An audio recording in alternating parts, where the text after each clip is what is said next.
Hello and welcome to jasonnewland.com. I don't know what happened then. My name's Jason Newland. Please only listen when you can safely close your eyes. Do you ever had like a ice cold thing go through you? That just happened then. But I think that's probably because I just put my ankle against an ice cold metal railing. That probably didn't help. This is Let Me Bore You to Sleep, and it's Q&A Friday. I've yet to create a jingle, but I do have some questions this week. I think last week I had about 2 questions. This week I had it. I'm gonna have to check it. I'm gonna have to check it.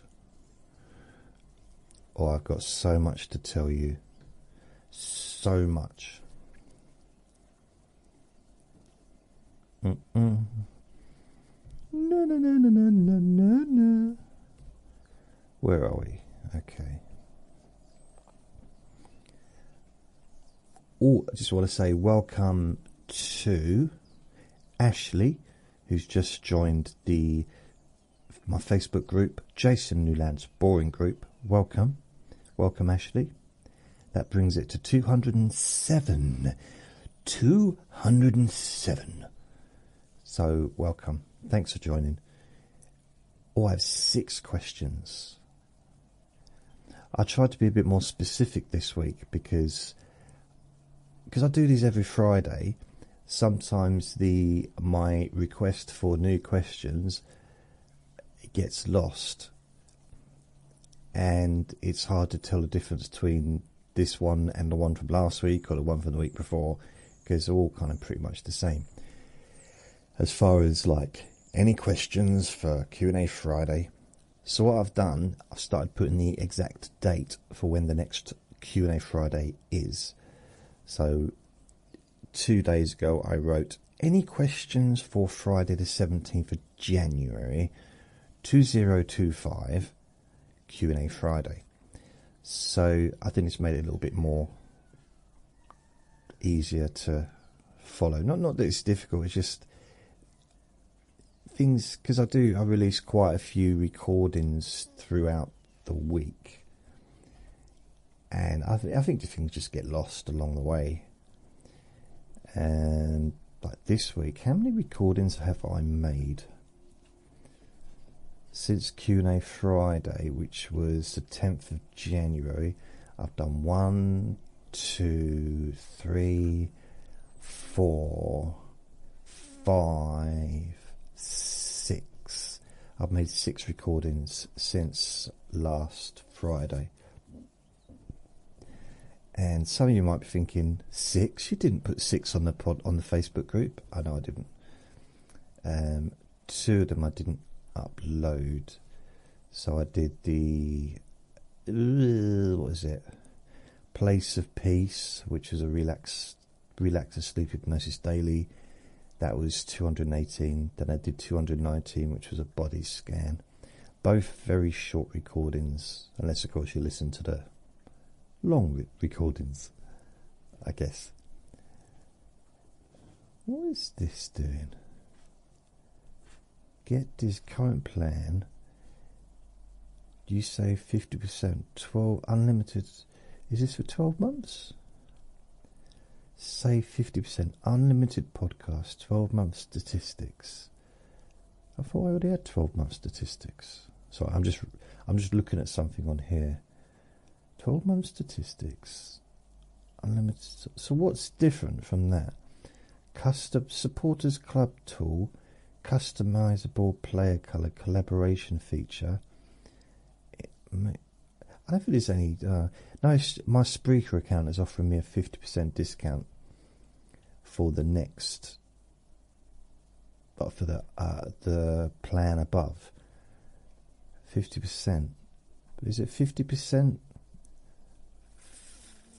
Oh, bless them. Switch to monthly billing, which is what I've got.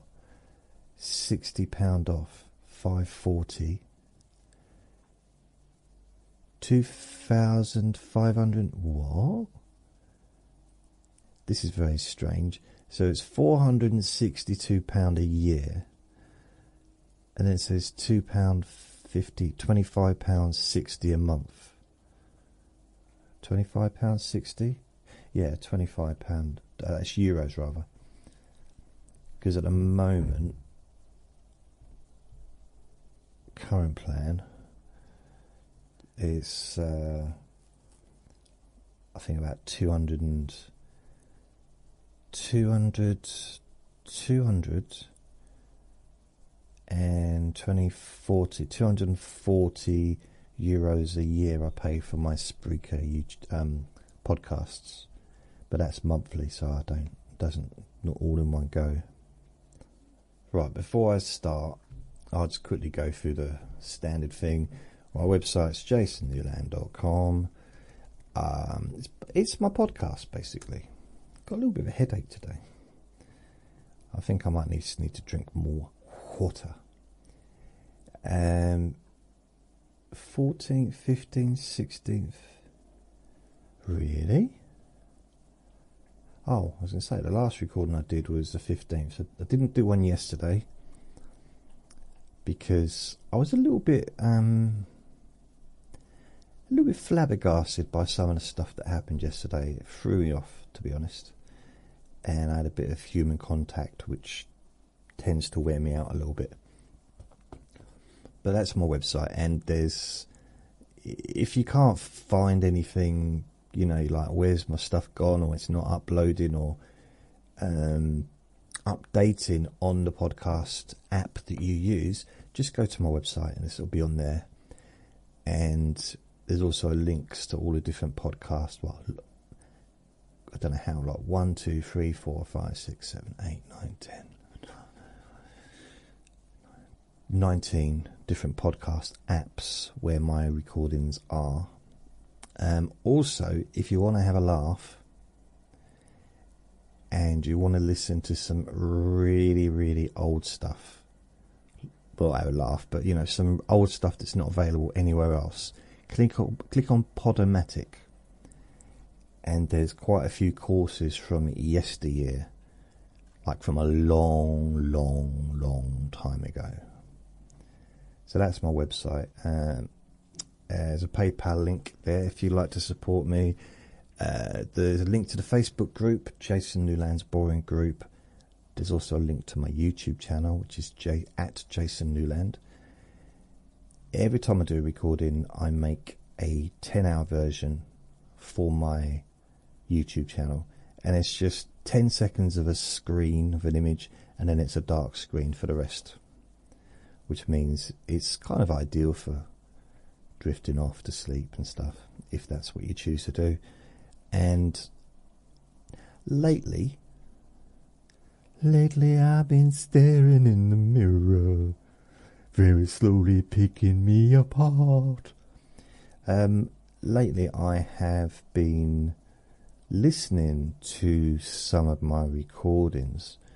It's good to do sometimes, because I don't necessarily, it's not something I would do on a regular basis outside of when I'm editing. I mean, I hear it firsthand, don't I, when it's happening. And I always fall asleep listening to them. So, yeah, must be quite cool. What else? There's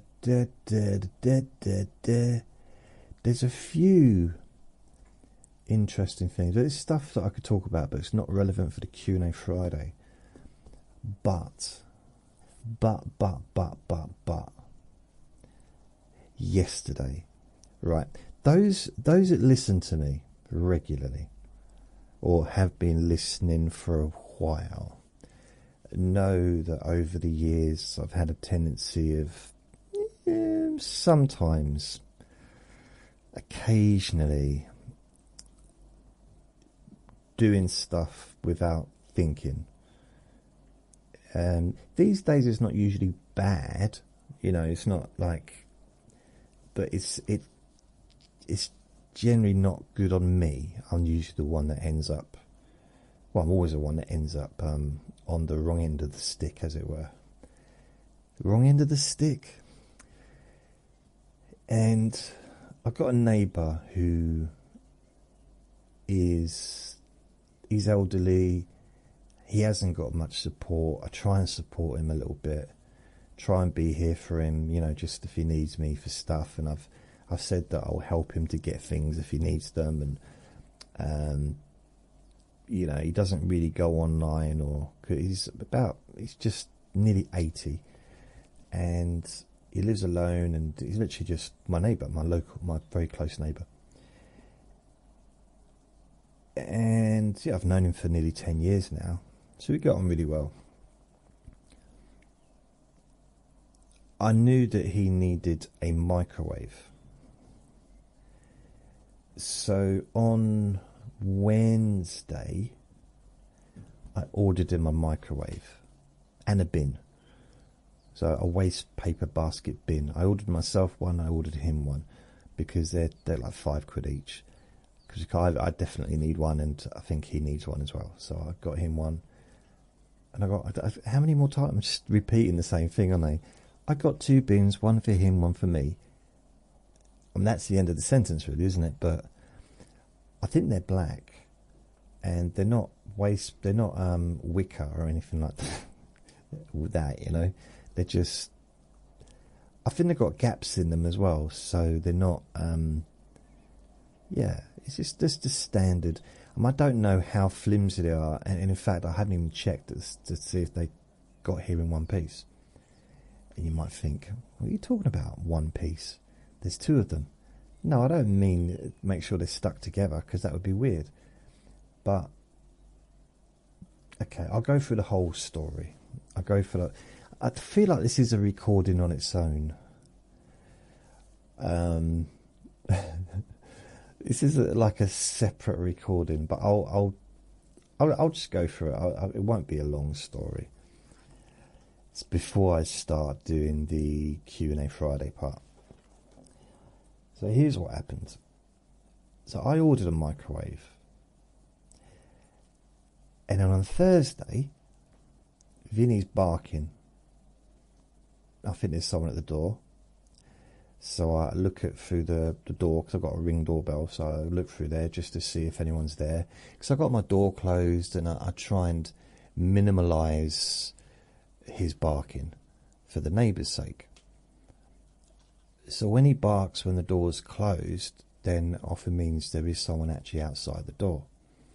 So I just check, and there is, but they're not outside my door. They're out. You know what? This isn't going to be Q&A Friday. I don't think. I've got too much to talk about. Okay, so this. Well, let's see how we get on.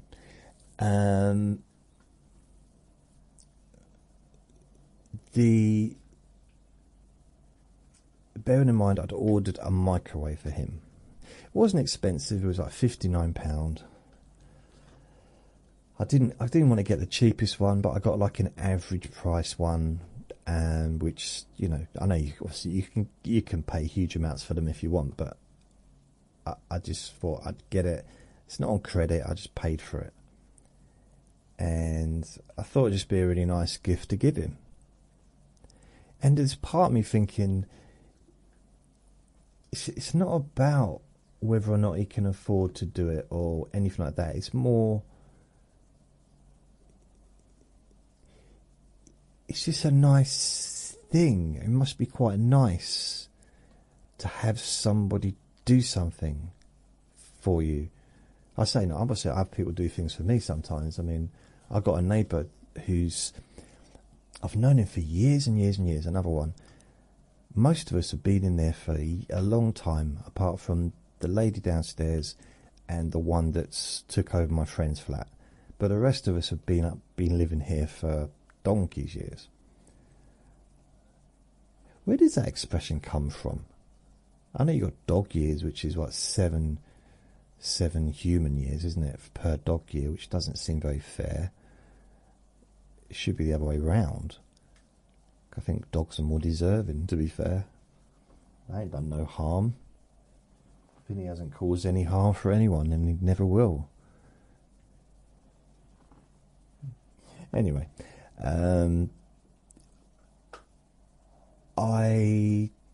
so that's why I got it. Now, that neighbour, yeah. So he was living on his own. The other one, not the one that I'm talking about, but the other one that I'm now talking about, but not the one with the microwave that I bought a microwave for.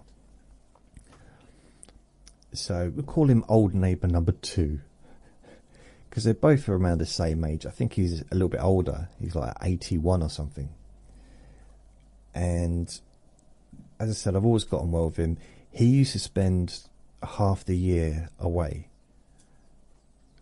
and then half the year here. And sometimes he'd do it twice a year, go away, come back for 3 months, go back again for 3 months. And his wife and his child lived abroad.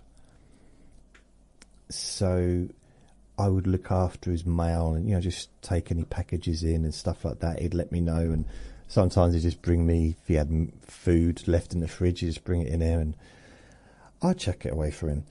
And then he's moved back, and last year his wife and kid moved in with him. So he rents privately anyway. So although it's a council block, his landlord bought their flat and then moved out, and he's lived there for years. So he's too much information, but so his wife and kid have moved in. And since they've moved in, they bring me round food and cakes. Now, I know I'm not supposed to eat cakes, but it's so rude, isn't it, to refuse cakes as a gift. I've let them know I like chocolate as well. But it is, isn't it? If someone gives you a cake, and it's not just like, I bought you something from the garage. She's cooked it. Cooked. It's still warm. The cake was still warm. Oh, I literally just made a cup of tea, and this cake and a cup of tea went down so well. I felt a little bit ill for a few hours because I think my sugar level just rose way up too high. But it was lovely going down. And not the sugar level. Well, it was okay once my sugar level went back down again. But that's not really relevant to the microwave, is it? Oh yeah, so Vinny's barking. I look through the Ring doorbell camera just to check out what's going on, because yesterday there'd been a lot of activity. I mean, yesterday it drained me. That's why I didn't make a recording, because we had quite early on. It's like downstairs there is a bin room. It's not a very big room. It's outside in the garden, the shared garden, but it's big enough for just black bags to be put in. When I moved in, there was 2 dustbins actually in there, and the dustbins were taken out by neighbours, and they used them for fires to build, for some reason. Because we used to, oh man, it's hard to believe. We used to have a bloke lived over the fence, and this is quite a few years back, and this is true. It sounds like it's just made up, but it's true. He would have a delivery of pallets delivered to him, like a big pile of pallets every week, and he would spend all day smashing them up with a hammer or whatever, and every evening burning them. That's what he did. He did that for months. I think it was during the summer, but it was like, what? And you can imagine how much noise that was. All day long, smash, smash, smash, smash, smash. And then come, I don't know, late afternoon, early evening, I had to close all the windows because I had to close the windows because of the noise.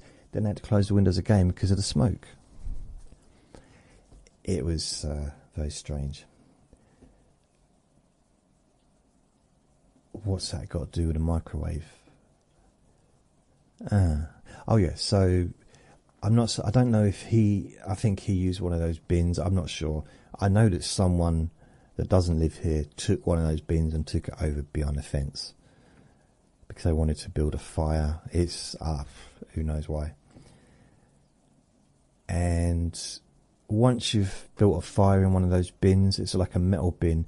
They're not much use for anything else because it does kind of ruin them, I would say, for anything else. You can't store milk in them anymore. Not that you would want to store milk in a dustbin. Yeah, that's not a good example. But anyway, it's now just used for bin bags, black bin bags, and other stuff that people put in there, whatever, random stuff. But the doors were completely destroyed. They were hanging off. The vermin had got in and they'd basically made big holes in the doors. And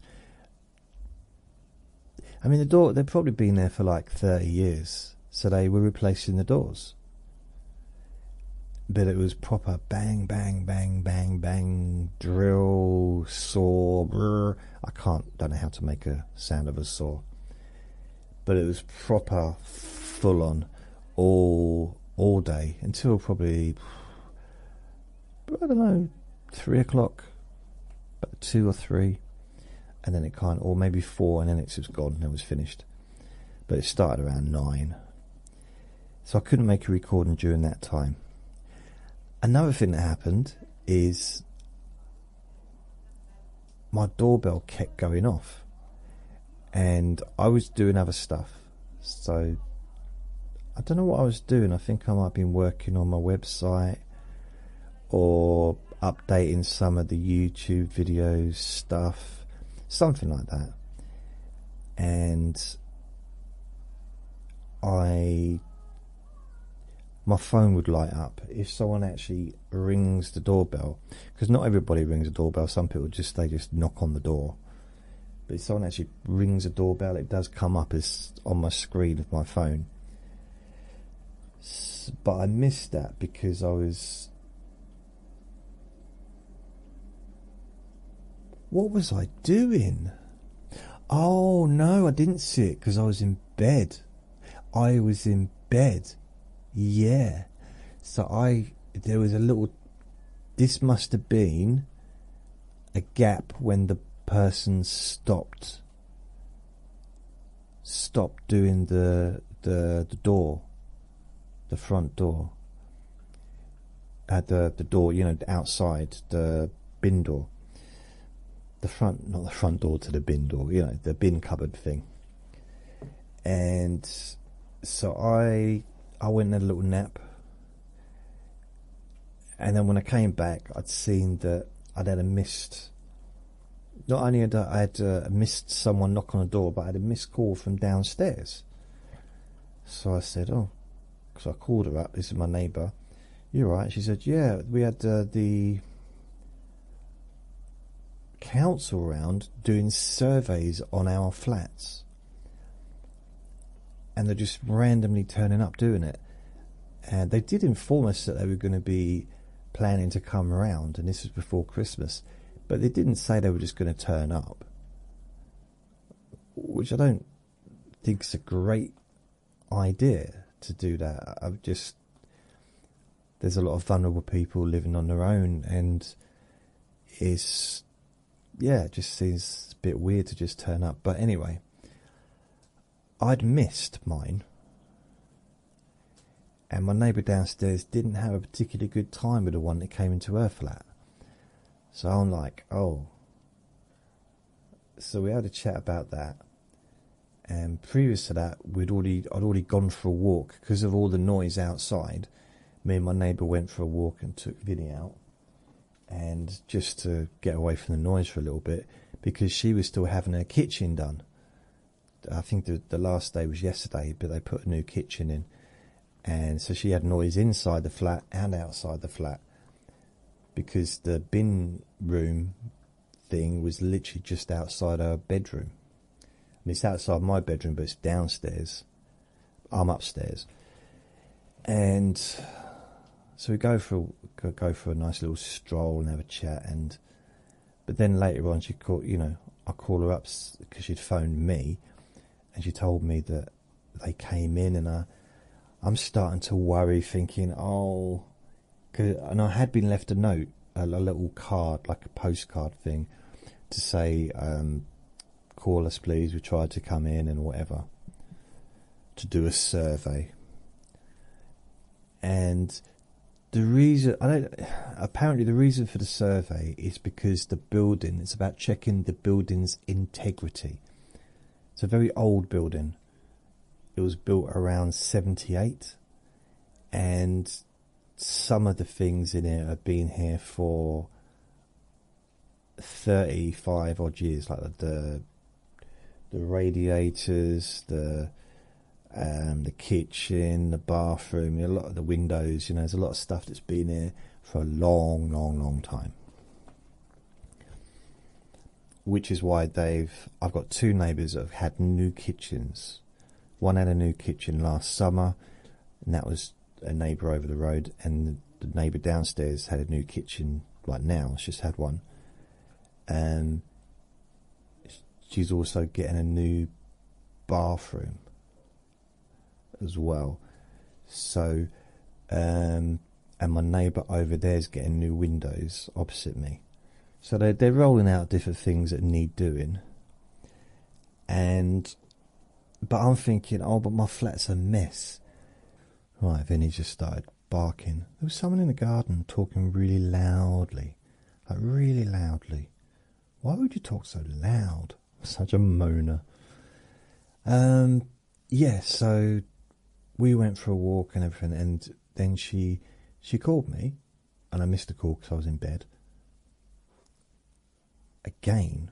No, I wasn't. I'm losing track. Anyway, I have my phone on mute most of the time.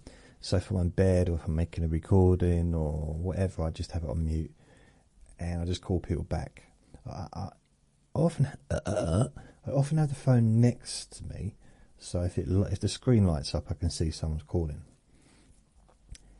But if I'm actually waiting on a phone call, I'll put the I'll stick it on ring. Yeah. Anyway, so I call her back. So I've had a lot of contact with my other neighbour over the road. So, let's go back to the start of the day. So there's all this noise going on downstairs. My friend rung me up, and I can't remember what she wanted. I think she was to tell me about the bloke coming round. So she's about having a chat and something. So I'll come in the garden and have a chat with her. And I knock on my friend's, the neighbour's door opposite me. The reason I knock on his door, okay, that's it. Earlier on, this is confusing even for me. Earlier on, when Vinny was barking, I look out, and I see my neighbour carrying a box into his flat. And I'm thinking that the alarm bells went off. So I knocked on his door on the way down to the garden, and I said, right, I had another phone call just then. I just banged the microphone. No idea what I was talking about. That's the thing, I go through little periods when there's like nothing. Then there's like lots of activity. Technically, if I did this in the middle of the night, it would be a lot easier. But I'm asleep at night time now. Yes, I am. I went years where I'd be up all night long, sometimes till 4, 5, 6, 7 in the morning. And that's when I used to do my work. That's when I used to make recordings. It's a lot more quiet, a lot more peaceful. But now, yeah, I don't. I'm in bed at 10 o'clock, 9 sometimes. Sometimes even earlier than that. So, okay, so on the way down to the garden, I knock on my neighbour's door who lives opposite me. And I say, hey, whatever your name is, do you still need a microwave? This is bearing in mind I hadn't had mine delivered yet, okay? And he said, no, I got one today. I already ordered one. And I thought, oh, okay.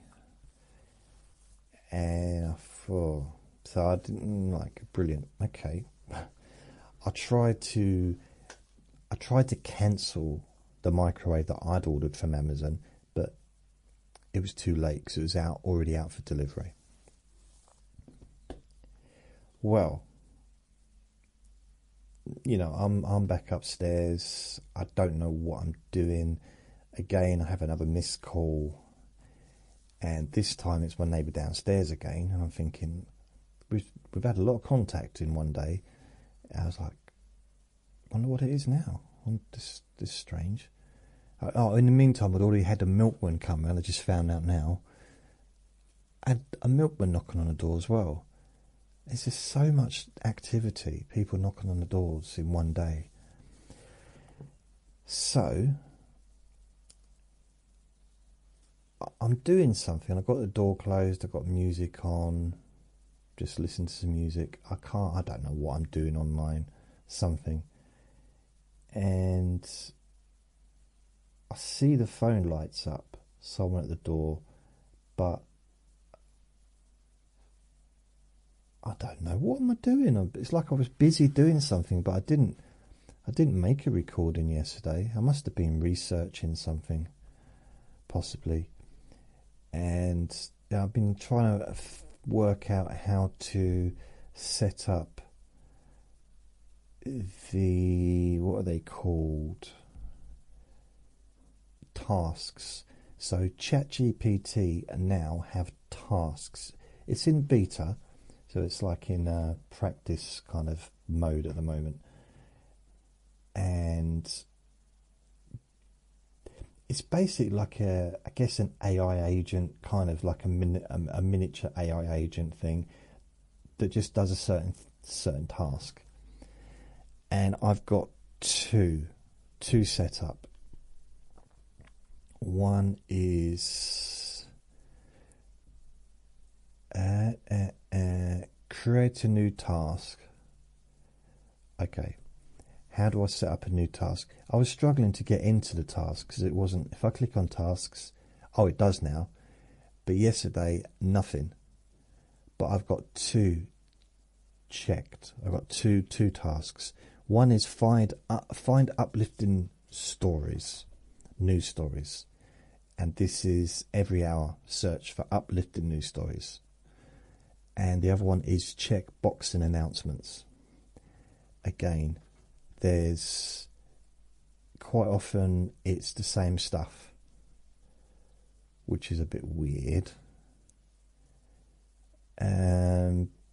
But you know, it's sort of checking through it. So every hour it checks for the latest boxing announcements and the latest positive uplifting news. And as you can imagine, there's more boxing announcements than there are uplifting news stories. The problem is they're mixed together, and I don't want it to be mixed together. I want them to be separate. So I suppose I could ask for that. I need to be a bit more specific, more Pacific. And right now I need to go to the toilet. I'm sure you didn't really need to know that. So I should be back in a sec. I might even wash my hands.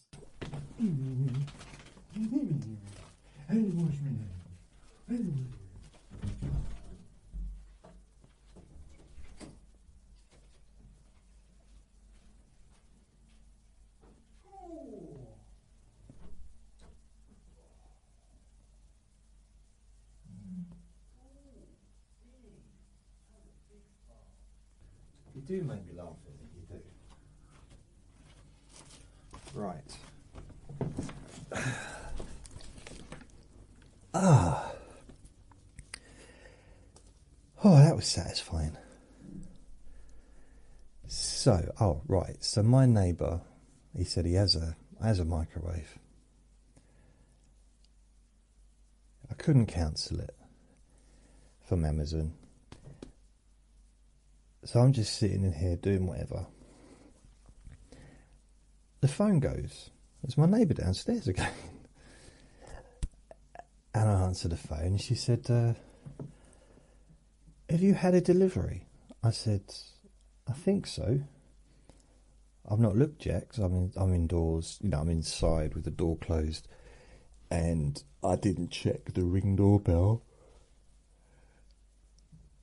and I hadn't checked the emails to see or anything. And she said, can you check? I said, all right. And I said, yeah, I've got delivery. Is it 2 boxes? I said, yeah. She said, well, you're going to want to perhaps come down and see this. I said, what? Now, I was intrigued. I went down.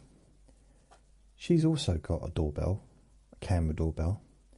And on the camera, it's got a video of the Amazon delivery walking up the steps, probably about halfway up the steps, and dropping the microwave box. Not on purpose, but it drops on the steps, fall down the steps, and slides, towards the main door. So he's trying to carry 2 boxes with one hand. The other box is incredibly light. It's just got these waste paper bins in. So he goes back downstairs. He picks the box up again. I don't know what he was holding on to, because there didn't look like anything he could actually hold on to for the microwave box. He gets halfway up the stairs again, and he drops it again, and it falls down the stairs again. Bangs down. It makes quite a bit of noise, but it is echoey down there. And it lands back down near the front door again. And then eventually he picks it up correctly, both arms in his arms, and carries them up the stairs, and who knows how hard he put it down, I don't know, but didn't really take much notice of that bit. I should check to see if he dropped it again, shouldn't I? And I could not believe my eyes. Because it's the kind of stuff you see on YouTube. It's like, really? Bearing in mind, it wasn't just a box, and he didn't know what was in it. It's actually the microwave was the microwave box with a picture of a microwave on it. Because you remember the old days when you get stuff and it didn't necessarily come in. It'd be in a box, so that people didn't know what was in there. Now this just came as it was. And I thought, well, with that film footage, I'm just going to send it back. There's no way I'm going to have that after that, because it's going to likely be damaged. And my neighbour's downstairs said, can we see if it's damaged? I said, well, no, there's no point. It's already sealed. I'll just leave it sealed. And I realised by looking at their faces that they really wanted to see if it was damaged. And that got me a bit more interested. So I was like, come on then. So we all came back up here, and she filmed me opening the box to see if there was any damage, because you wouldn't technically, if you drop something, it dropped down the whole of the stairs, basically. You could drop down half the stairs twice. So if you drop a microwave down a full set of stairs, not a big set of stairs, but you'd kind of expect a bit of damage, I would say. And so I open it up. The polythene inside, that foamy polystyrene stuff that was that you put it in, that was supposed to kind of protect it. It's not supposed to protect it from being used for basketball. It's, you know, it's not supposed to be bounced around. That's what I mean. And that was broken. And then we take it out. The plastic, which was around the microwave, was broken. Took the plastic off, just like a plastic bag thing. And the control panel was hanging off a little bit. It was like broken. The door didn't seem to close properly, and it looks like there was dents in the sides as well.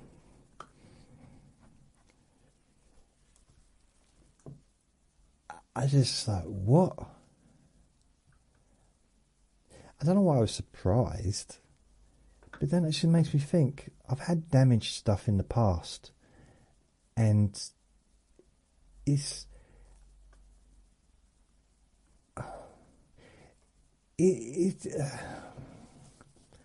wouldn't the right thing to do, just like generally, like to knock on my door and say, look, I dropped this down the stairs. You know, sorry. What do you want me to do? Do you want me to take it back?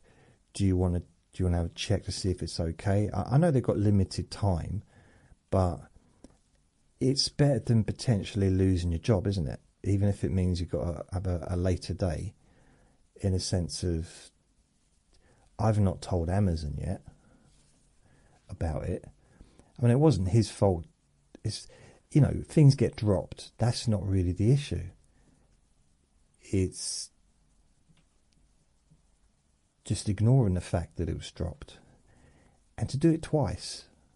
I mean, he wasn't chucking them down the stairs. It's not like he wasn't kicking it about and, you know, it clearly was an accident. He didn't mean to drop it down the stairs. But it happened twice. And he didn't tell me. He didn't. You'd think there'd be some kind of process for the delivery drivers to be able to just say, look, it's damaged. Not even to take the blame themselves. Just say, look, it's damaged. I picked it up and it was rattling. And it's damaged, so I've returned it. Or just to say it fell out, it just fell down, I dropped it. You can have droppages, it's just a standard thing, isn't it? It doesn't, whatever job, human error, it's natural. Maybe not to chuck it down the stairs twice, but, you know, generally. But right now, literally, just before I started this recording, because I've put it off all day, because yesterday zapped me out, really did. And I went on, because I already tried to send it back. Like, last night, I went on my phone to Amazon and was trying to, like, do the form. But the phone, it wasn't allowing it. I did the form, and then it said, no, it's not worked. So I've gone onto my iPad, and this time it has worked. And it's really simple. Really simple. All I had to do, really, was just fill in a short form, say that it is... I mean, there's loads of reasons to send it back. One was just like, I don't want it anymore. I ordered it accidentally. The one I put is, it was damaged, but the packaging's fine. Or the box is fine. So the box is fine. It was inside the packaging, but I just thought they didn't have one for that. And they said, how do you want it to, do you want another one? Do you want a refund? Do you want a refund put into your bank? Do you want a refund put onto your Amazon account? So I just said, no, I want it back, put back into my account, my bank account. And then they, how would you like to give it back? Do you want to go take it to Asda as a drop-off point? Do you want to take it to the post office? It's like, no, I don't want to do any of those things. Why should I have to travel, technically, get a taxi? Because it's...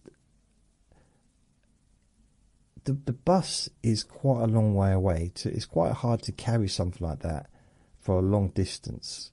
Because it's not even the necessarily the weight, but it's kind of... If I carry it in my arms, I can't see in front of me. So if I've got it in both arms, I can't see in front of me, and there's a big balance issue, you know, like I can't see what I'm walking on, I could trip. If I hold it in one arm, I'm going to be off balance, and I can't really hold stuff for long periods because of my lower back. I've got lots of excuses. I've got more than that, actually. I've got more excuses. One of them is I don't want to. But technically, it's not ideal to try and carry it to get to the bus, and then when I get the bus to where I'm going, then I have to carry it again to the post office, which is another like 15 minutes. So it's a good like half-hour walk to get it.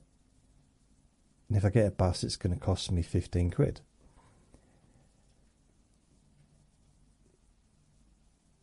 Although my neighbour downstairs did offer to take me. So that was nice. In the drop-down list of options, right at the bottom, you have to click the thing to get down to the bottom. It says, we can ask the post office to come and collect it.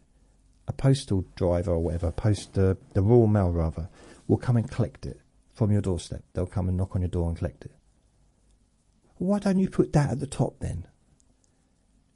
That's the easiest method. I'm guessing for most, okay, maybe not most people, it's hard to know. Not everybody's going to be in and able to stay in or whatever, but that seems like the easiest method to actually have someone come and collect it. I mean, technically, you just leave it on the doorstep for them. If it's safe to do that. Doesn't need a label, doesn't need anything. Just, I guess they have their own labels printed out when they come and collect it, and they just stick it on there. It's like, wow. Wow, man. So yeah, so they come in. I said, yeah, I want the Royal Mail to come and collect. So they come and collect it tomorrow. I mean, what I'll do is, if it's the normal post lady, I'll carry it downstairs if she wants, just to help her out, you know, because she's carrying stuff all day. I don't mind doing that, but it's just she's also, she's got like a heavy bag and stuff to carry, so I'll carry it down to a van.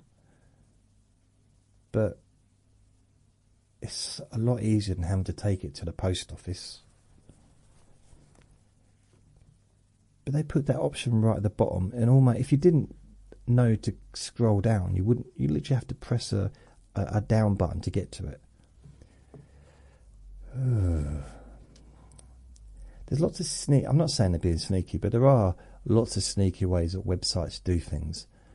You know, that caught me out recently with my website hosting, and I don't know if they do it on purpose, but I put it on how much is it monthly, and I looked, and then I did something else, and I said, okay, I'll do that.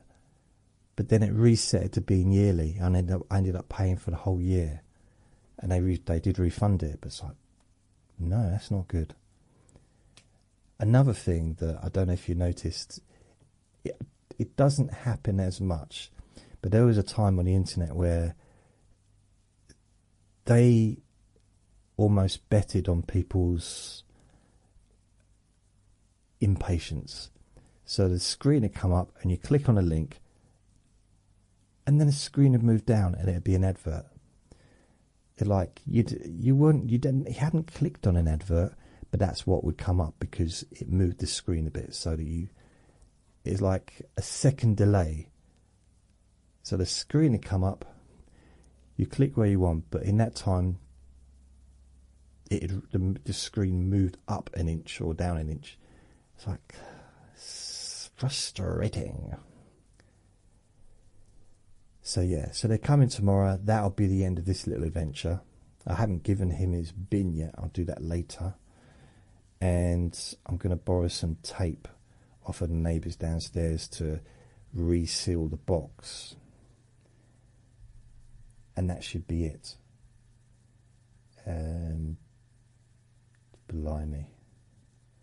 I mean, it said, and I ain't got to do nothing, just give the box back, so that should be good. The only time I've ever done this before is when I had a laptop. It was a reconditioned laptop. This was years ago. Like everything's years ago. This was like 2000 and... blimey. 2014, 2013, 2014. And it didn't work. The laptop didn't work. So I just contacted Amazon. And it was actually purchased for me. Someone bought it for me. I contacted Amazon. The next day they come and collected it. They gave me another one. There and then. Just like swapped it over. I've never been so excited. So, I think we're up to date now. I'll have a drink of water. So it's time for the Q&A Friday.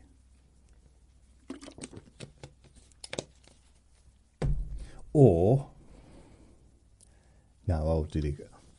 I was going to say, I feel like I should do the Q&A Friday separate, but I won't. Oh dear. So, the first question, I've got Ing, I've got Dimitri, Aska, Michelle, Robin, and Ali. So, I'll start with Ing. Thank you so much for your podcast. It helps so much. Thank you. Thanks you for that. Do your friends, family, or neighbours listen to your podcasts? No, hopefully not. Family, definitely not. Friends shouldn't do. I try to dissuade anyone that I know from listening to what I do, because it's not for them.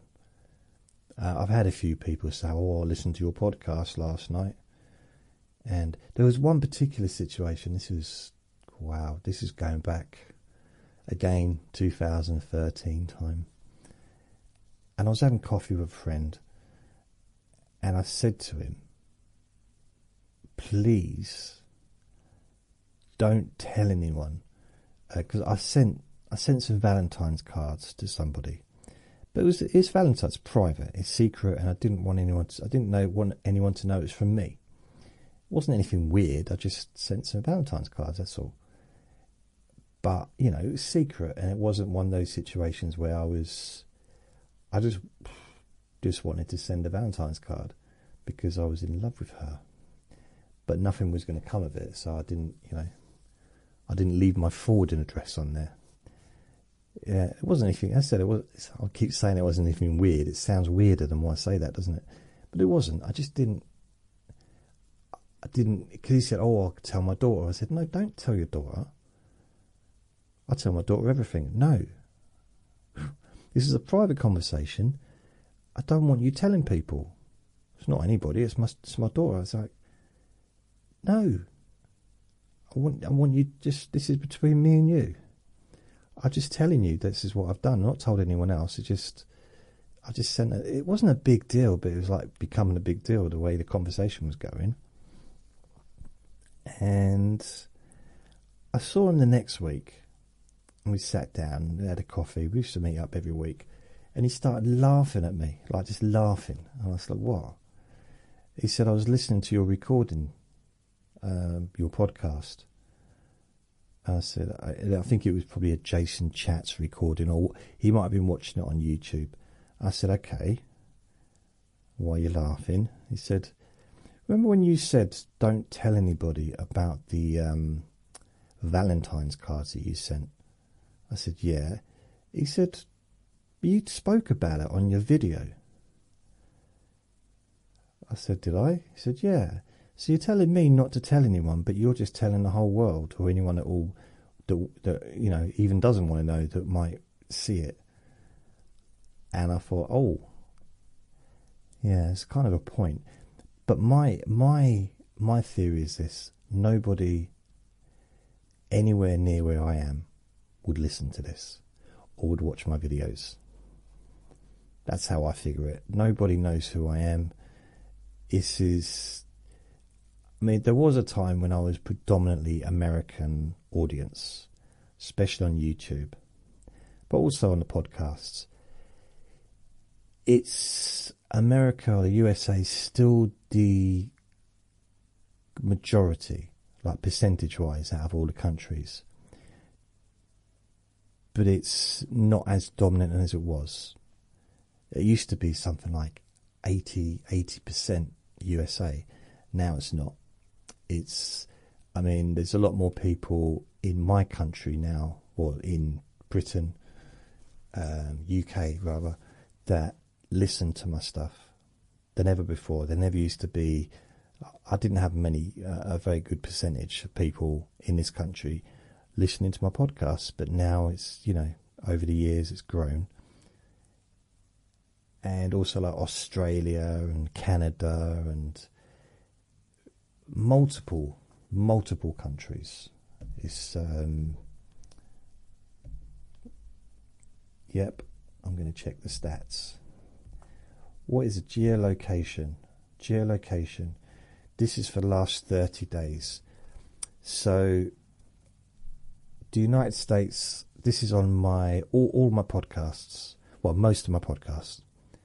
54% United States, 16.39% United Kingdom, 12% Australia, 6% Canada, just over 1% New Zealand, and all the other countries is kind of roughly about a 1% type mark. So, Ireland, Thailand, I even got people in Thailand listening. Germany, India, Norway, Ireland, Spain, Iceland, United Arab Emirates, Israel, Kuwait, Philippines, Saudi Arabia, Sweden, South Africa, Romania, Singapore, Jordan, Mexico, and others. So there's another percentage, 2%, and it's just others, so I don't know where they're based. So United States is still the predominant one, but all the other countries have kind of opened up. I got more people in Australia listening to me now than I ever used to, and maybe Canada as well. But I mean, statistically, well, to be fair, during lockdown, the statistics went up a lot. Don't worry, I'm not going to go into statistics, but it went up a lot. A lot. A lot. I mean, I think 1 month, and I think, what was it? I don't know if it was December 2021. I had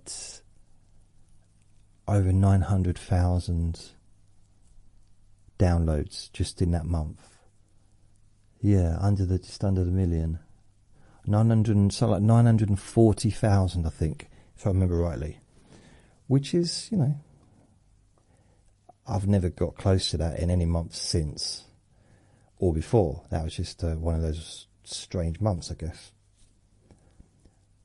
But on Spreaker, since 2018, my overall stats, total downloads, is 15,042,884.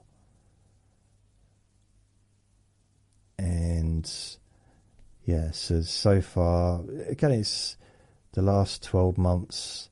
That doesn't really mean anything because half the year I've not even been on there. So this year, current month actually, isn't it? Blimey. So current month, 54%, 15.6. If I go for all time, how far back will it let me go? Okay, only let me go back for 1 year. 1 year? That's a bit rubbish. Only let me go back 1 year. So 119,946 downloads. But most of that year I was using SoundCloud. So that was SoundCloud. I wasn't using Spreaker hardly at all. over the last year period. So if I look at the insights for, if I just go in the last 12 months, okay, so for the Hypnosis of Sleeping Deeply on SoundCloud for the last 12 months, I've got 1.7 million plays, and that is, I wonder if it shows me what the top countries are,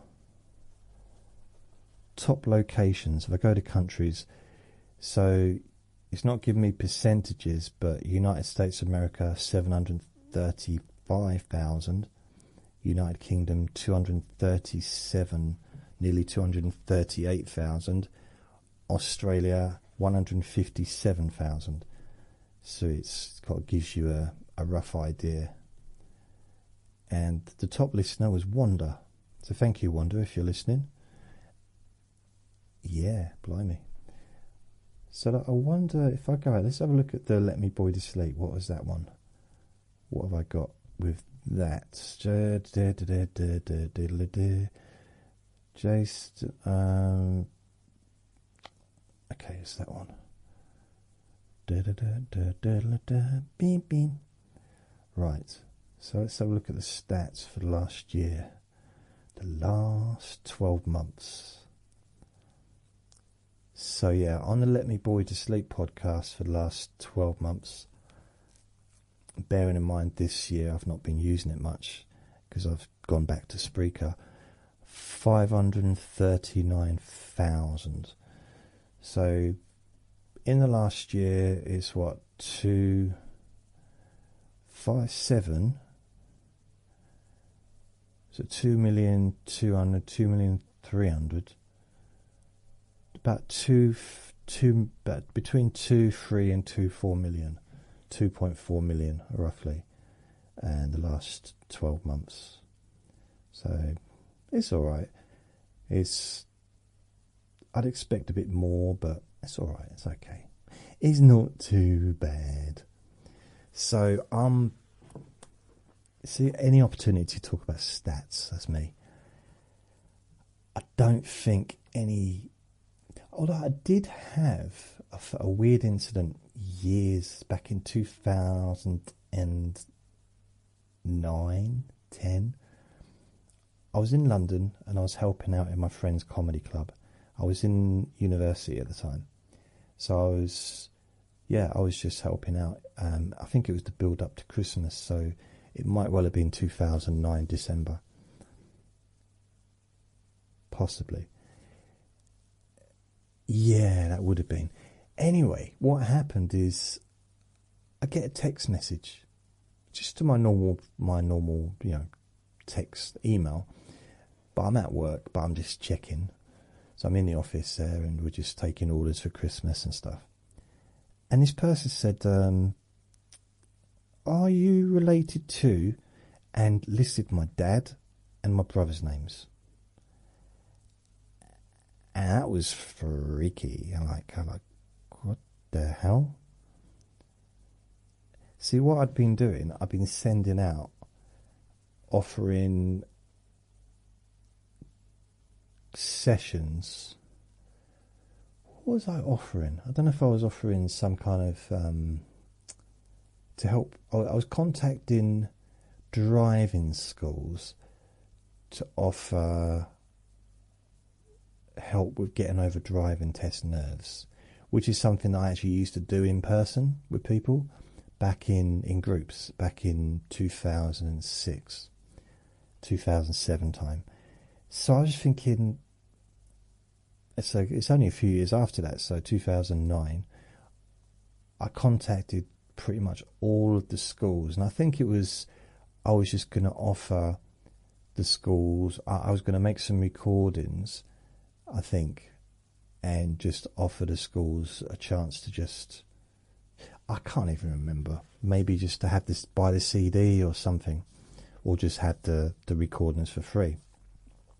So I contacted possibly every school in my area anyway, and every driving school. So this was from a driving school. I'm like, what the hell's going on? It turned out, and then I got an email about 5 minutes later, laughing, like, it's me, it's your cousin. So it was like a cousin that I don't even know her, really. I wouldn't know her if I saw her, I wouldn't know her. But she's my cousin, she's my uncle's daughter. My dad's brother's daughter, my dad's niece, whatever, however. And I haven't seen her in decades. But it's just weird because, we both, her dad, I mean, she's got a different surname now because she's married, but her dad, well, she was originally had my surname until she got married. And her dad had my surname. And so, and she said, it's your cousin. And it's really weird. What was weird is she had she had this really big driving school. Like really big driving school that I'd heard of it in the area, and it was kind of, I think it might even be nationwide now, but I didn't know she was connected to it. So I don't know if she just married into it, if he already had that, or I think more likely they built it together, because they've been together, for a long time, because they're old like me. In fact, she might even be older than me. And that was weird. I don't think I don't know if she listened to any of my stuff. Another time, one of my other cousins, and this was a different, my uncle told me this, and it's a different uncle, because I had, one's passed away, but I had 2 uncles and 2 aunties. And so one of the uncles, that was the cousin that I was mentioning with the driving school. But I had the other uncle. I saw him when I was visiting my nan, quite a long time ago, of course. And of course, because she's not been around for 10 years now, blimey. And he said to me, something funny happened the other day. I said, what? She said, one of his kids, funny, his kids are giants. I mean, they're like 6'7". Look at me. I'm like 5'2". 6 foot. They're all really, really tall. And I think they all went into the army, and they were like army police, because they were so big. And back then you had to be tall to be to be a police person, in the 80s and stuff, or early 90s in this country. That's anyway. But I'm sure there's some countries where you don't have to be 6 foot tall, because nobody's 6 foot tall. And anyway, see, it's like, apparently his height's got nothing to do with the story, though. I don't know why I'm mentioning his height. Someone came up to him in a pub. They looked up at him and they said, are you related to someone called Jason?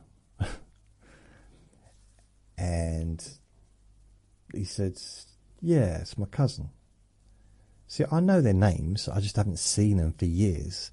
So, because I used to see them when I was a little kid, and we were all kind of roughly the same age, They were a little bit older because he wasn't, perhaps. He's probably about my age.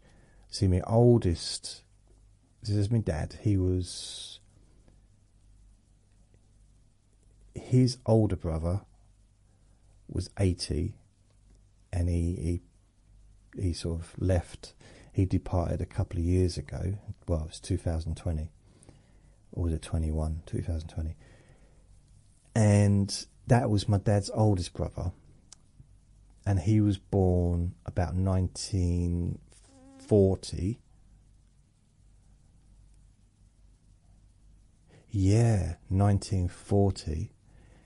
And then I think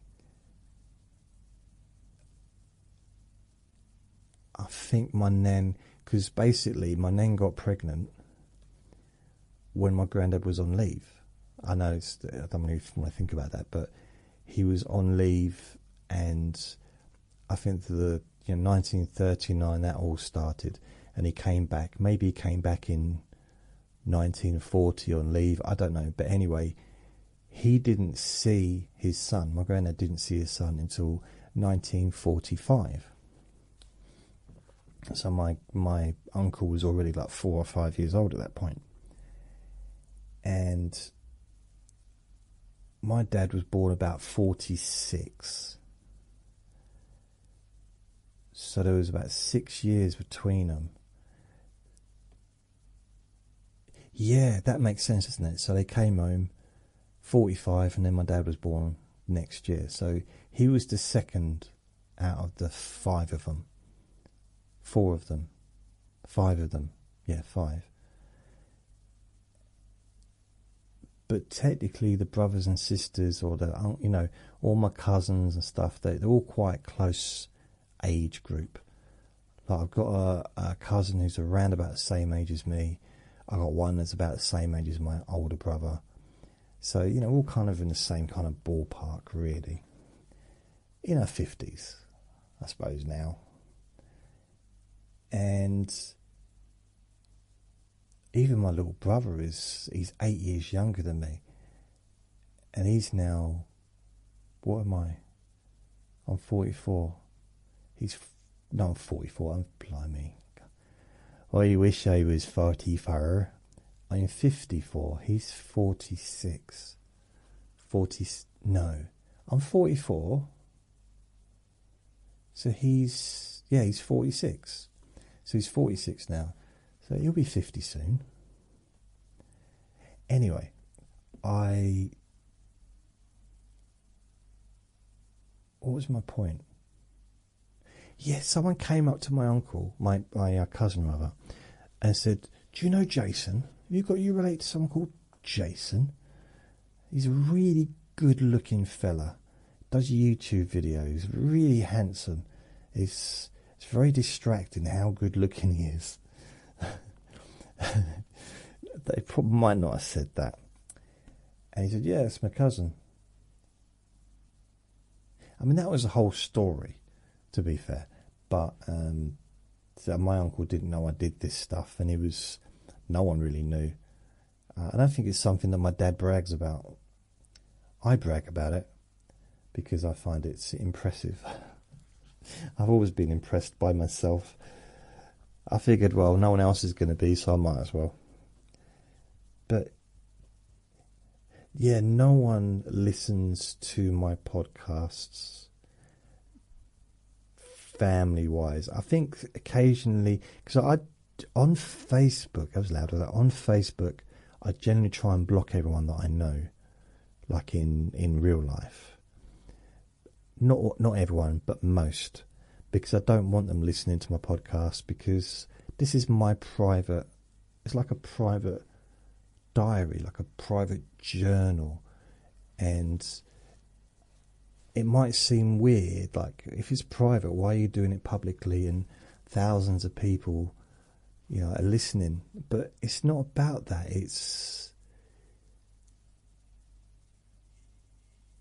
I don't know, it still feels private and personal.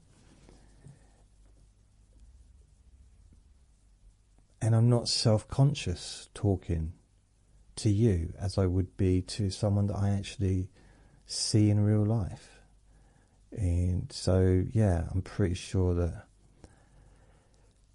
none of my family watch or listen to anything I do. Not that I haven't got really much of a family like that I have contact with, but none of the ones I have contact with would, I don't think.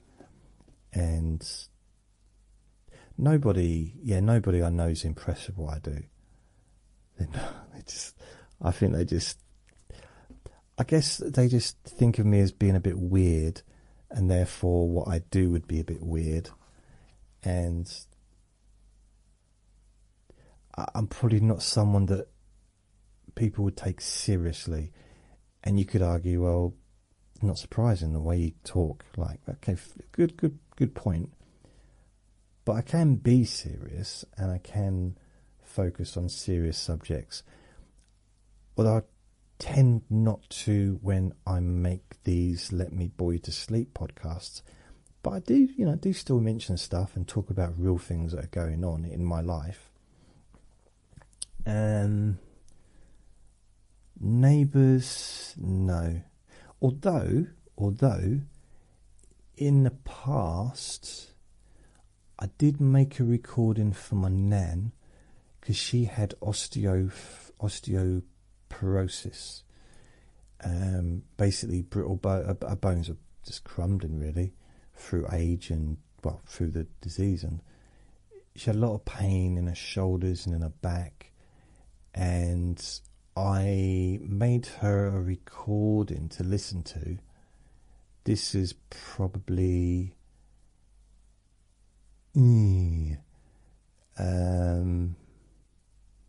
about 2004, before I even started making recordings like for people or podcasts.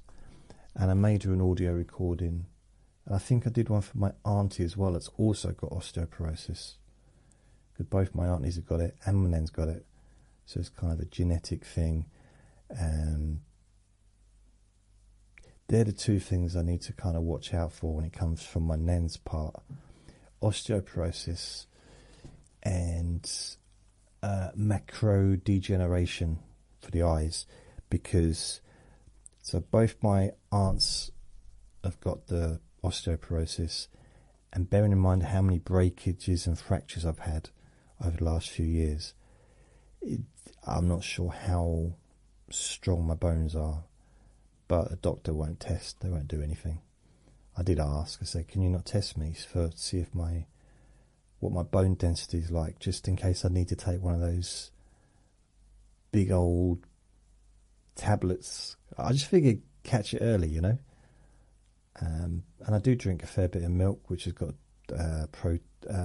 calcium and stuff, but I know my nan used to have to take a big calcium tablet once a week or something. And she did also, she went blind with the macro degeneration thing, and my dad's got that, and I think his brothers have got that. So I think maybe his aunties either as well, and my aunties as well. So the one thing that does carry in the family is prostate. The prostate thing that I don't want to mention. And I got tested, and I was clear, thankfully. But it's definitely a genetic thing, because all the men have had that thing. And when I say, I don't mean all the men have got prostates. I don't mean that. I'm just saying it's... I don't know how widely spread it is amongst the... I want a better word than that. I don't know when it comes to my cousins and stuff, because I don't have contact with them. But the male ones, I mean. I only really speak to one of my cousins, and that's rare. She's on Facebook, so I've kind of kept her on there. But I don't have any other family members on. And kind of, yeah. So, yeah, it's weird. But no, I don't. That's the answer, really. I don't really have anybody.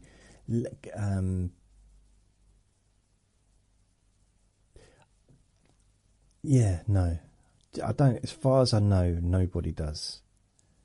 I mean, my friend downstairs, if he came upstairs and he'd just be smiling for no reason, I usually meant that he'd been watching one of my videos, because he'd just make fun of me and said, oh, how big my hands look, and he just make fun of me. But other than that, so thanks for that, Ing.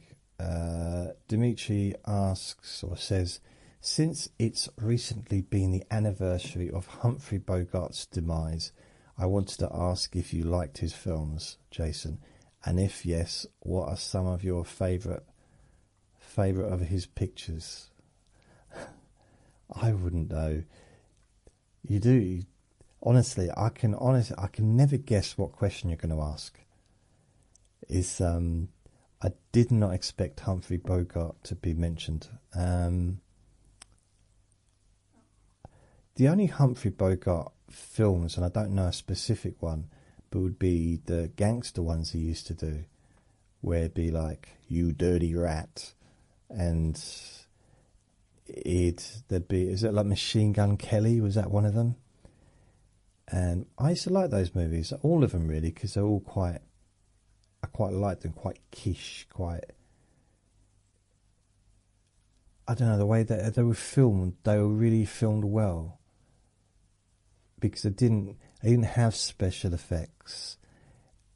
So they kind of, some of those older movies, the ones in the, the 40s, the 50s, the ones in black and white, they had to rely on the script, like pretty much solely on the script and the acting. And because there wasn't much else going on, they didn't have like lots of necessary car chases, and I'd say it's like super special effects because it wasn't around back then. Didn't have that CGI and things. So I quite like that. Some of the movies, the black and white movies, I quite like. But I don't have a favourite one. I really Humphrey Bogart. I really didn't expect that question. That's the most that's the most random question I've had since the last question you asked. Thanks. The next one, Aska. Thank you so much for what you do, Jason. Your podcast has helped me when other sleep meditations failed. Thank you. Now it's my go-to. Sometimes I'm asleep within minutes. Well, if you've fallen asleep within minutes on this recording, you won't have heard any of the questions answered, because I definitely talked way too much before. But that will happen sometimes, especially if stuff's happened, because very little happens in my life. So when I do have some occurrences, I kind of need to talk about them when they are fresh in my mind. It just kind of makes sense. Otherwise, I might mention it in a few years' time, but it's nice. I'd like to keep this as a kind of a journal as well, to keep track of what's gone on, and yeah. So, not sure if this has been asked before, but I wonder how your own sleep is, and if you have ever listened to your podcast to help with sleep. I have, in a sense of, when I listen to my own podcast, it's more as a tester. Firstly, you want to see how it sounds, make sure that, this might make you laugh, make sure that I'm not talking too quickly. And I guess that might never happen. But just get an idea if it sounds okay, and I always fall asleep. Always fall asleep. Because it's hard to listen to my voice for an hour. And I find I'm probably the biggest fan of my voice. I love my voice, but it's boring. It's boring listening to what I say. It's just so boring. And I do fall asleep. And although I found something today, and I'm quite you might not know this, I'm quite into philosophy, and I found some YouTube channels where they are talking in depth. I found this particular YouTube channel where he talks for like 2 or 3 hours about a philosopher, and he clearly knows his stuff. Like, he really knows his stuff. But in the comments, there's people saying, I listen to this to go to sleep. This is so boring. Your voice is so boring. And I'm listening to it because I'm interested. in philosophy and interested in the people that, like Nietzsche, or if you call him Nietzsche, the people that influenced him and the people that he influenced, and all those different people. I haven't banged that metal thing for ages. That needs to go. It's still there. And so I was listening to this thing this morning because I woke up early and I fell asleep. And it was 2 hours and 50 minutes I've been listening to of this YouTube video. And it's very long, but it was a lecture basically about this philosopher that had one big book. And I got no idea what I listened to because I was gone. I fell asleep, but it was relaxing. So for me, I like to go to bed early. I like to be in bed by 10, especially on a Friday, Saturday and Sunday, because I listen to Nick Abbott on the radio, LBC radio. So I listen to his show every Friday, Saturday, Sunday. Saturday, if I'm not in bed by 10 o'clock, which occurs when there's boxing on, sometimes the boxing doesn't finish till 11, 12 or 12, I'll listen live, but then I'll go backwards. So I'll be listening, it's kind of like playback while it's still live, if that makes sense. And the show lasts for 3 hours, so it's 10 till 1. So I do, that's probably one of the most regular things I do in a week. Well, I go to the toilet as well, but not at specific times. What else? Nearly every day I get woken up by Vinny. I don't know why he's waking me up, but he does. And it doesn't need to, because the door's open. Unless it's early, I'll close the door and have his water and his food in the bedroom with me. But if it's fairly late, I'll turn the lights off and I'll have the door open so he can go. I'll bring the water into the bedroom so that he can get to it, so he hasn't got to go into the living room. But he can come and go as he please, so he doesn't need for me to wake up. But sometimes I think he just gets bored. So he woke me up about 3:10 this morning. But I did get quite a lot of sleep. I went to bed fairly early yesterday because all of the interaction with people, and it just drained me. It's just one of those things. Sometimes it has it wasn't that it was unpleasant or anything. It was a bit too much activity for me. So I went to bed and I didn't eat anything properly, which probably made me more sleepy. I don't know. But he woke me up at 3. I got up and no, not 3, about 3:15. I did some stuff on the internet and I had my breakfast at 4. And then I listened to that recording about an hour later, the video, and I woke up nearly 3 hours later. The YouTube video about the philosopher, whatever his name was. So I don't listen to my podcasts really to go to sleep, but I will listen to them sometimes during the day just to see if they work. And what I do now is I listen on YouTube, because the screen goes dark after the first 10 seconds. I haven't got the screen shining, and I can just lay on my recline in my chair, and it's quite a nice way to do it. Rather than sometimes I'll listen to it on the phone in my bedroom, but I just find that's a little bit easier. And if I listen to it normally, I just listen to it without music for the duration of the recording, or on YouTube it's 10 hours without music. Other than that, with Vinny, I need to have something playing when we're in bed for at least the first few hours or couple of hours. So either classical music, I quite like panned pipe, is it? Pipe music. Or I might listen to the radio or an audiobook. And then once he's asleep, I can turn it off and he's asleep, he's gone.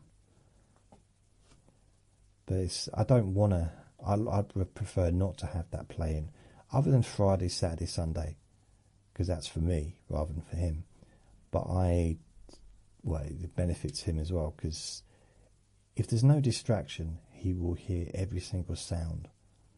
He's listening for it as well. So every time someone opens a door or goes downstairs, or he just starts barking.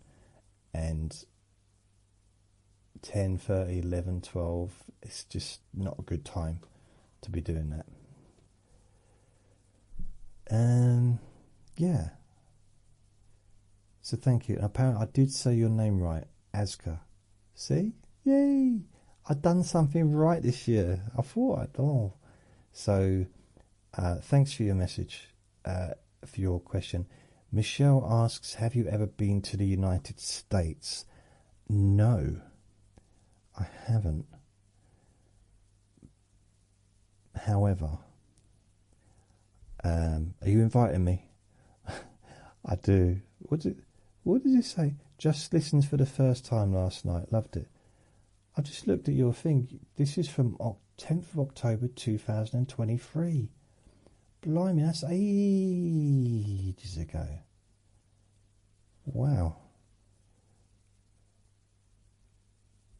So Michelle, you're in Texas, I think. I don't know.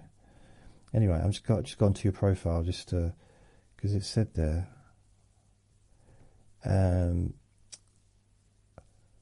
I thought I'd try to see whereabouts you're living.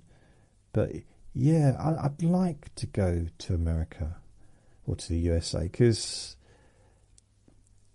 I don't know, for me, we're so connected, like the countries, like the UK or England or whatever, and the United States, so connected, like almost related. Not just the fact that we used to own the country, but just in a sense of, and I mean, obviously there's going to be lots of people from the UK, ancestors that have gone down a thing, that live in, I don't know, a lot of British people and Scottish people and millions of Irish people that lived in America and have, so it's because it is a nation of lots of different peoples, isn't it, in America? And I was born here, but born watching TV shows from America, listening to songs from America, hearing about the politicians, like the presidents in America, watching movies with American actors. So it's very, or even American adverts, playing with American toys. There's so much, reading American novels, there's so much connection between this country and America. Did you hear him just growl then? You better keep quiet, Vinny. I'm doing a recording. Don't need you barking again just because someone farted outside a mile away. I would like to visit America. I have never visited, but I'd like to come and maybe do a tour. If we can get everyone from the entire, from America, everyone that listens to me, or everyone that listens to me even if it's just once throughout an entire year. And if they're willing to travel to somewhere in America, like let's say Boston, for example, just as an example, or to New York or whatever. And if every single person in the United States that listens to me at least once during the last year, I reckon I could probably fill an audience of about 35 people, I reckon. Which is a nice audience. It's small, it's cosy, and it could be like my tour, my world tour. Groups of 20 or 30 people. Yes, Vinny. I never performed. I think the most I ever performed to was about 250. That was like, in the 90s. But in some ways, it's harder. I found it when I started doing relaxation groups. I found it harder with smaller groups. For some reason, it was easier with big groups. If there was like 23 or 24 people, that was almost easier than dealing with just 3 people. I don't know why. You right, darling? You right, baby? You right, baby? My little baby. That's talk to Vinny, by the way. So yeah, I would like to visit. One day, if there's an agent out there that thinks, you know what, we'll put on a world tour for him. Yeah, come and do that, and I'll visit United States, America. Come and travel. If I was like well known enough, it'd be so cool. Do you imagine being able to travel through America and just stop in different towns and different places? And even if there was only 50 or 100 people, it would just be so cool. Just to it wouldn't have to be like big, massive. Well, obviously, it wouldn't be, would it? I'm not going to fill an auditorium out or an arena, but it'd be just cool. So it'd be intimate. It'd be like I could almost do like a Q&A Friday live, and you could all clap. I don't know. It'd be weird. It'd be surreal though, because apart from the fact, surreal is just like unreal, isn't it? Like not unlikely to happen. But if you think about it, the amount of people in America or the United States, I don't know, is it America or United States, whatever you want to call it, the amount of people that do listen to me, like on a regular basis, let's say at least, should we say once a month or once a week even, there's quite a few people. So that would be, and if they all wanted to sort of meet and get together and come and see me, that would, there'd be a few people there. It'd be a lot of fun. I can't see it being a financial success though. I don't know, because I want to travel first class or business class just once in my life. I just want to be able to do that once. Just how cool would that be? Imagine having like just space, leg space, and and have someone else paying for it as well. Wow. So that'd be cool. So yeah, I'd like to visit the United States. I'd like to visit Canada and Australia. It'd be also cool to, and there's lots of different countries like Norway and different countries in Europe as well. It would be nice to really get a gauge of my audience. I know I've got 207 members of my Jason Newland's boring group, and this isn't even bragging to say there's more than 207 people listen to me. And it's hardly a brag, is it? 209 at least listen to me on a regular basis. But it would be nice to have a real sense of how many people listen to me, and it's how I wouldn't even know how I would get hold of that. You know, people that listen regularly, because most people would never ever send a message, never contact me, never let me know that they listen. It's just because it's just standard thing. Most people that listen or watch videos, they don't leave comments. They just listen and they watch the videos. That's generally the way. I mean, if you look at a video that has 100 million views on YouTube, at the most it might have 100,000 comments. It might have 1 million comments, but it's still, you know, it's only going to be a fraction of compared to the amount of people that have watched the video. And I don't quite get 100 million views on my videos. Not quite, just a little bit less. So yeah, it'd be, I'd like to, but I haven't been, but I would like to. Before I get too old, because I don't know what the cut-off age is for travelling. But yeah, I definitely would love to actually. I'd love to go to the United States. There's certain places I want to visit. Phoenix is one place. I want to go to Milton Erickson's museum place. I'd like to go to Disney World or Disneyland, one of them. I'd like to go to... I just like to visit different places.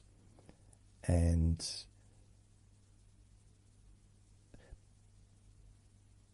but I don't want to go camping. I don't want to go camping, no. And I want to... although I'm kind of a loner and I travel on my own, I think if I was going to be travelling a country, I think I'd kind of like to, I don't know, maybe do it with someone, maybe not, I don't know.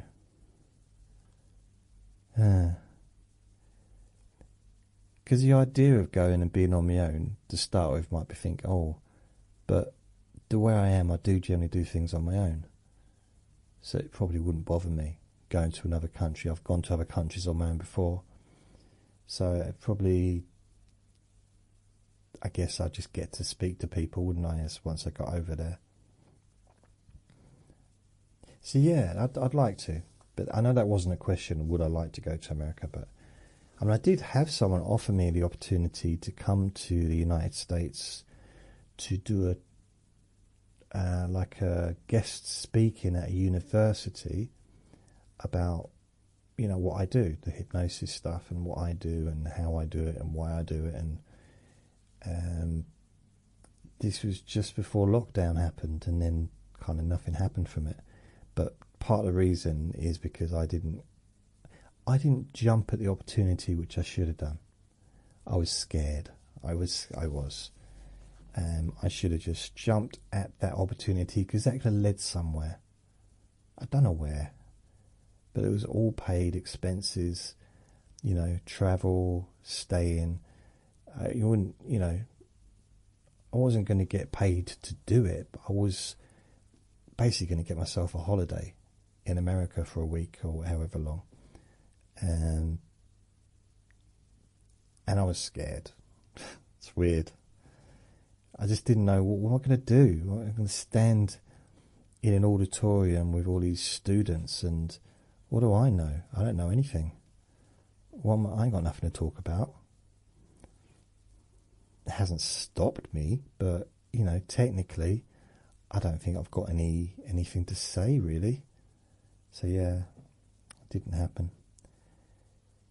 The next question, so thanks for that, Michelle. Next question is from Robin. Would you consider doing a podcast on weight loss? That brings up issues for me. Not emotional issues, but just because I had this... I've been asked in the past to do some weight loss stuff, and I know how popular they can be, especially this time of the year.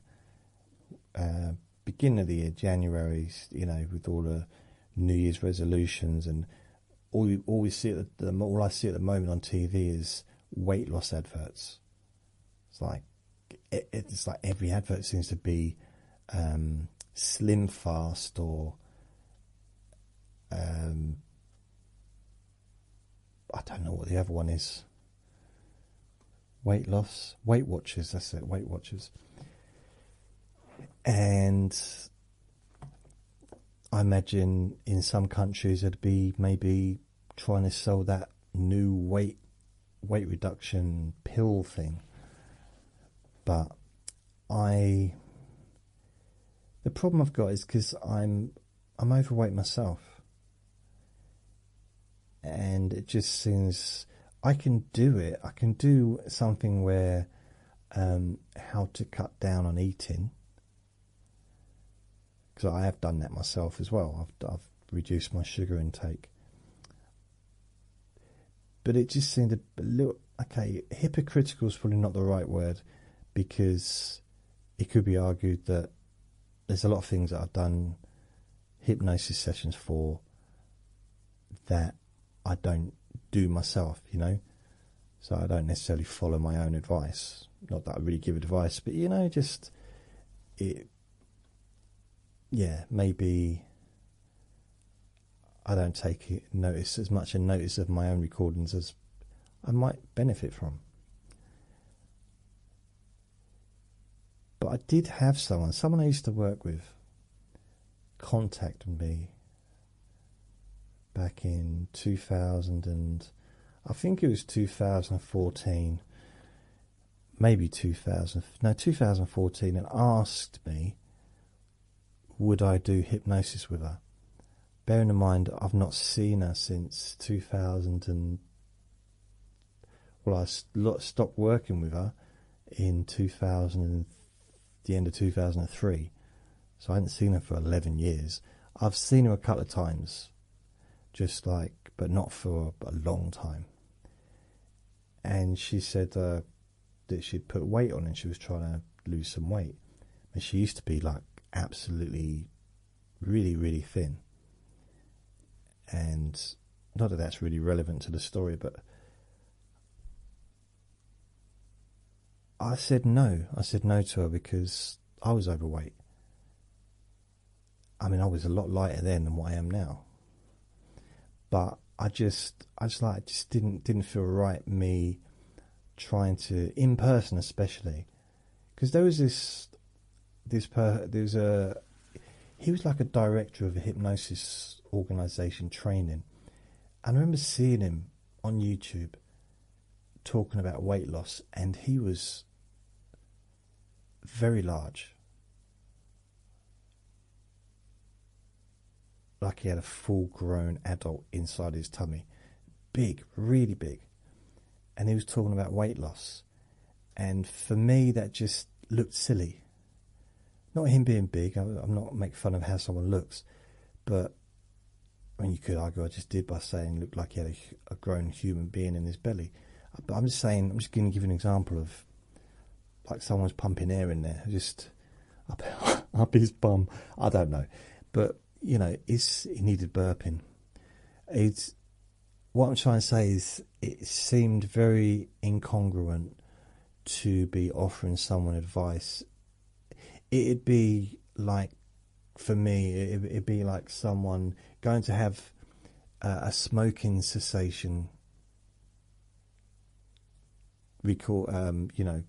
hypnosis session to stop smoking, and the hypnotherapist is there smoking.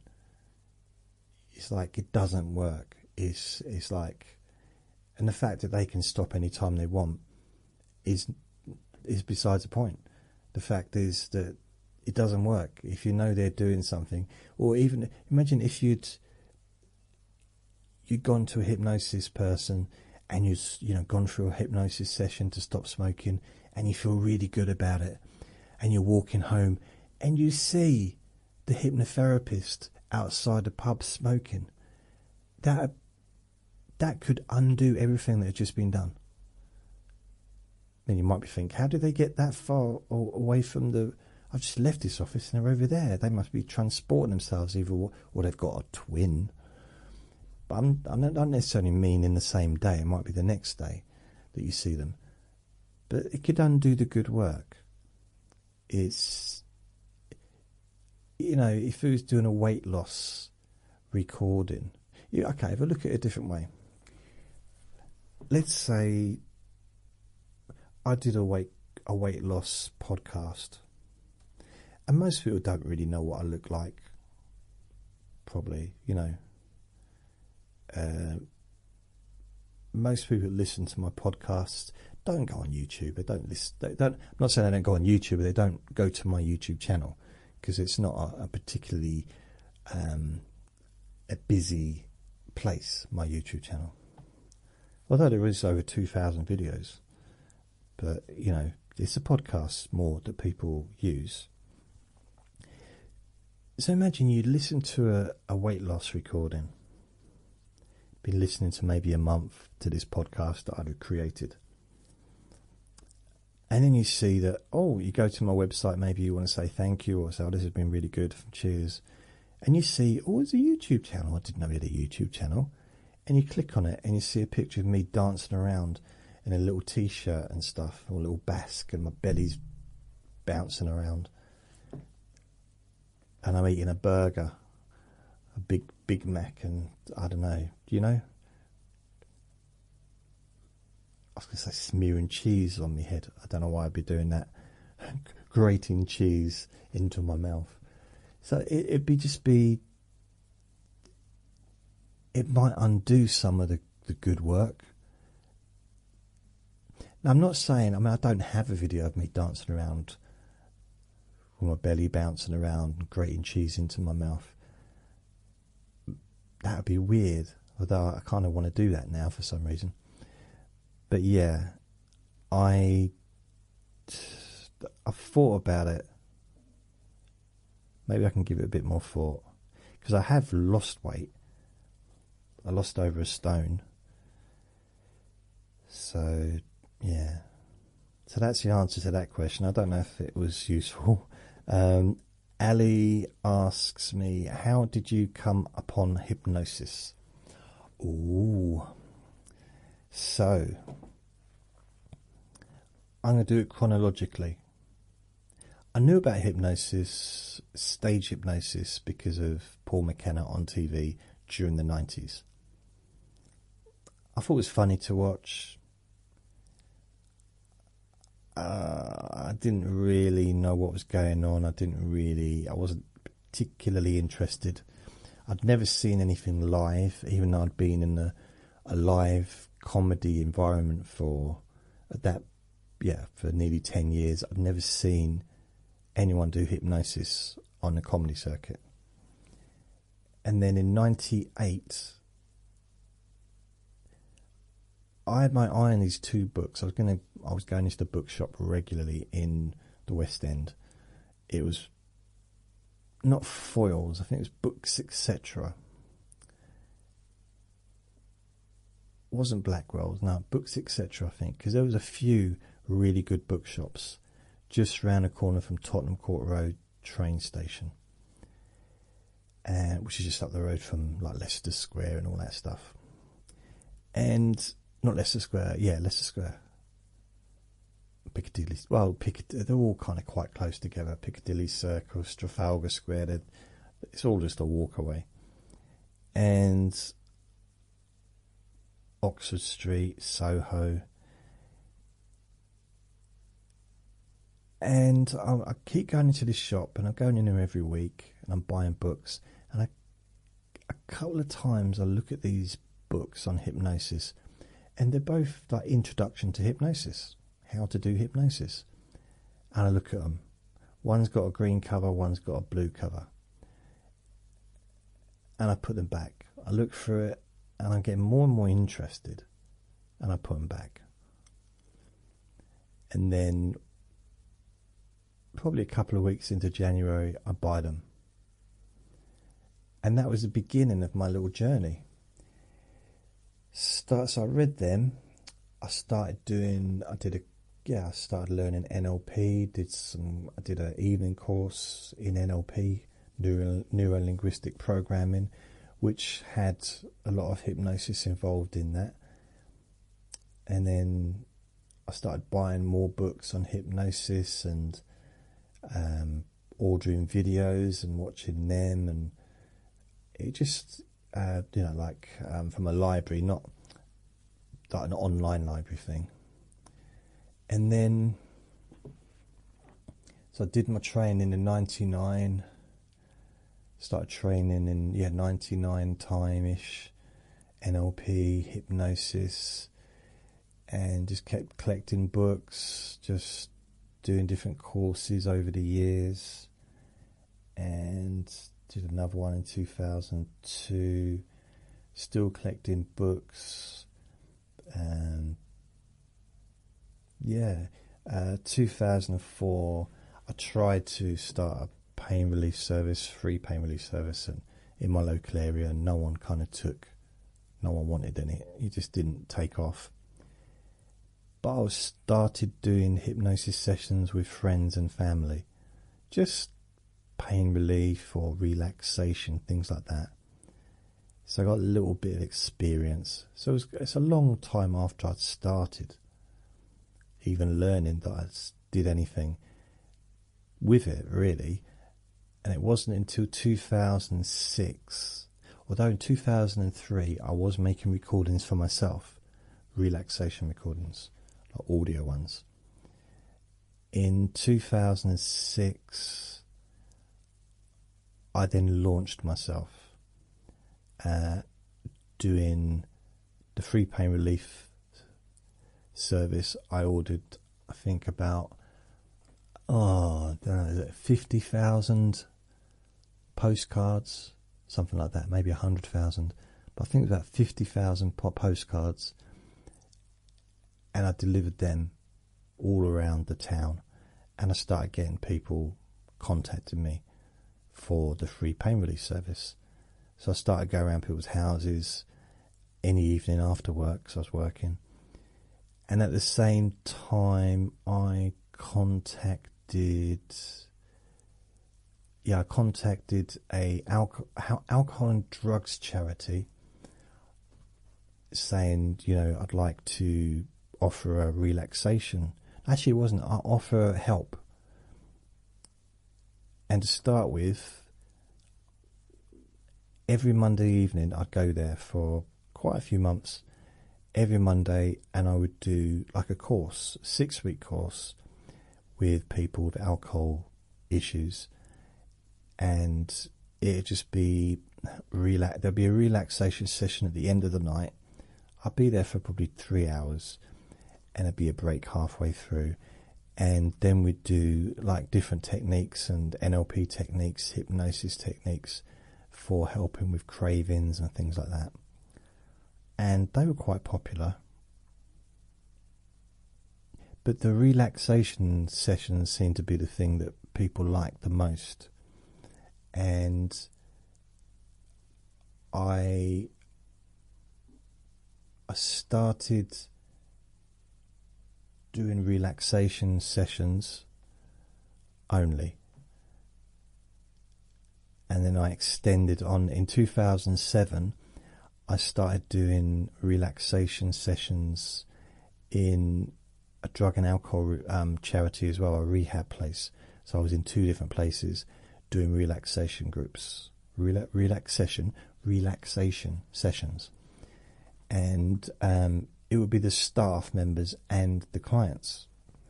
So it was quite cool. So I did both. I did about 2 sessions a week in each one. So I did about 4 a week. And I stopped doing the free pain relief service before 2006 ended.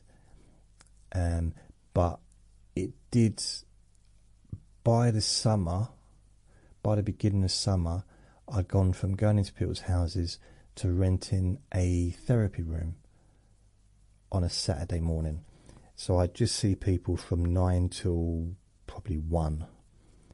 And they'd come in, it's still a free service, but they paid £10 which was how much I was paying per hour for the room. So that was it. So they paid the £10 fee, and I got them to pay that to the person downstairs because there was a receptionist there. So that was good. So I did that for a while. Started having people asking me to do other things, can you help me with this, can you help me with that, and that was it was moving in a different direction to the pain relief, which is what I was mostly interested in. And then in 2006, because I started doing the groups, the relaxation groups, someone did ask, well, can't I, and this was the end of 2006, so probably I went part-time in about September 2006 in my job. So I used to work from 9 till 2, something like that. So I started increasing my relaxation group sessions. I started doing more, and I do it in the afternoon, because before I was kind of limited to just once a week on a Friday, not on a Monday morning, no, Monday evening, maybe 2 evenings a week, but generally Monday to start with, and then a Saturday morning for the pain relief. So what I did is I started doing group relaxation sessions during the day, sort of like, about 3 o'clock, like at the end of their working day, so maybe 4 till 5 or 3 till 4, something like that, and the staff had come as well. And people in the alcohol charity, I was being asked, like, the people saying, we do like listening, it's nice when we're here, but it'd be nice to be able to hear you when we're at home. So I thought, and luckily the bloke that works in I haven't seen him for a long time now. He was a lovely bloke. I recorded on a digital recorder the recordings of a group session, and then he put it onto CDs, made a cover and everything like that, and started giving out the CDs for free to the clients. And then the drug rehab centre wanted to do the same thing, so we started doing it there as well. The thing is, it was expensive and it was time consuming, because he wasn't there to do that. He had other things to do, to answer the phones, and he was on the reception. So it got to the point where it wasn't very practical to be giving people CDs, because they were going just as soon as they were being created. And also the quality wasn't so good, and didn't want to just have the same recording, because I thought that was very limiting. And then what I started doing is putting the recordings on my website. And I thought it'd be better for people, in a sense, to be able to listen back to the recording that they just listened to. So let's say they're on a Friday having a recording between 3 and 4. And then on a Saturday, they can go and listen to that exact recording, word for word, because it was recorded. And they'd even get the same sounds that was there during that recording. And people seem to like that. And that's when I started to share them on what's it called? So this is probably before the summer. I started sharing them on, not Facebook. What's the one before Facebook? Names face, whatever it's called. There was one before Facebook. I started sharing the audios on there. I started a podcast. Podcasting was kind of a new thing back then. It had success. Podcasts were quite popular, and then they just died out. Then they became popular again later on. but for quite a while they just dropped. I mean, the podcast I used was called freepodcastsomething.com, and I had, so during 2007 I'd reached over 100,000 downloads. I just remember that. It was like, could not believe that I'd had that many downloads. Like, wow. And all of the recordings were really bad quality sound, and a lot of them were just live recordings from when I'd been doing, the podcasts, doing the live sessions. Because I did the live sessions all the way up to September 2007. So I did live group sessions for over a year and a half, between the alcohol charity and the drug rehab place.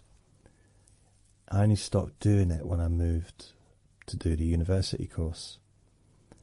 But during that time I was also making recordings at home. I was making videos at home as well.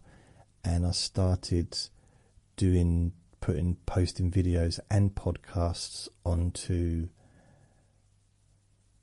what's it called? I forget the name of it. The one before Facebook.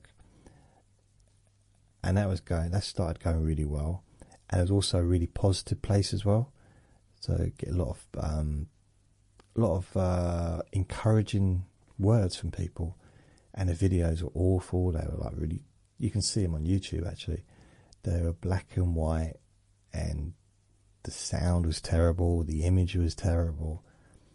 But I had one video, I think it had like 10,000 views. I couldn't believe it. Like, what? Anyway, I think it was either a pain relief one or a relaxation one. I just couldn't believe that people were listening. And at the time, I don't think anyone else was doing, or couldn't find anyone else doing hypnosis recordings on there. It was all bands, singers, and that's what it was, really based for as far as music and videos went. So I continued with that until just continued, really. It just grew. I did 3 professional recordings, or in a professional recording studio, in about 2008. And this was a stop smoking recording, a relaxation recording, and a pain relief recording. I've lost all 3 of those recordings. I don't know where they went. And they were all on CD, and I spent about 2 days in a recording studio. And then I did my own stop smoking course, which I spent 2 weeks recording. And I got some equipment, and this was about 2000 and maybe 2009. I just lose track, I'll be honest with you, the years. And I did that because my landlord and landlady were on holiday for 2 weeks. So I just spent the 2 weeks focusing on recording this thing, editing continuously, redoing sentences until I got it so it sounded good. And I was watching Prison Break in between, so I watched all the series as a Prison Break during that 2 weeks. And then, before that, like 2007, YouTube came along and Facebook. So or was it 2006? It might have been 2006, to be fair. Yeah, it might well have been 2006. So I started my YouTube channel in 2007. I might have joined Facebook in 2006. And yeah, I just been doing the same thing forever. The YouTube channel was going quite well, and I did delete that in 2013, I think. 2014 time. I've had the same Facebook page, I think, since 2008. So I deleted the ones I had, but I've had this one for a long time. I wonder if it says it. Does it say when I first got my Facebook page? Usually it says active since, doesn't it? Let's have a look at the... Why doesn't it come up? Let me just see my profile page. Does it say intro? No. Oh yeah, it does. Joined August 2008. So yeah, I'd had a couple of different Facebook groups, and then I had a habit of deleting stuff that lasted for a while, actually, to be fair, but gradually I seem to have managed to move on from that.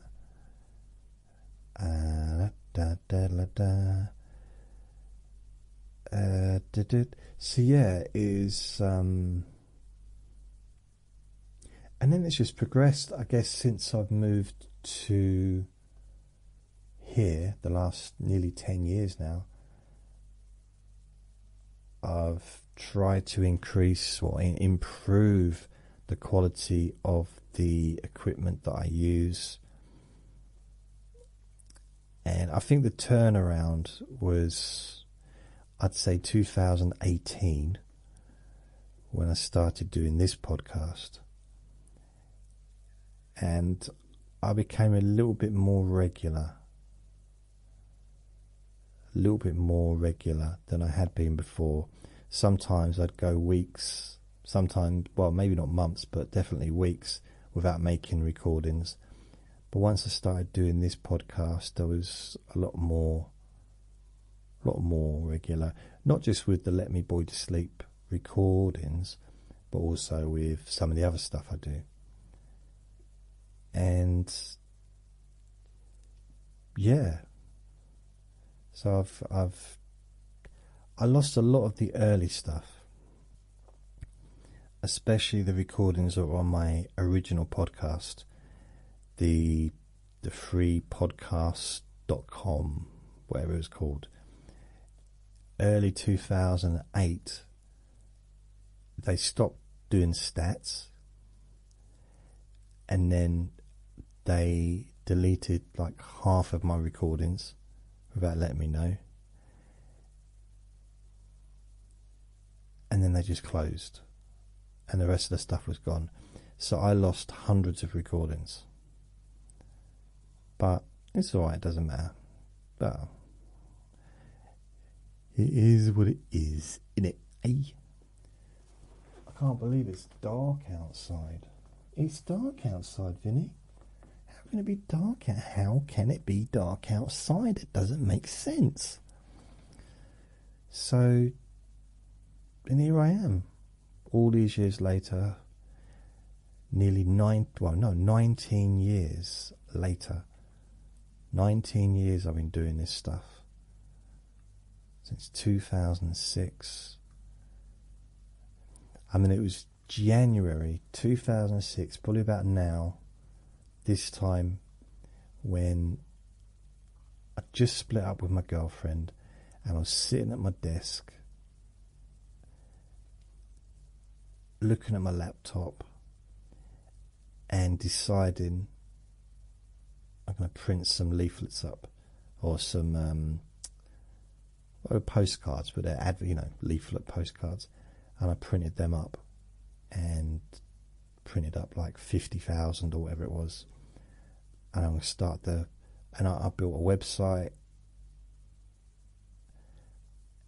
and I got a domain. Like, my domain then was, I've had jasonnewland.com for over 20 years, but the one I had for that one was freepainrelief.co.uk, I think. I let that one go. The previous one to that was helpwithpain.com, I think, but that was 2004, and I didn't get any comers for that. But the Free Pain Relief, that worked out okay, pretty good. And so that's 19 years. since almost kind of like the launch. But if we go back even further, and it was 1998 when I bought my first hypnosis book. So 98, 2008, 2018, 19, 20, 21, 22, 23, 24, 25. So what's that? 27 years. Yeah, 27 years I've been I'm kind of involved in hypnosis a little bit still, I suppose. I still make recordings. I've definitely moved towards the being just really boring and focusing on just being boring and boring people's minds so they fall asleep and so you relax and, all that stuff. And that, I do believe, brings me to the end of this here recording. So thank you everyone for your messages, for your questions. I'm sorry that I didn't get straight to the questions because I did chat for a bit, more of an update of what's going on. But, oh well. So, thanks for listening. Remember to be kind to yourself and be gentle with yourself because you do deserve to be happy. Lots of love. Bye.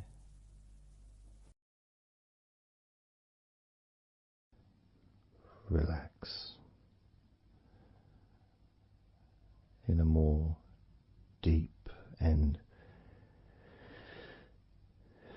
meaningful way.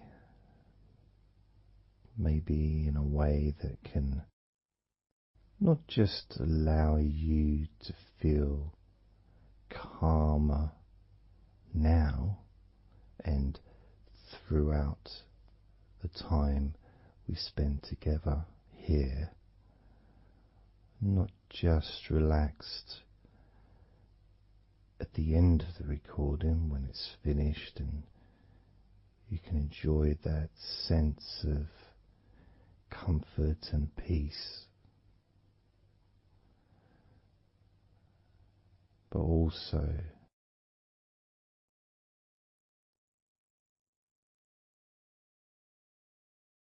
I think it would be nice to have those feelings of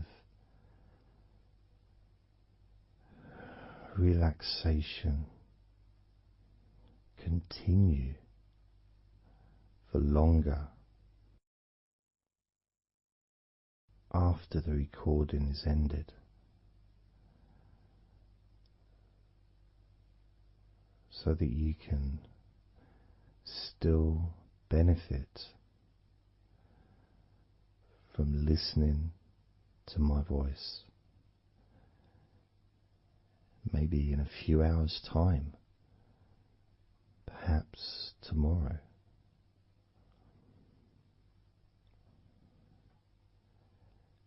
And then by listening regularly, especially if you find, like some people do, and myself as well, sometimes I find one particular recording that really resonates with me,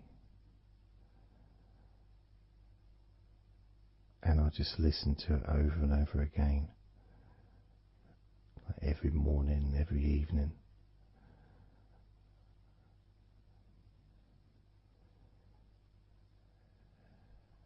There was this recording from, we're going back to about 1999.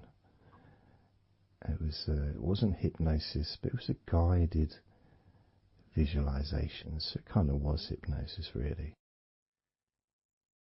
And I managed to find it again, and it still has the same effect on me. And part of it was the person's voice relaxed me. Just felt so peaceful and I'd look forward to listening to her in the morning and in the evening.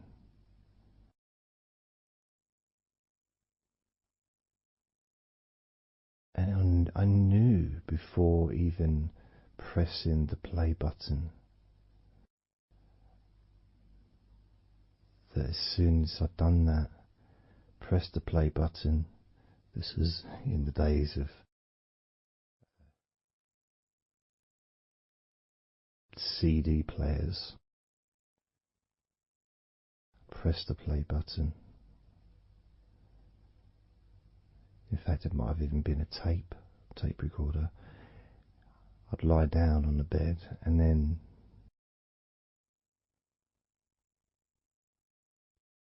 even without necessarily listening to her words, because I had them memorized really. It was as if my body knew exactly what to do. And the muscles just almost went into automatic relaxation.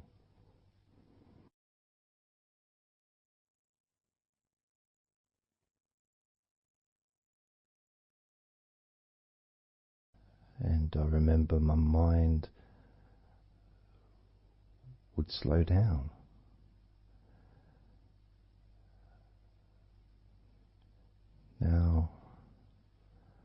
Now, I was listening to this recording in the early days of learning hypnosis, and long before I ever made any videos or audio recordings myself, because I didn't start doing that till 2006.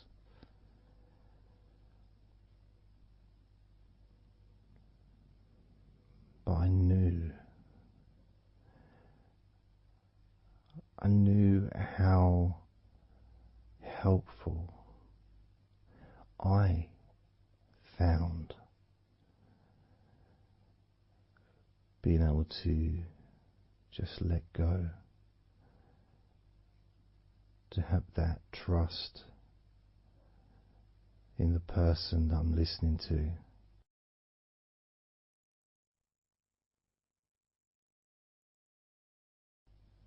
Knowing that it's going to be just as relaxing, if not more so, each time you hear my voice. You may feel the same.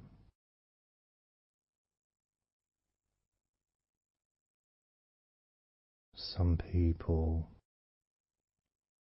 have been listening to me for over a decade.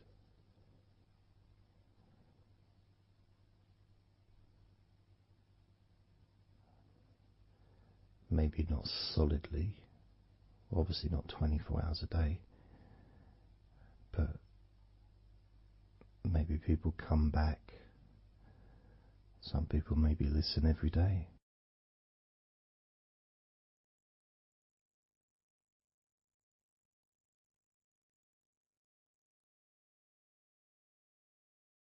And something that I do, which you may not realize by listening, is when I record these recordings, now for example,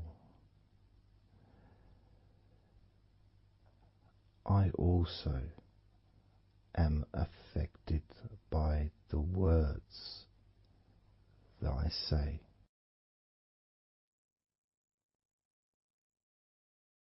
So if I said to you, focus on your feet. Notice your feet relaxing. I will be focusing on my feet. I will be noticing my feet relaxing.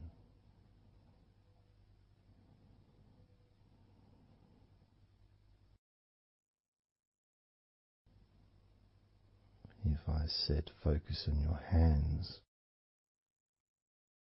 and maybe notice the difference between each hand. Perhaps notice the air in the room, the temperature of the room on the backs of your hands.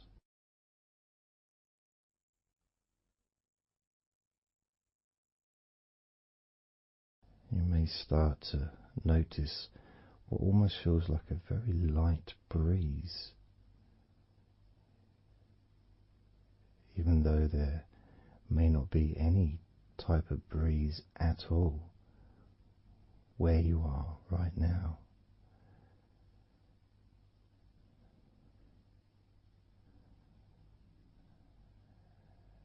And as you become aware of your hands, I'm also aware of how relaxed my hands are feeling now.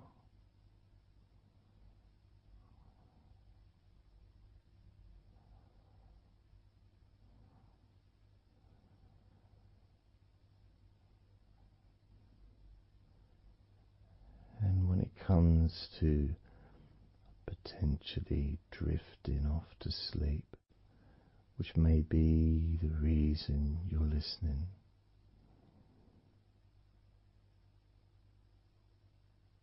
I also feel drowsy when I make these recordings.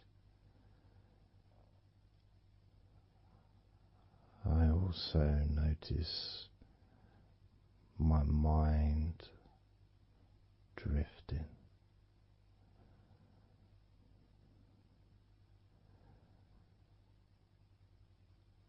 In fact, at times I've actually fallen asleep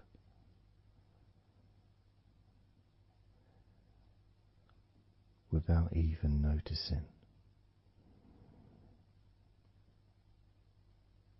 And then I carry on talking.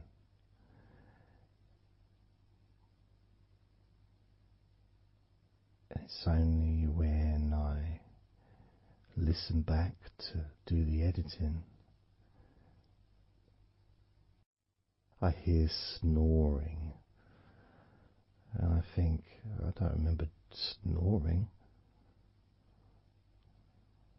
I remember talking. Is it snoring or is a pig turned up? That's what I sound like when I snore.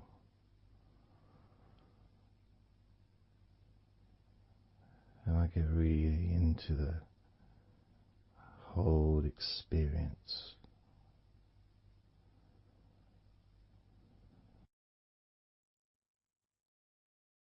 I don't know how you feel.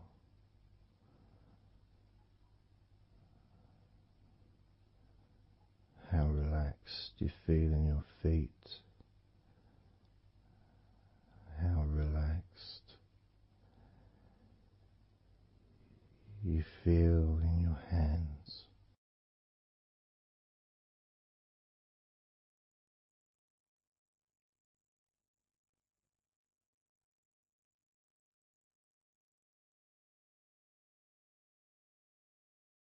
I have noticed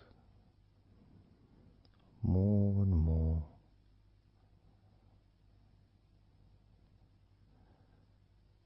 that the more relaxed, deeper level of comfort you feel,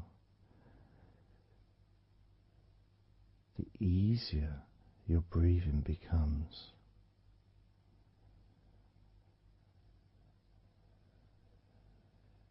It's almost like that additional muscle relaxation. So this allows you to breathe easier,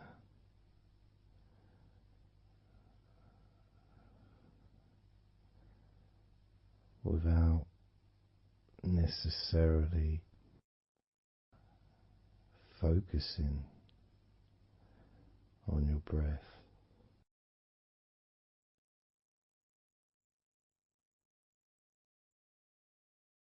However, being able to notice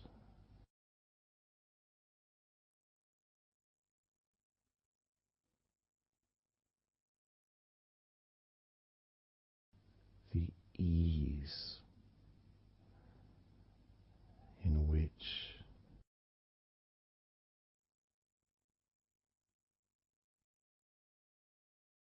you breathe so naturally.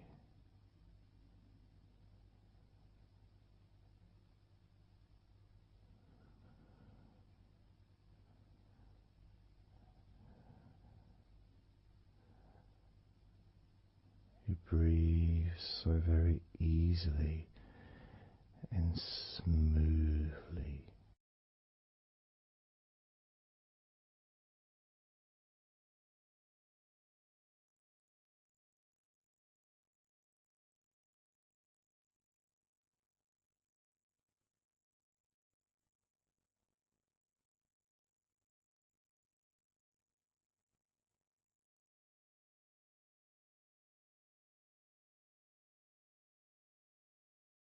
Whenever I imagine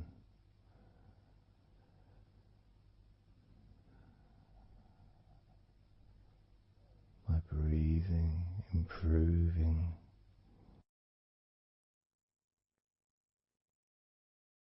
when I've got my eyes closed,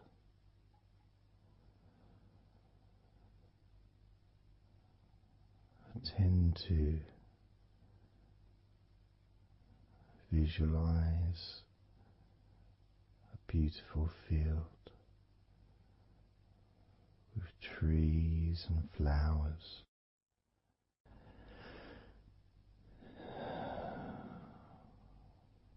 producing all that life-giving oxygen.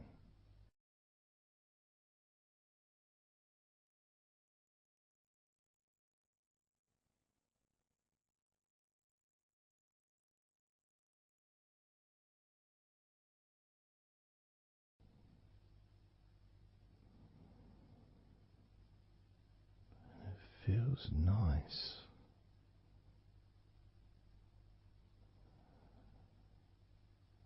to, if nothing else,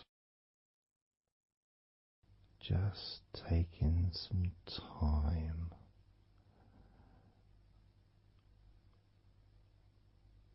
away from everything.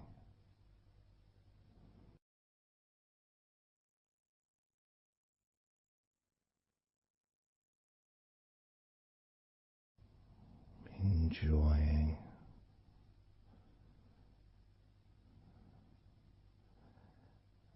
that feeling of peace, serenity,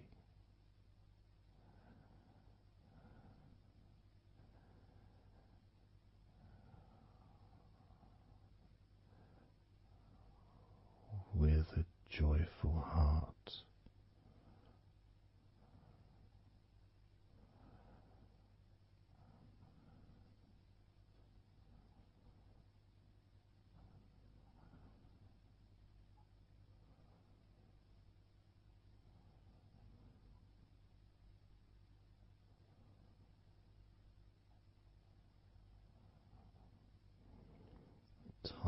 seems to just drip by so very slowly.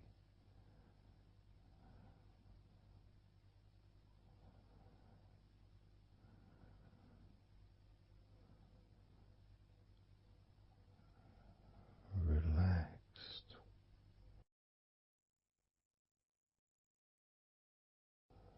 so deeply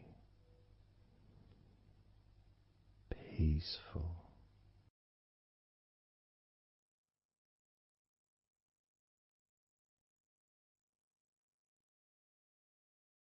completely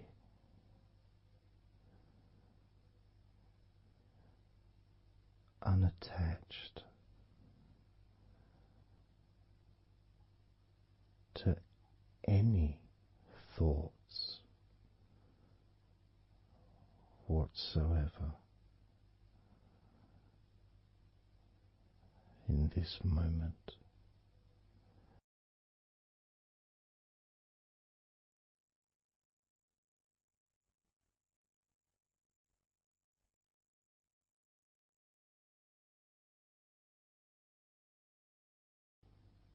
Completely free,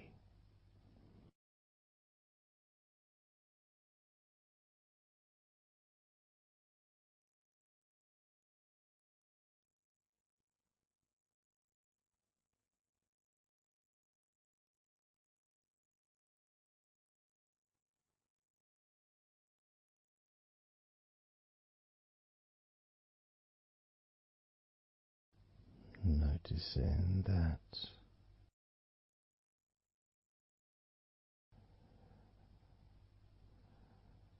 your mind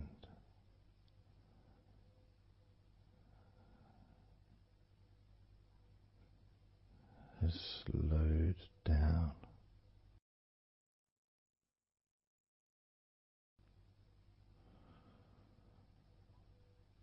slowed down,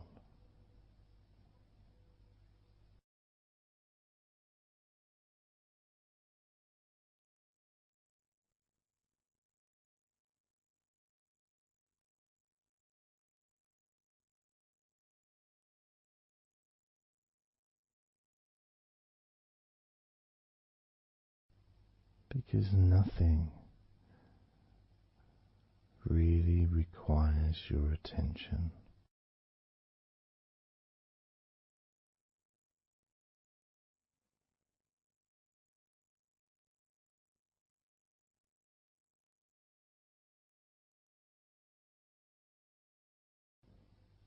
You can enjoy the physical sensations of allowing the stress to drip out of your body,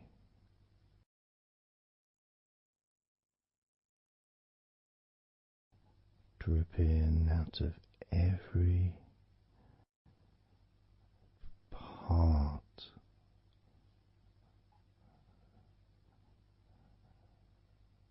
of your body,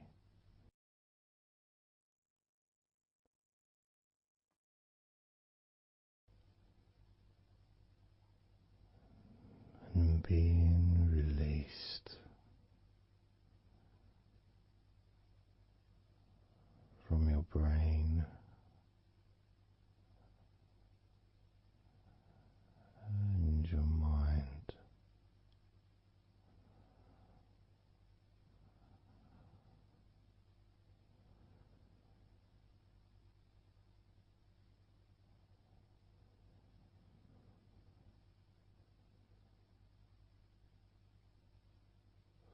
Slowly but surely,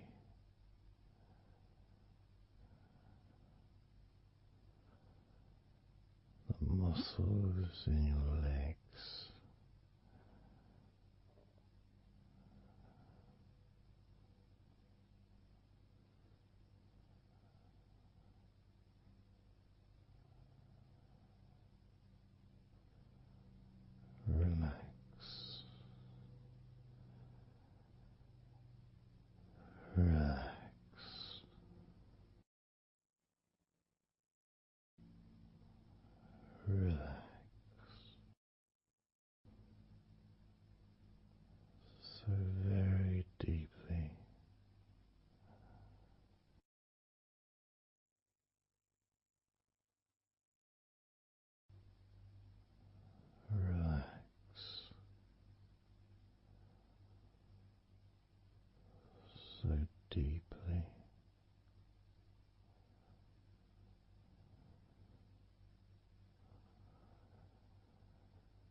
the feelings, the pleasant feelings in your arms and shoulders.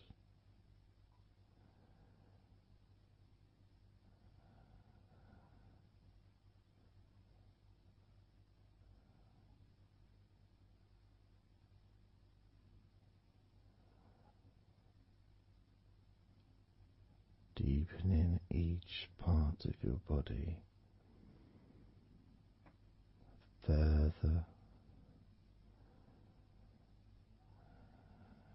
and deeper,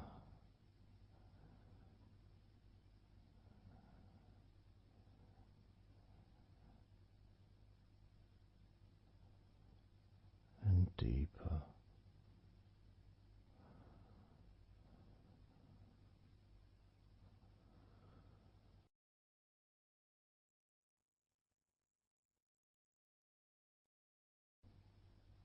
Noticing the feelings in the back of your neck,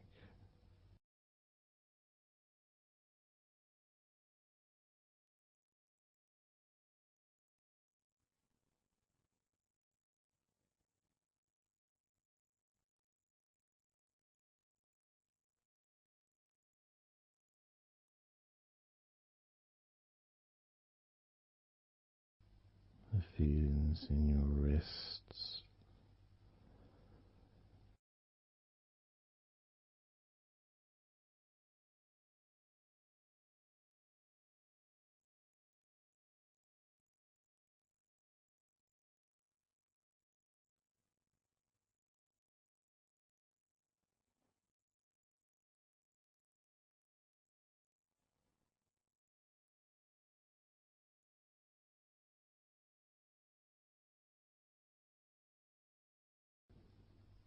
the muscles in the front of your body,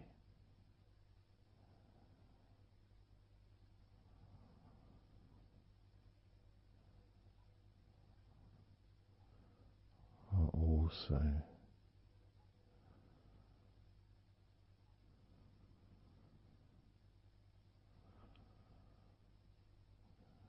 feeling peaceful.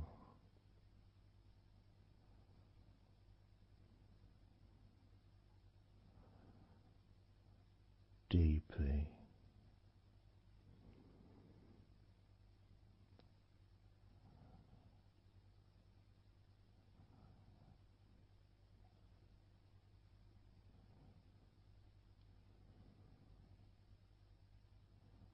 as a sense of peace spreads through your very core,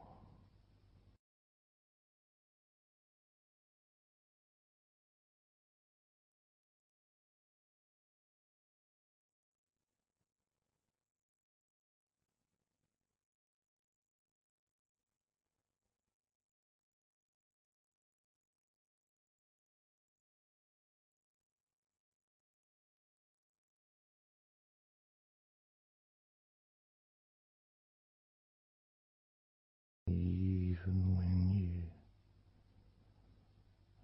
focus on your mind.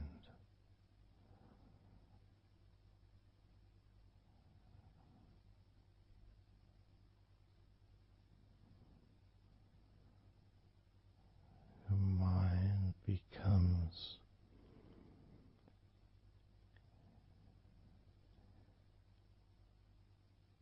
even slower,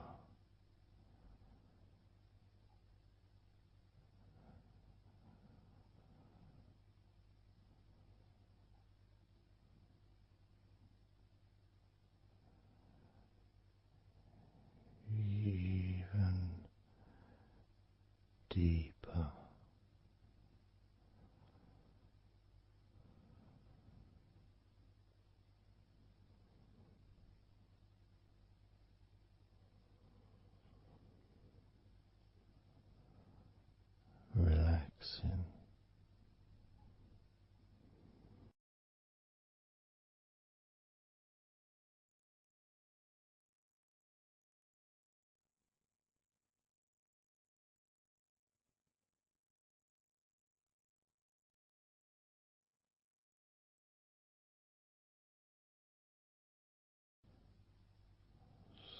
very slow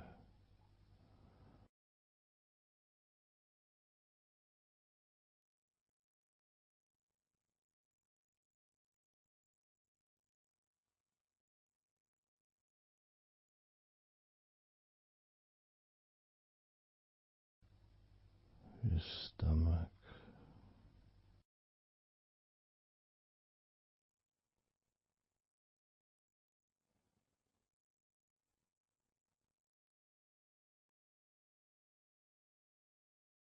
Peaceful in your stomach.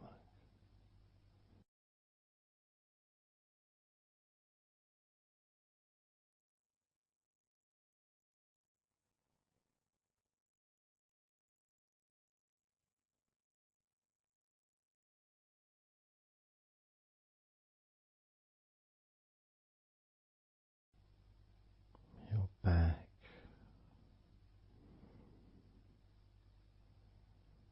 Notice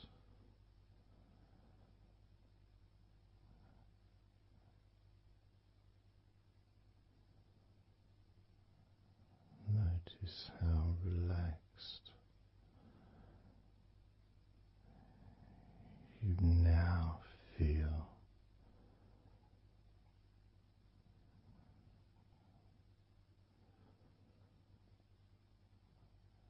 in the whole of your back.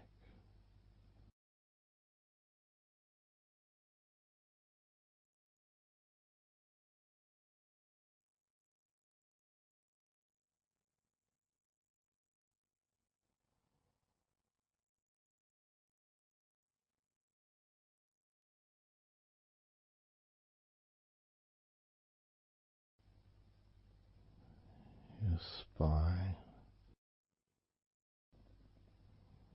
from your brain all the way down the middle of your back, sending and receiving millions of messages every day.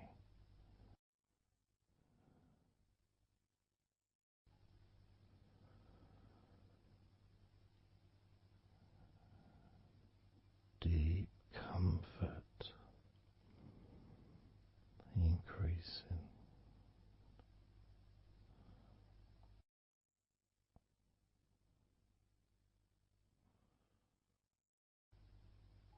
Deeply relaxed.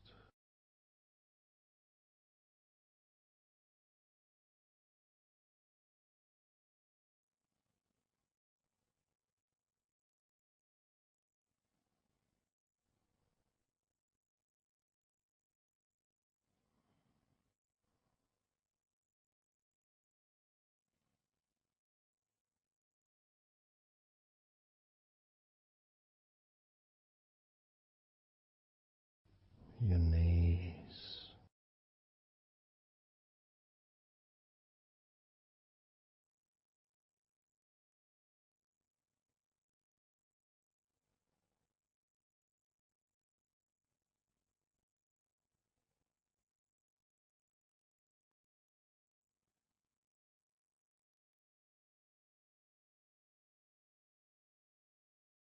relax, spreading those signals down your spinal cord into every part of your body.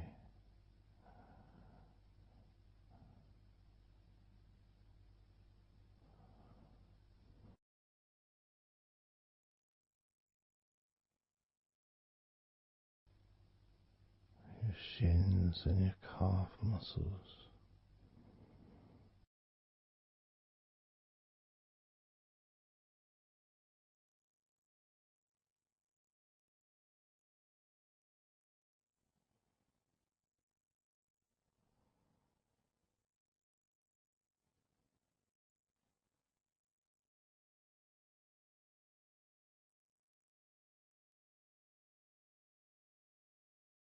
your elbows,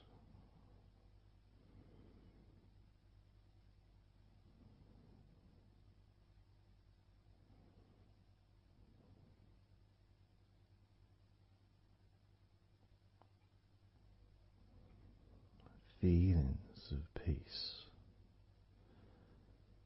and tranquility spreading through your body, tips of your toes to your eyes, your fingers all the way to your lower back.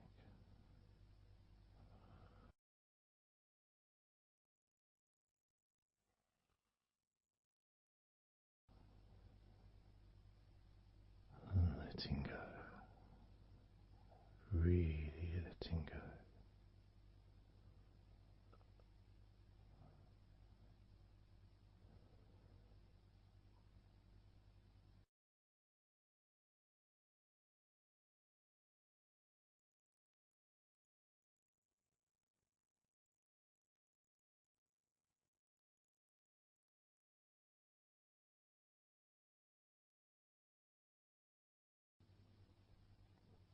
Peace.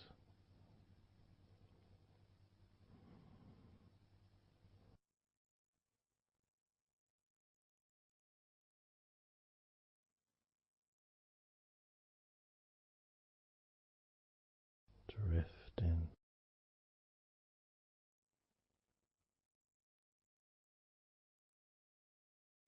mind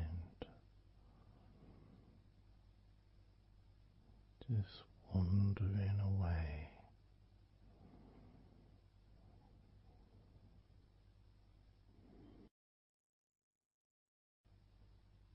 happy to let go, let go, completely let go.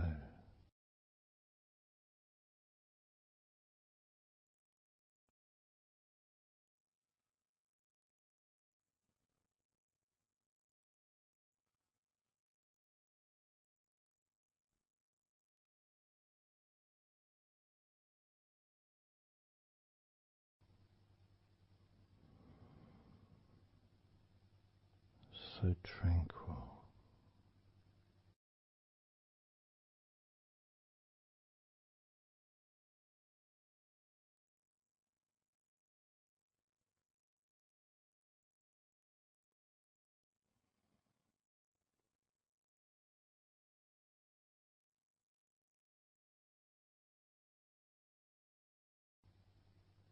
your whole body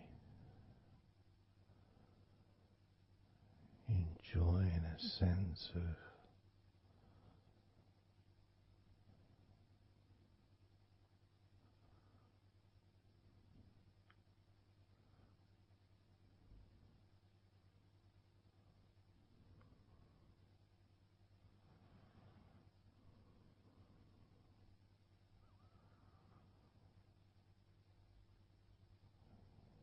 letting go,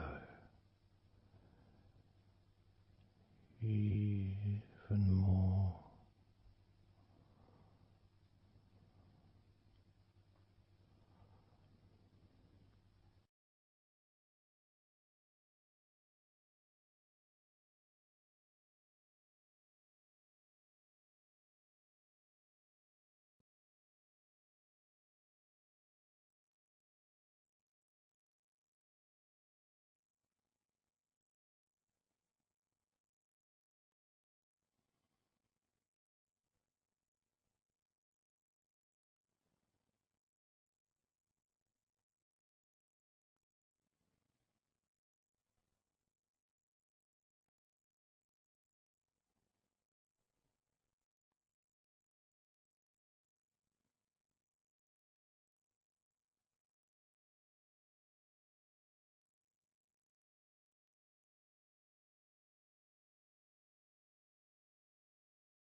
Peaceful,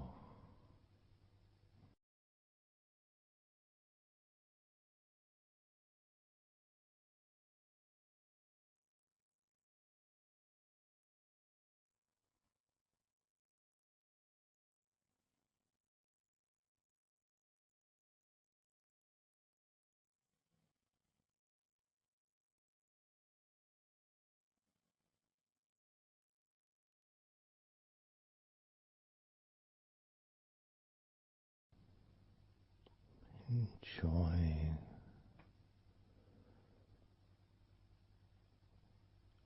the space,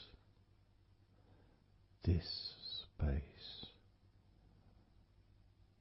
of peace and safety.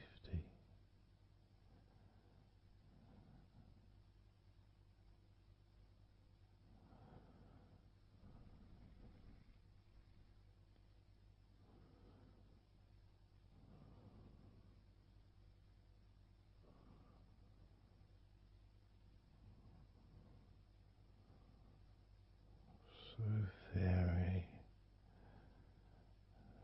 very relaxed.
Letting go.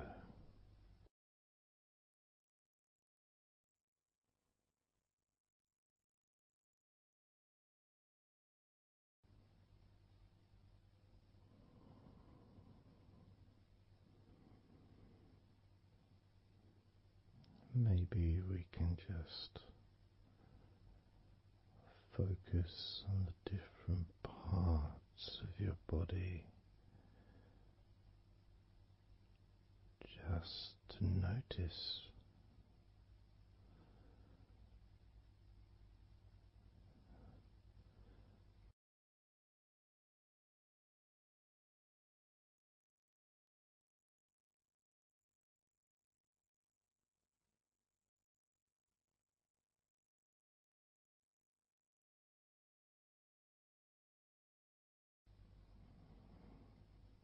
your forehead and your eyes.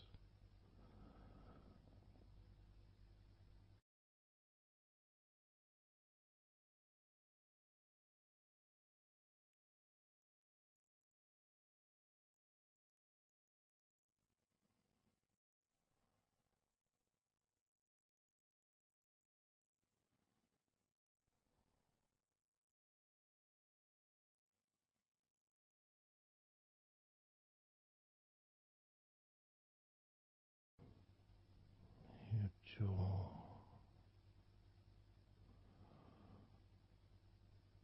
so loose.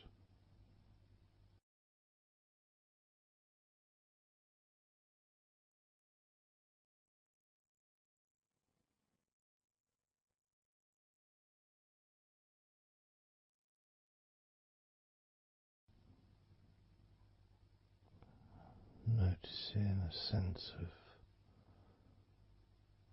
complete freedom.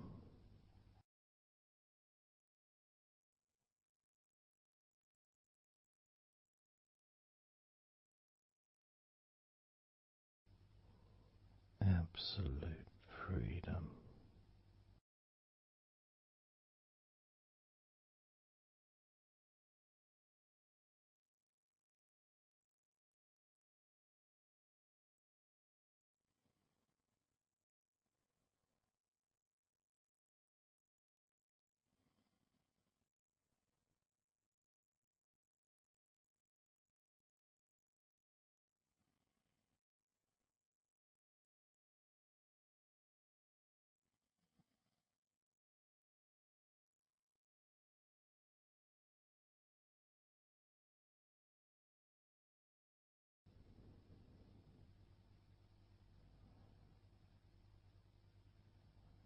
drifting,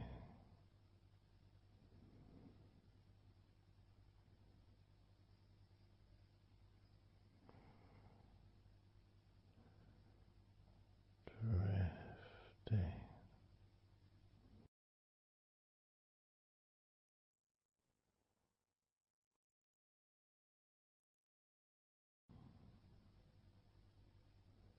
peaceful energy.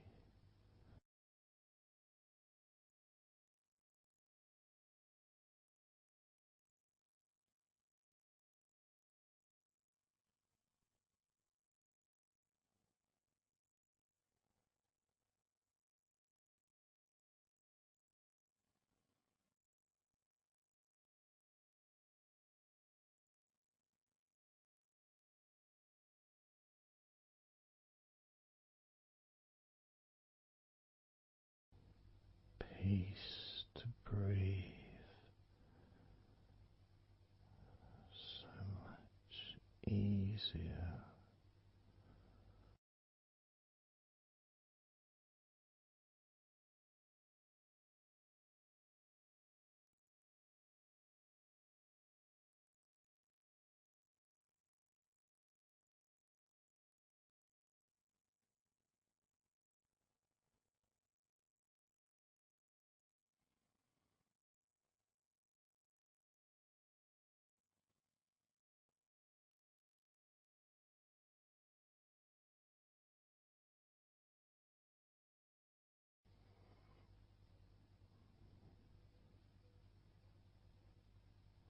Loose.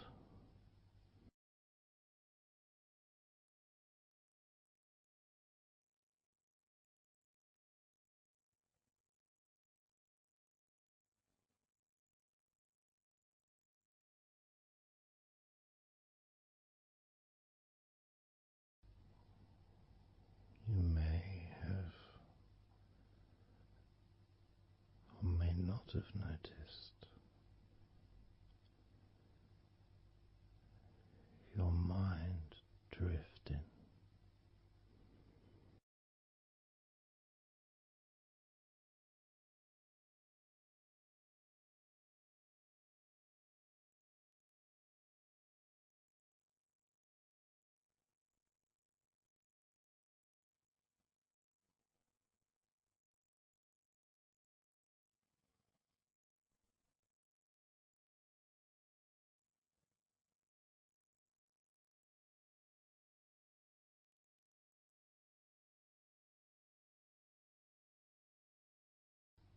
Peaceful.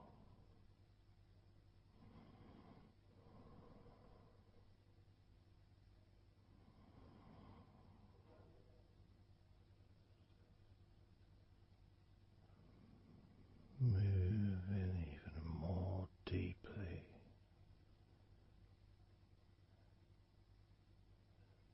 in the direction of total blissful peace. Blissful peace.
total peace.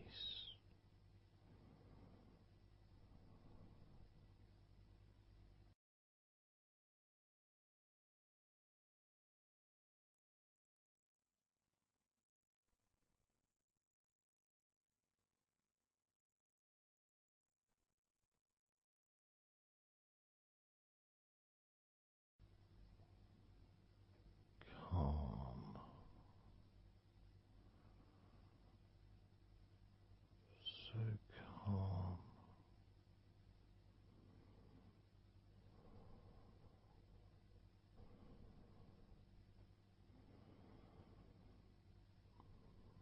letting go.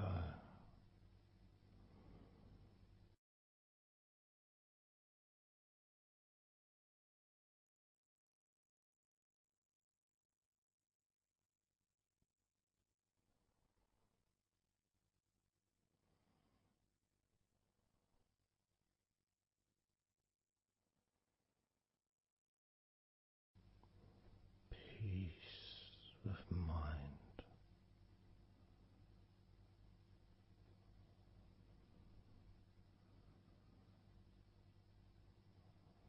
relaxed body,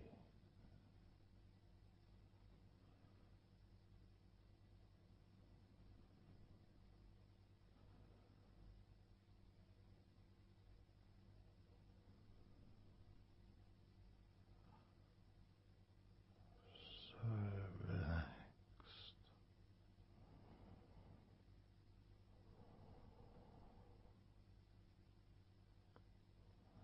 so relaxed.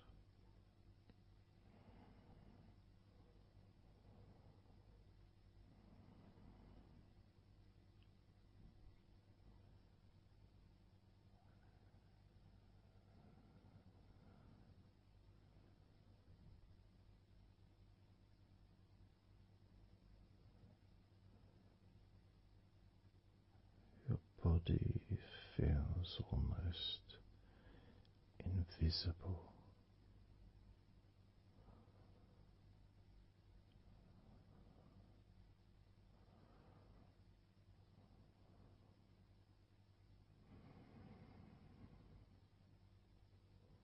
So very relaxed and peaceful.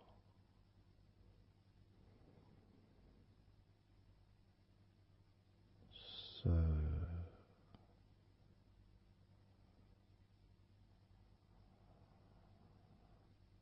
peaceful.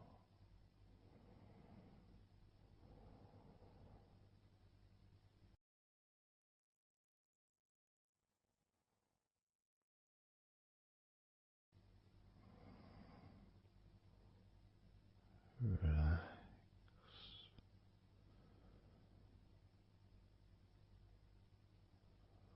let go.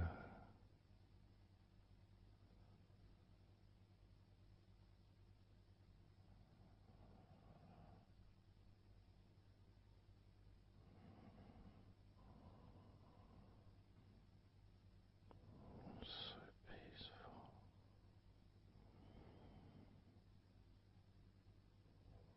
So very,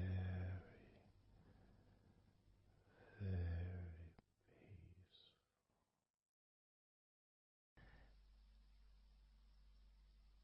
And you could start to notice that you are feeling more relaxed. Even though I've not purposely focused your mind upon that sense of physical comfort that is growing within you throughout your body, and your mind starts to slow down. And that could be almost in recognition of, I guess, my speech not being particularly fast.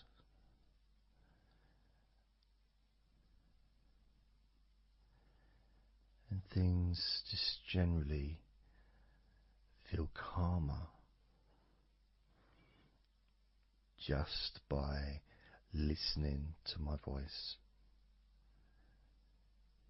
You give yourself an opportunity to take a break from the day, take a break from your life as it is, and to give yourself a rest, giving yourself permission to take some time off and to allow your body to relax and allow your mind to slow down, which in turn releases the tension, any stresses that you had in your body.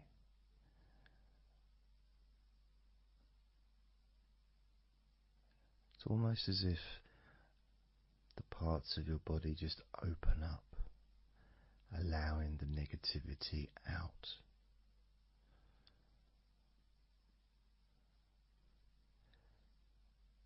And at the same time, replacing that negativity with positive, healing energy, which then fills your body up, and your mind too also starts to appreciate those feelings of increasing confidence and an almost uplifting feeling, a positive healing, an energy that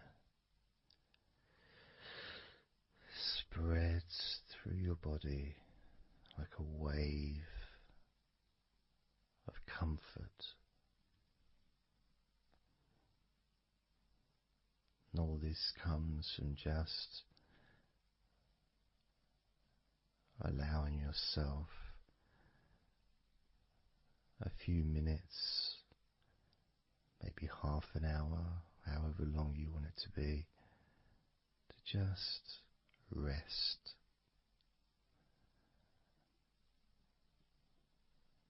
And allow your mind and your body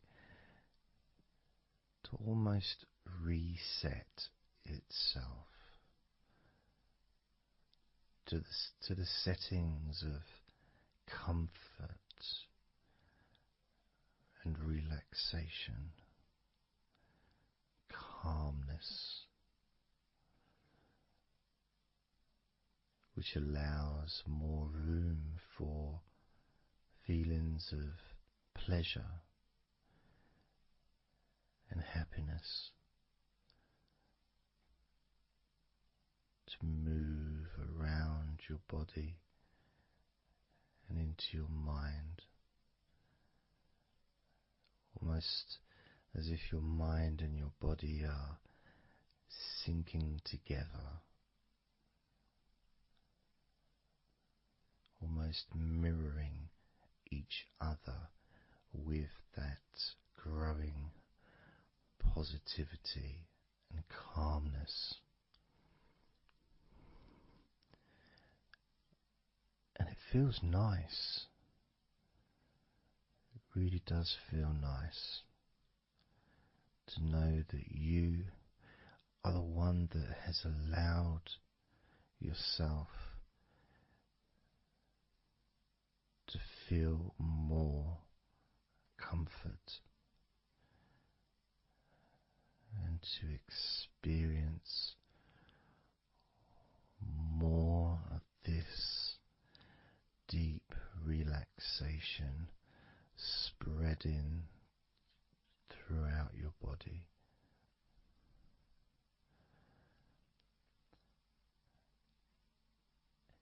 And as I focus on each part of your body, you can notice that that part becomes even more relaxed just by focusing on it. It becomes even more calm and comfortable just by focusing. And as I move down your body, starting at your head, the parts that you've already focused on will continue to relax deeply. And those parts that we've not yet focused on will just automatically release any remaining tension in anticipation of even more comfort about to come.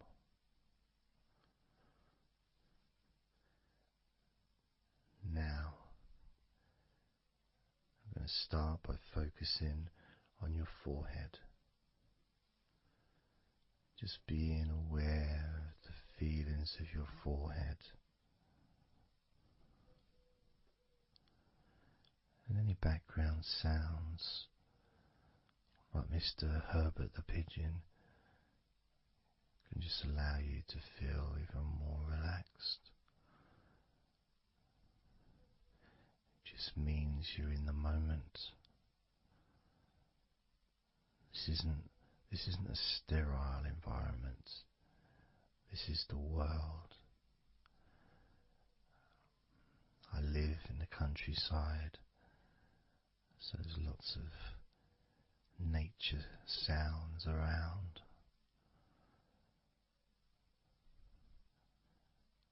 So as you focus on your forehead, just notice how it becomes even more relaxed as you focus only on my voice and that part of your body.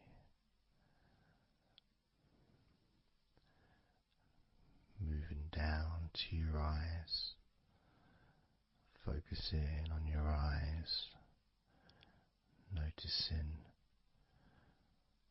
how your eyelids feel so heavy, yet so light at the same time. And all the muscles around your eyes relaxing completely. Moving your focus down to your mouth, your lips, your tongue, your teeth and your gums, and the whole of your mouth relaxing, calm and loose. As you focus now on your jaw,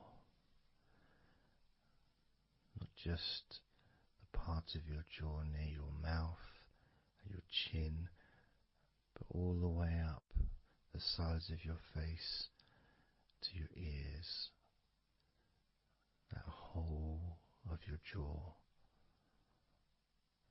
feeling more relaxed and calm.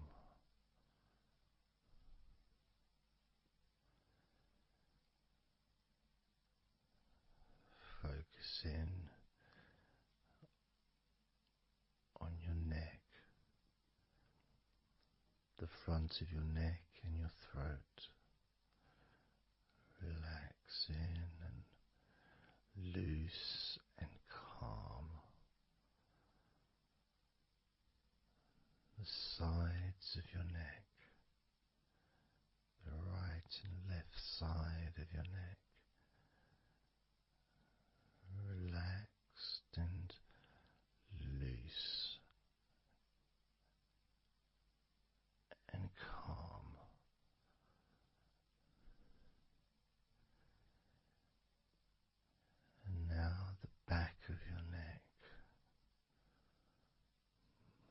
focusing on the back of your neck,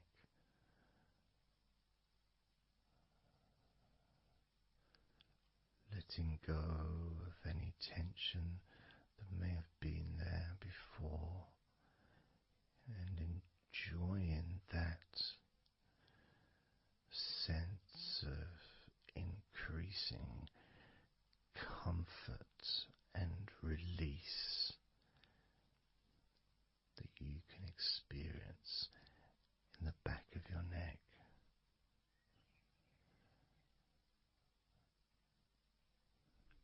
Moving down your back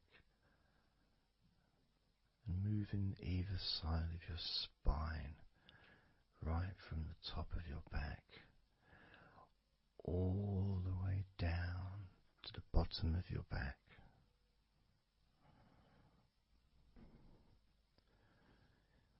Down to your lower back.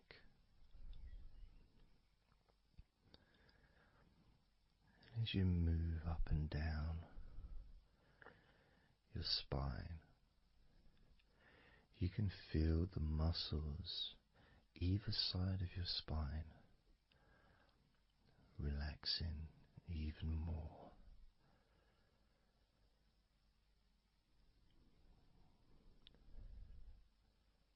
And as those muscles relax, that sense of comfort starts to spread outwards from your spine into both sides of your back. The top of your back, the middle and your lower back.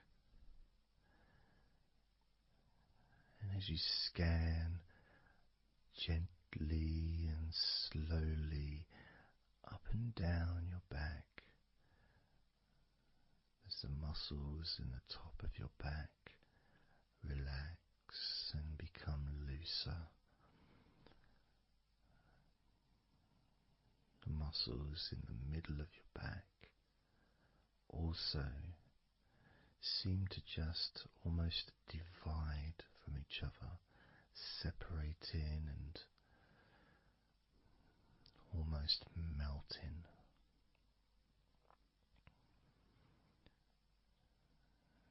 And in your lower back, there seems to be an extra special feeling of comfort that spreads into your hips. So down your lower back and into your hips, into the area where your coccyx are, and into your buttocks. And all those muscles that spread from your lower back into your hip area start to melt, start to really let go.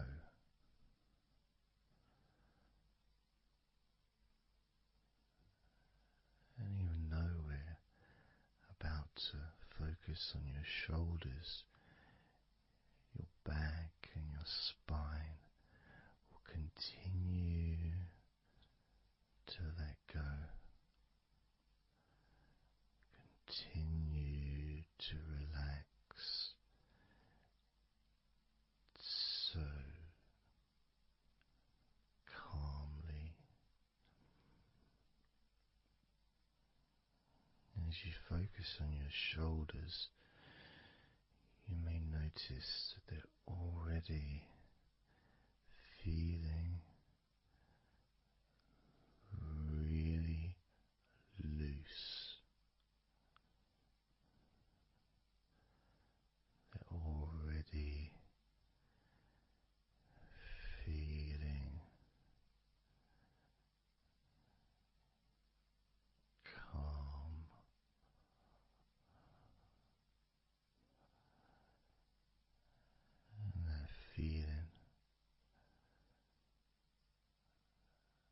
those muscles that move from your neck into your shoulders.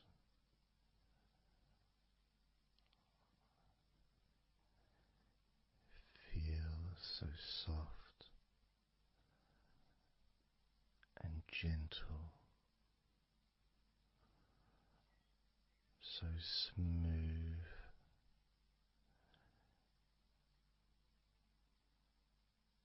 and calm.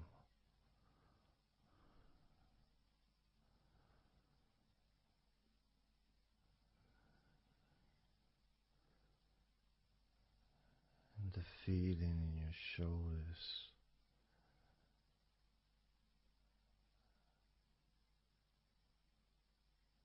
seems to spread deep into your shoulders. That sense of relaxation, not just traveling deeply into your muscles, but also relaxing the bones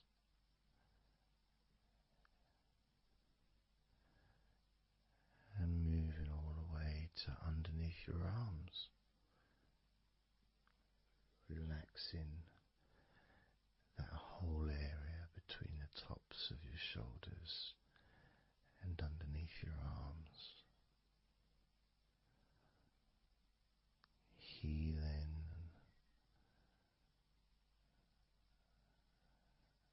You feel so relaxed and comfortable in your shoulders, which sends that deep healing message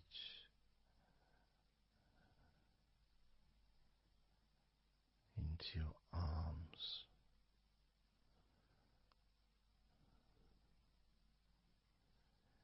And you may feel almost as if your arms are not even there because they're so relaxed, so deeply relaxed.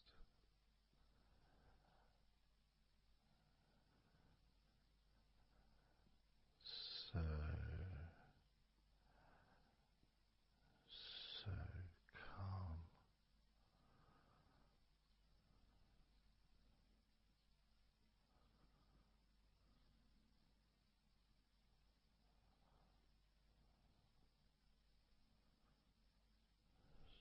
So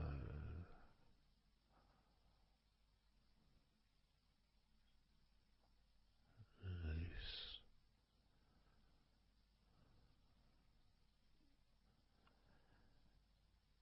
That feeling spreading all the way down your arms to your elbows, including your elbows.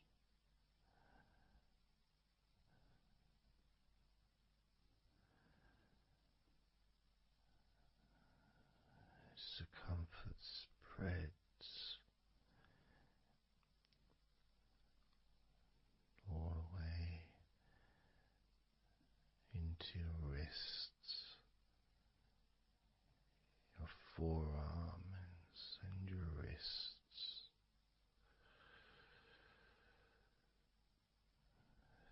feeling so heavy,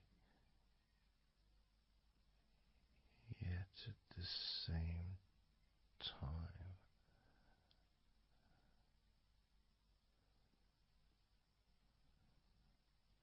so light and gentle.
a sense of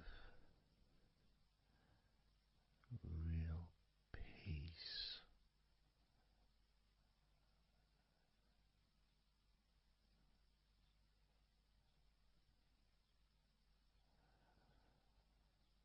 It just seems to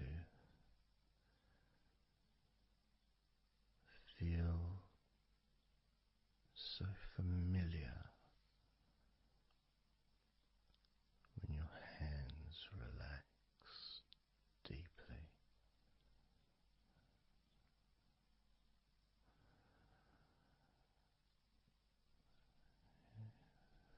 Feels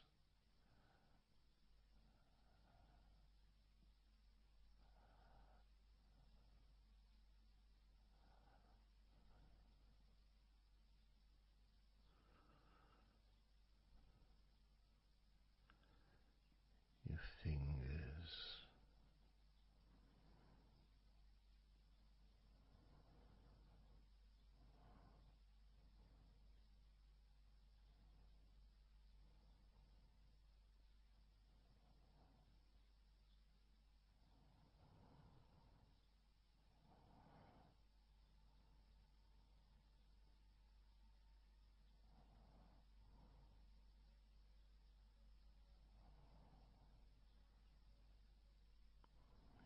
your fingers so loose.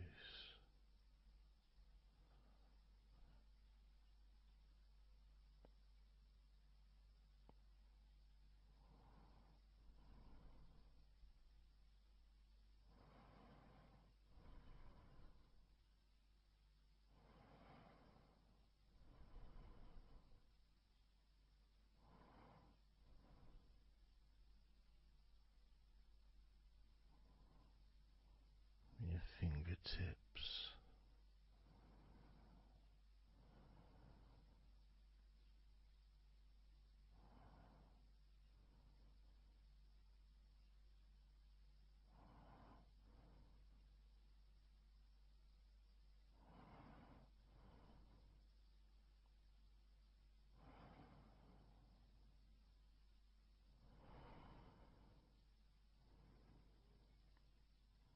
moving your attention to the front of your body.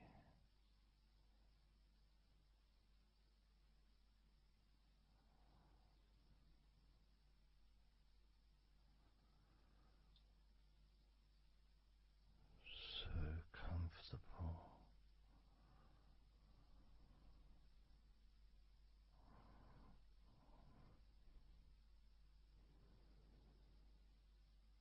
Moving your focus to your legs,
all those muscles in your thighs.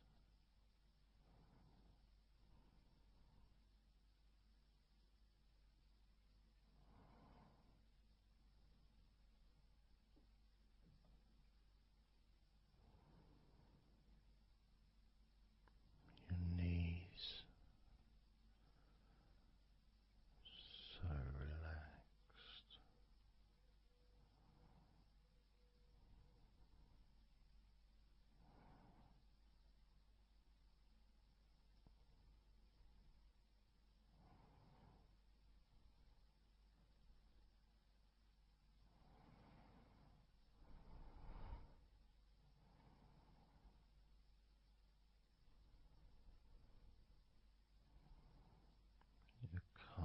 muscles and your shins completely relaxed.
And the feeling in your feet,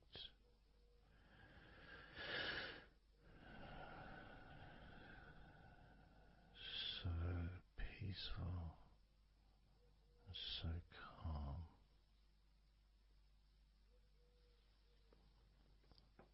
so peaceful,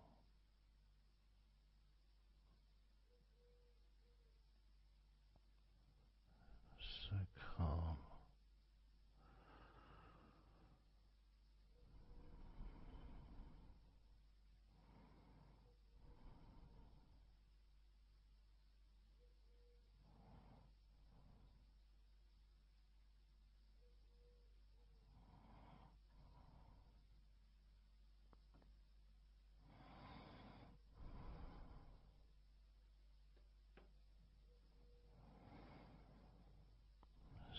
So peaceful,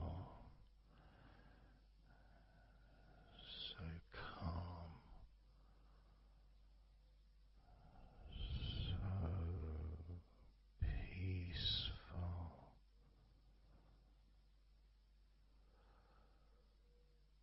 so relaxing,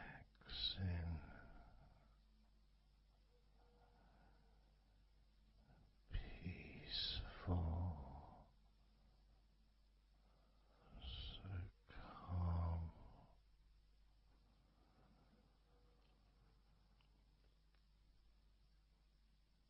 Allowing that deep relaxation to spread to your chest and your stomach.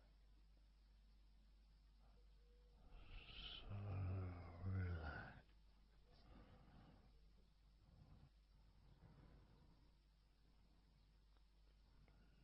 letting go of everything.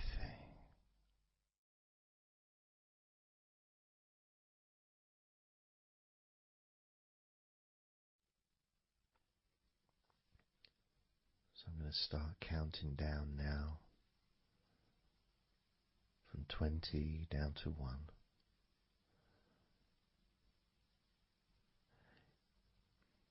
You can imagine, in a way, it's like just walking down some steps, and each step, all 20 steps, and each step represents a level of comfort. Each step represents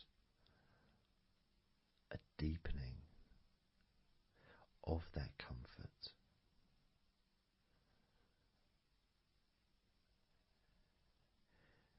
And the further you walk down those steps, the deeper and more relaxed you feel.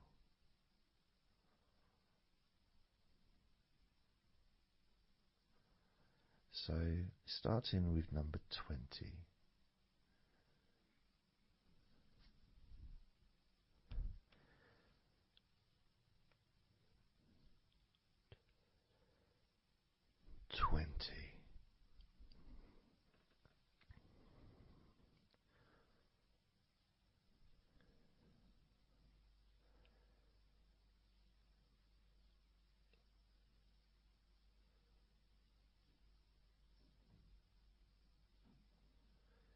Nineteen.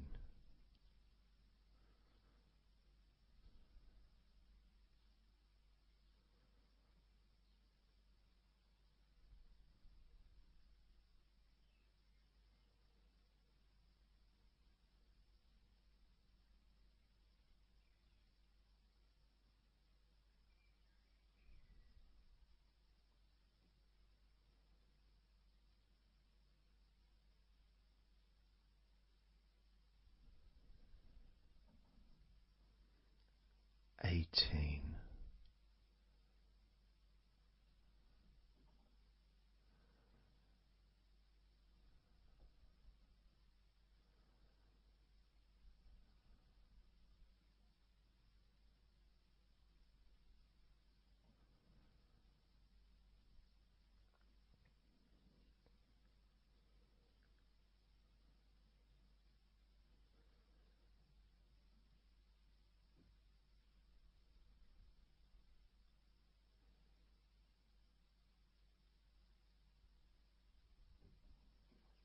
17.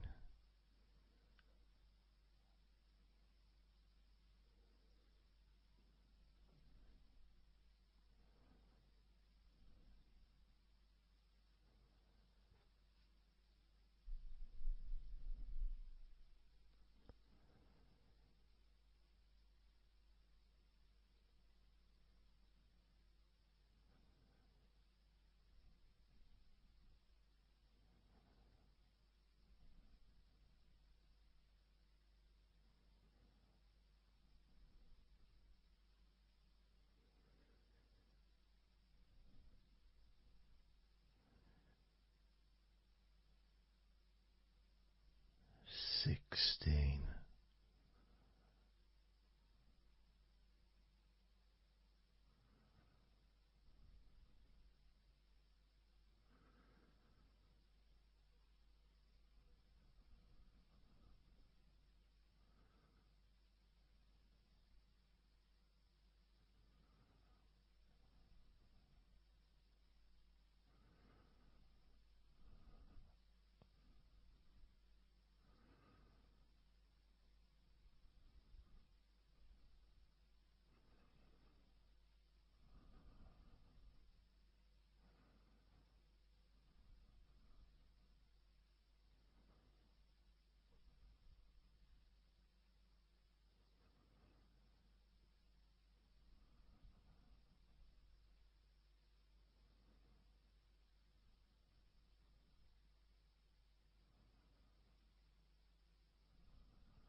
15.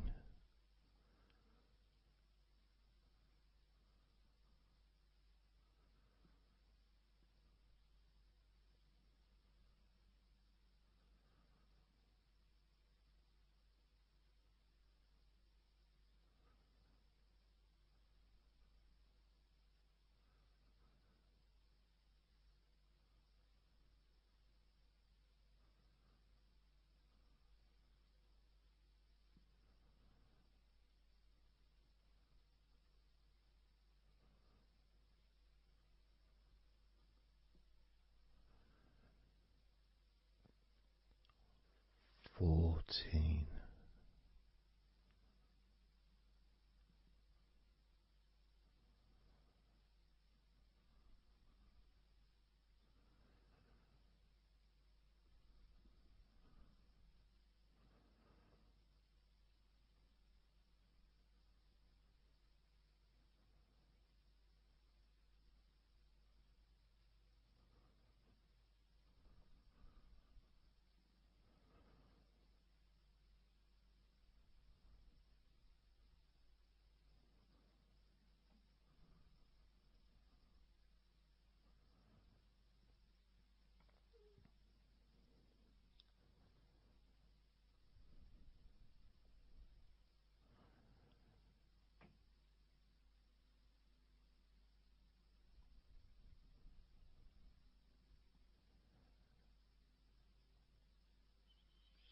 13.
12. 11.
8.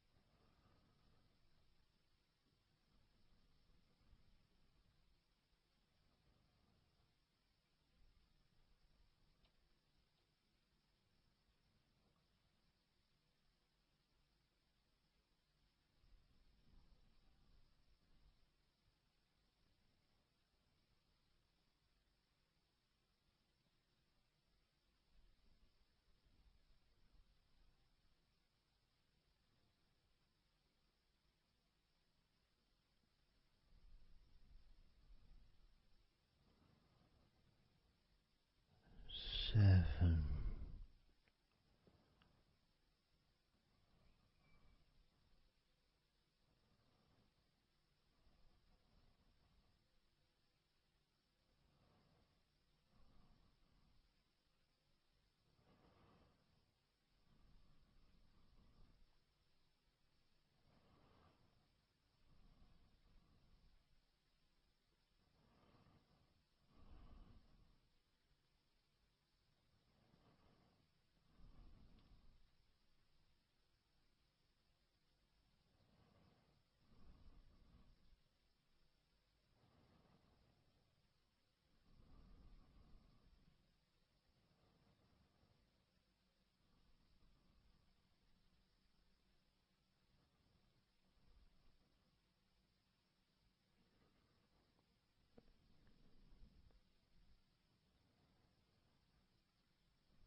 6.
4.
And now, as you focus on your eyes,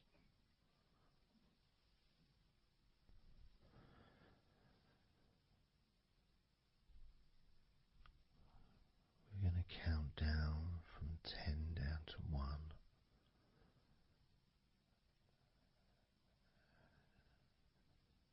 Focus in just on your eyes.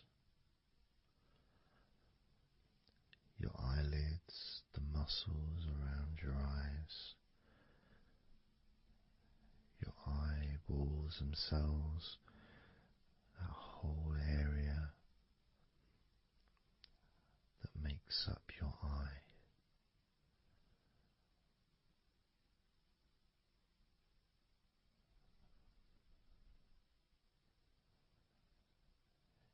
And as we count down from 10 down to 1, whilst focusing on your eyes,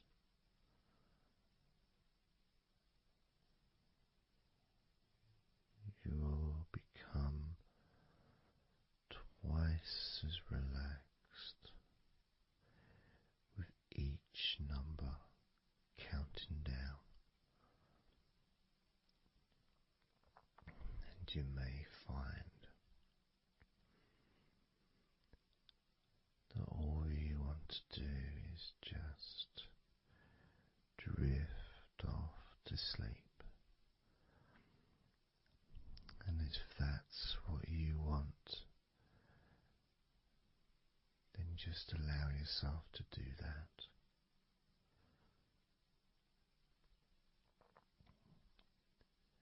Now, focusing on your eyes, I'm going to begin counting down from 10 down to 1 right now.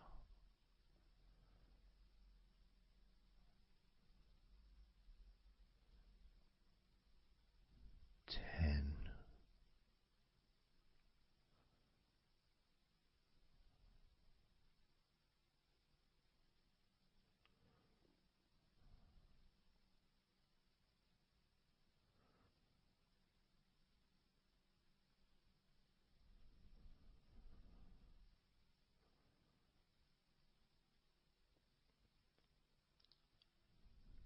9.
4.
3.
Two.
1.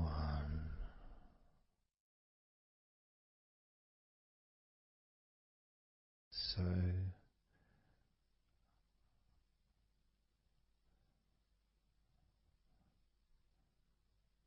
counting down from 10 to 1. 10, 9, 8,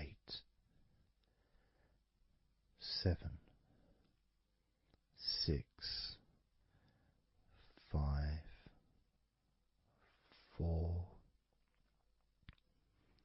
3, 2, 1.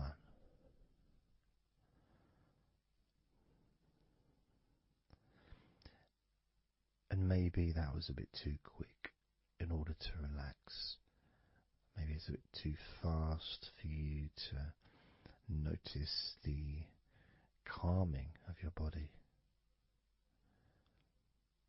Maybe even a little bit of pressure there, like You're counting down from 10 to 1. What do you expect me to do, man? You expect me just to go all floppy just because you're counting down?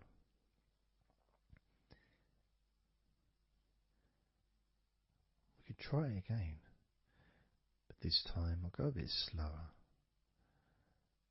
This time, as you focus on the whole of your body before we focus on your legs, just notice how your body does start to feel more relaxed with every number that I count down. 10,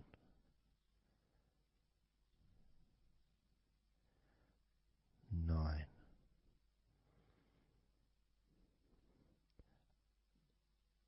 8,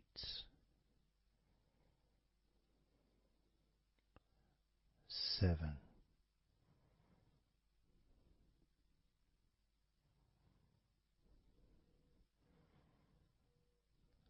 6,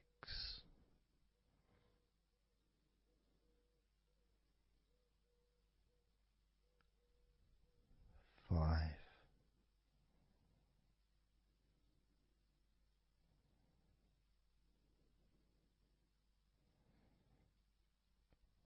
4,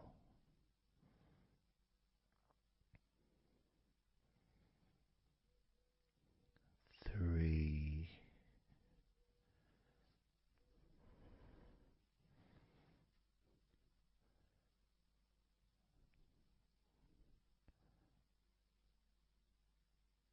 2,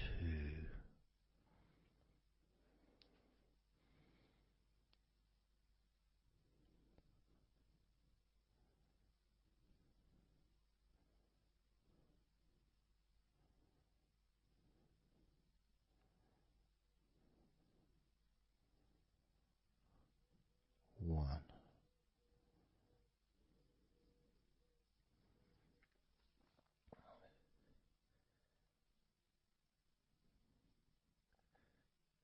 And just notice how you feel generally, how your body feels.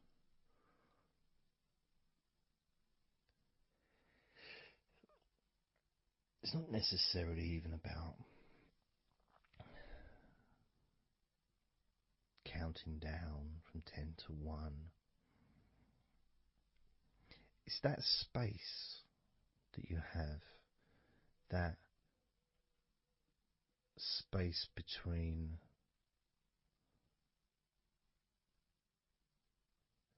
being active physically or mentally to just sitting or lying down, just being there, not doing anything, not saying anything, not needing to think about anything. So it opens up a space, a bit of a space, a gap.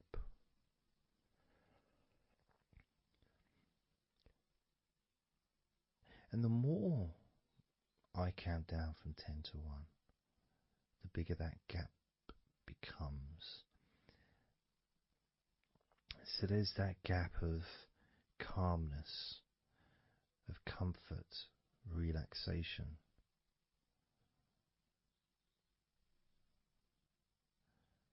It's a nice feeling.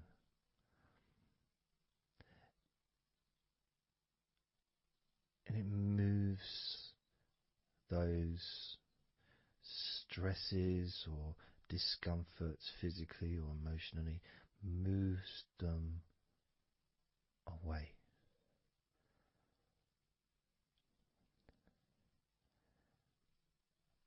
Allows you to just slow down.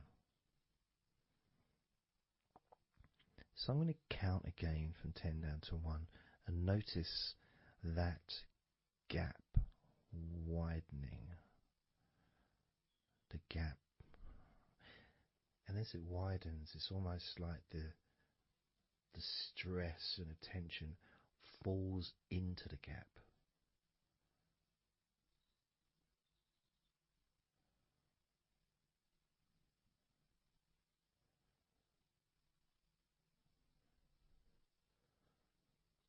And gives you that distance, that space.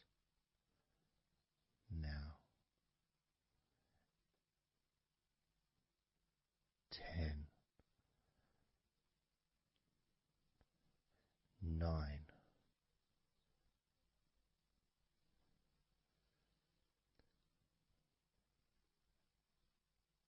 8,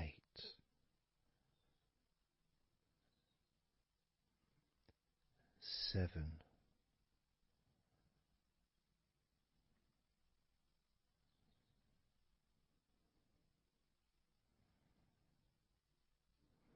6,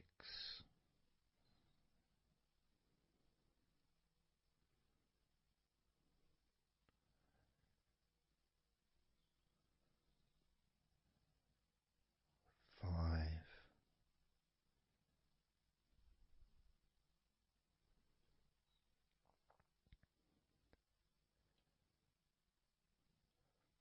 4,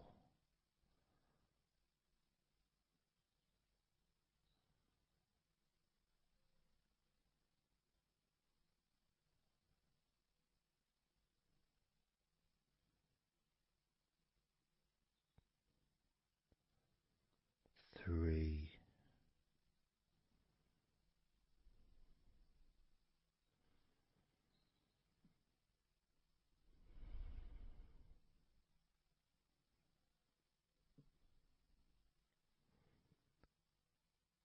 2,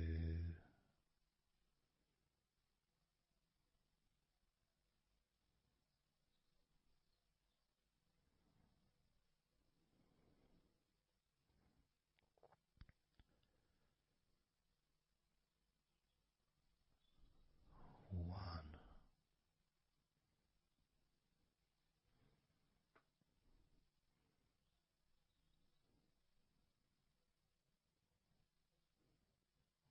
How does your body feel now?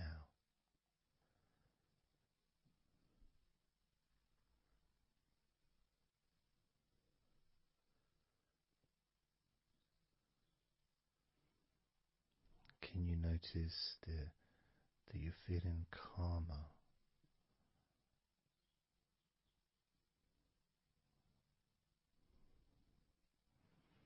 That you're feeling more relaxed?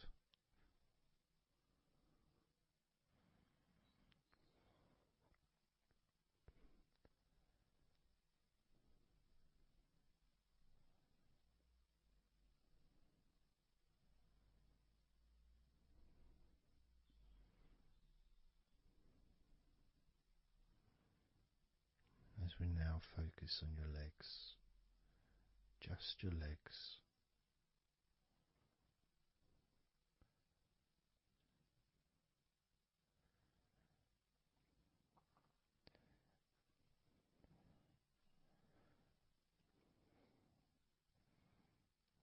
We're just going to start with focusing on your thighs.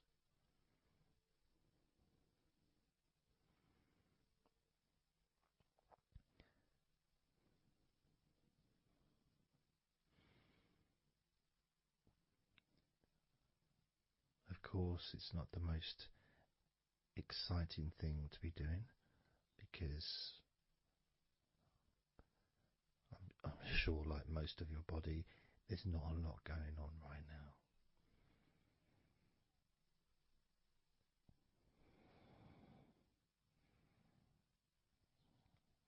Just focusing on the whole of your thighs, the tops of your thighs, the sides of your thighs, the bottoms of your thighs, your outer thighs and your inner thighs. Basically, the whole of your thigh that leads into your hip. goes down to your knee joint.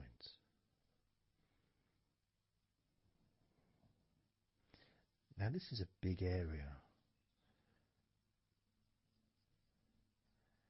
It's a very heavy area. It's very strong. Probably the strongest muscles in your body are in your thighs.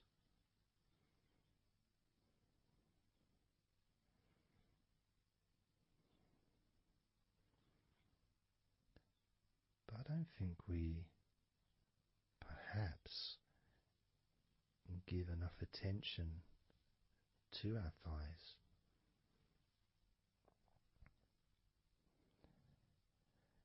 Perhaps we don't acknowledge how important our thighs are to our lives.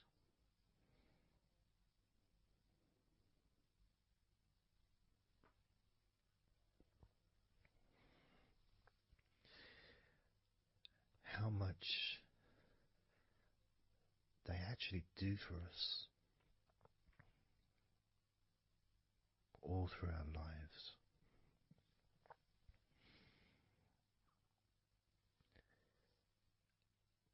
And it may sound really weird, but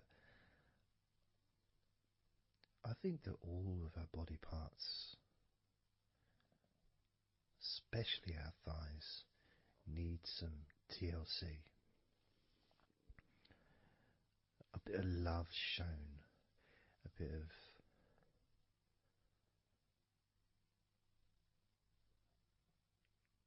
acknowledgement, a thank you, gratitude for what our thighs do for us.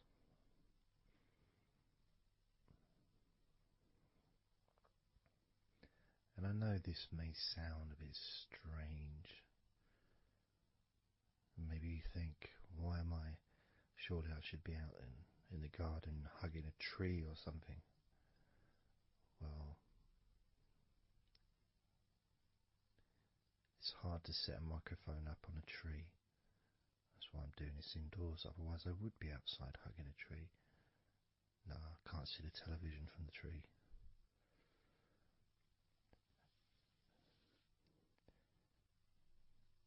If you move down to your knees, again, such an important part. And I think we don't necessarily, I'll speak for myself here, I don't necessarily appreciate all that my knees do for me until I have a problem with my knee. So occasionally if maybe I bash it or it's aching for some reason, it's then that I realise how much it does. You know, the benefit of being able to use my legs without any kind of physical discomfort is a beautiful thing that's possibly not appreciated until it's temporarily removed, you know, that comfort. But as you focus on your knees, regardless of how your knees feel, you can add that sense of gratitude and love to your knees for all that they do for you.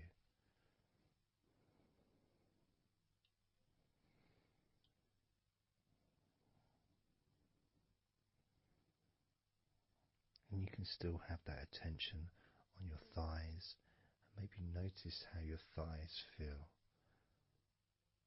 Maybe you've noticed that they are relaxing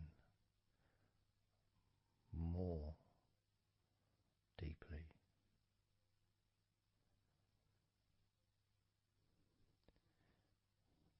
As you focus now on the bottoms of your legs, your shins, and your calf muscles and the bones between your knees and your feet, incorporating, of course, your ankles.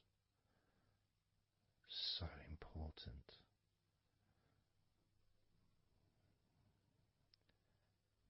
Anyone that's had even like the slightest sprain of an ankle knows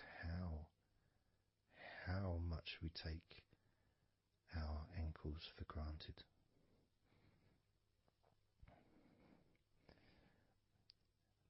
And it's kind of strange in a way when you think that, logically our wrists are a lot thinner than the rest of our arms, which is okay, can't see any problem with that because we're just picking stuff up. But our ankles are so much thinner than the rest of our legs.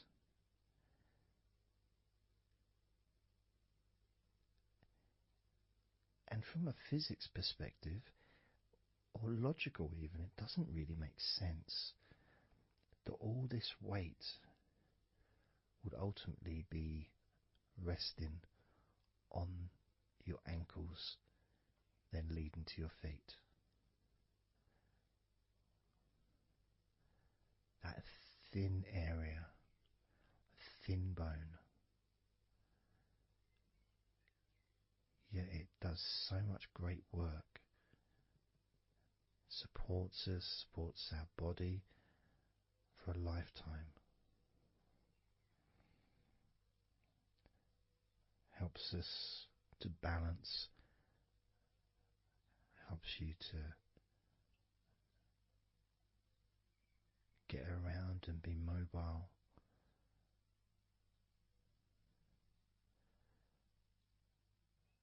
And there's the calf muscles, of course. When I was younger, I couldn't see the point in calf muscles. They didn't seem to do anything. Okay, if I walked around on tiptoes, then my calf muscles get some work. But of course that's not true. The calf muscles are being used whenever we use our legs.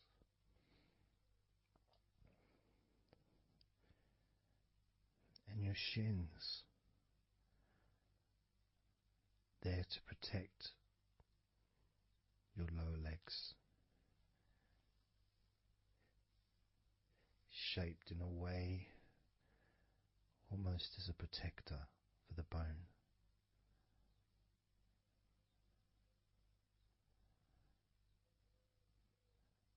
Leading, of course, to your ankles and your feet. But we're not going to focus on your feet, we're just going to focus on the legs. And I realise that now that I've mentioned your feet, you're probably focusing on them anyway. So maybe I should focus on your feet a little bit. You can have them in your awareness, the same as you have your thighs in your awareness, even though we haven't been focusing on your thighs for a few minutes. We've been focusing on your ankles,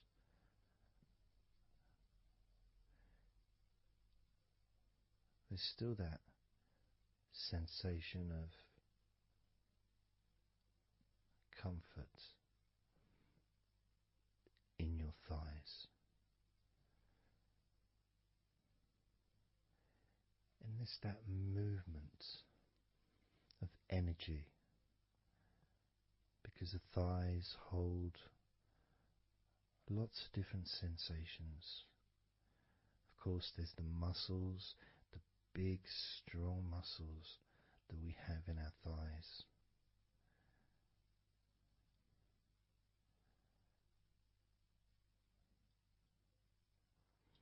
But the skin on the outside of the thighs, as in the outside of all of our body, can be very sensitive.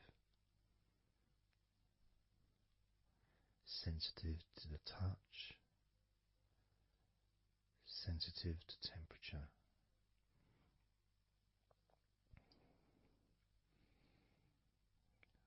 And inside your thighs, the bones, there's the muscle, there's the blood vessels, the arteries. So all this stuff is inside your thighs. And I guess sometimes it'd be nice if you could actually put your fingers inside your thighs and massage. So you can massage on the outside, of course, but to be able to get deep into the muscles, and to be able to just massage inside your thighs, massaging the bones of your leg, massaging all the veins, and just gently healing your thighs. And you could move down, massaging inside your knees, just massaging those bones, but with healing fingertips, spreading that healing energy deep into the joints of your knees.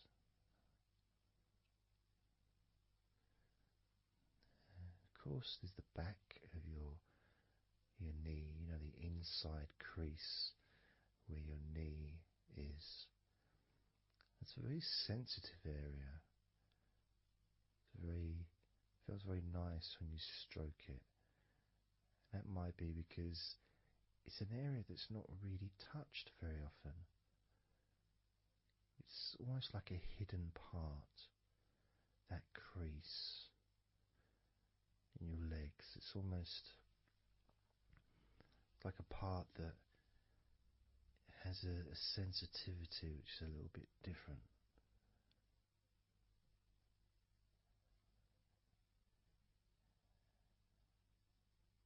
Of course, it's protected by your legs.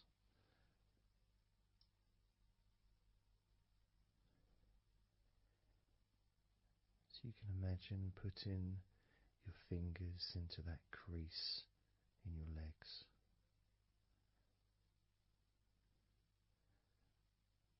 That fold in between your legs, you can just massage with your fingertips.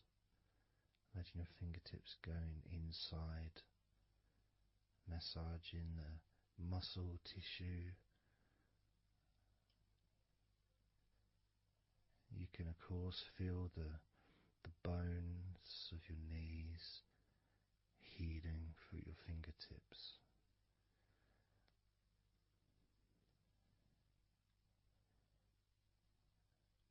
And then as you go down to your calf muscles, now that's a part I'd like to be able to really put my fingertips deep inside my calf muscles, massaging every single tissue of that muscle, healing every part.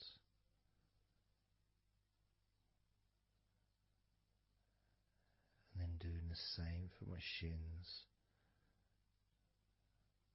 massaging and gently stroking the bones, gently stroking them, healing in a loving way, because they deserve to be treated as the precious bones that they are, because our legs are so precious, as in all the other parts of our body. They're more precious than any jewel on the planet.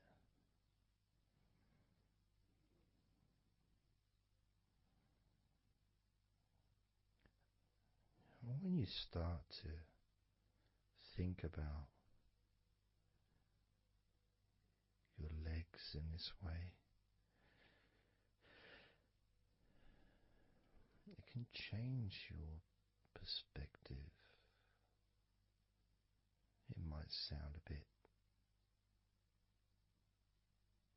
silly to start with, the idea of having love for your legs, showing appreciation for your thighs,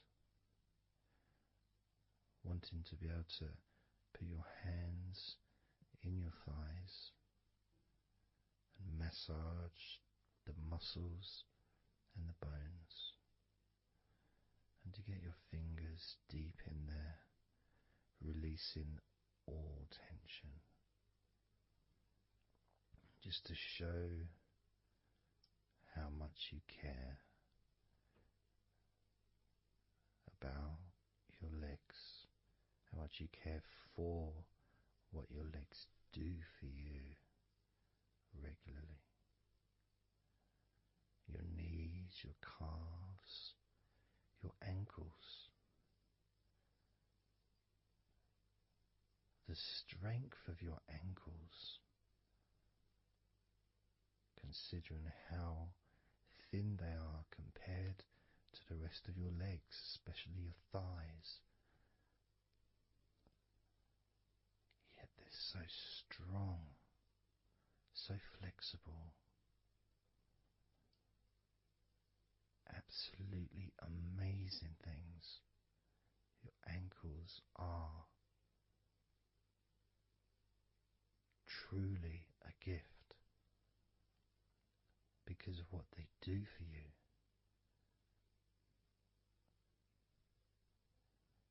Supporting all that weight, regardless of what weight you are, even if you're only 8 stone, it's still a lot of weight for these little ankles. Now I'm a lot heavier than 8 stone, double that. Yet my ankles support my body all the time. Although they do give off a sigh of relief when I sit down. As, in fact, my whole legs do. My feet also go whew, and my toes clap. They're so happy.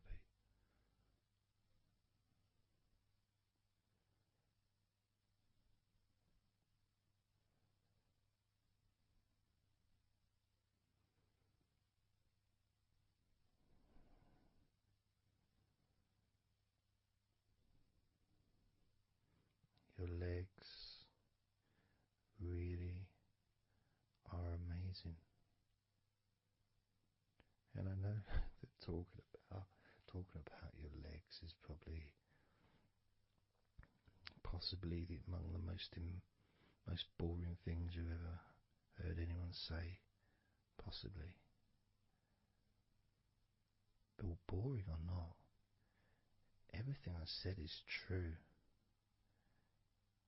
Your legs are amazing.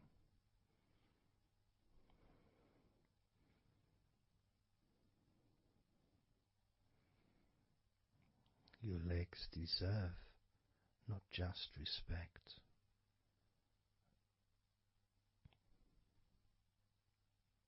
they deserve to relax deeply.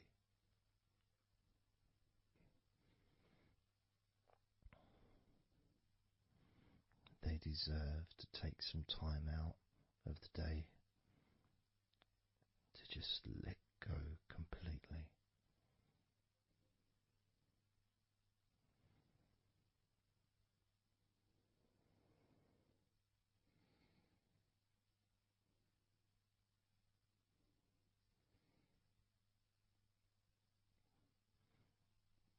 Your legs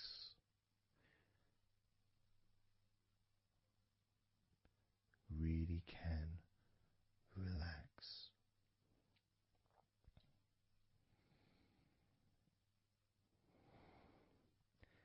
And because the legs are such a very important part of your body, when you relax your legs, the rest of your body also naturally follows in that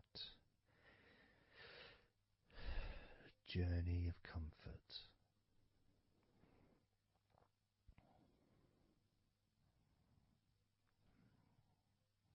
I can feel it in my hips. My hips feel really loose. And also my lower back as well.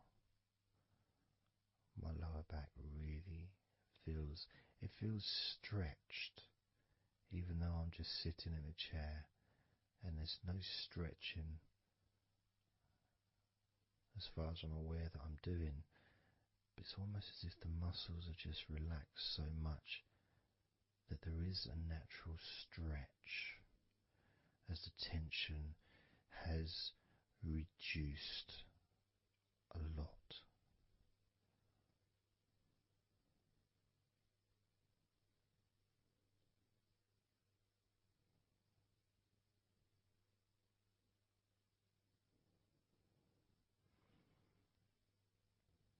And I'm now going to count down from 10 down to 1. And you can continue to feel wonderfully relaxed. 10, 9, 8, 7, 6, 5, 4, 3, 2, 1.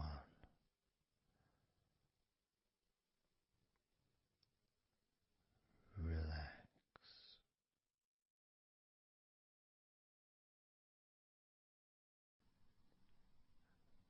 So I'm just going to count down from 5 down to 1.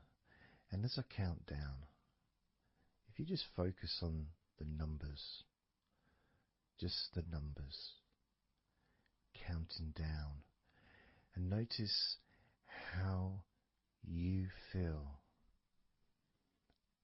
in this moment as you hear the numbers counting down, knowing that those numbers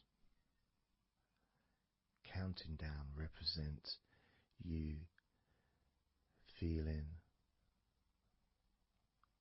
calmer, not just in your body but also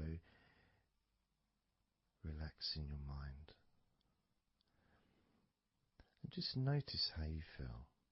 There's nothing to do, there's nothing to say, there's nothing to think about. Starting with number 5.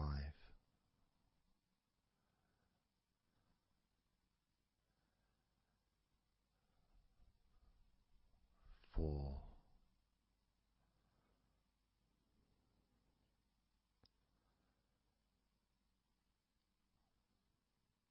3.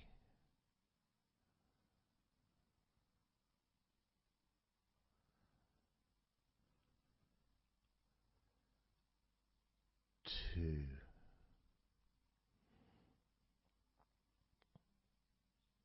1.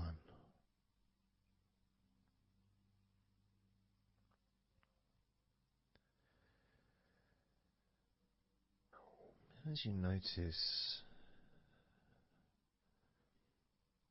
the gradual letting go of the tension in your body, you may also begin to notice and be aware of how your mind is starting to slow down. This is just a natural thing that happens. It's not really a special procedure. It's just natural because as your body relaxes, your mind also starts to relax. And the more your mind relaxes, the more your body relaxes. It's just a continuous circle of relaxation.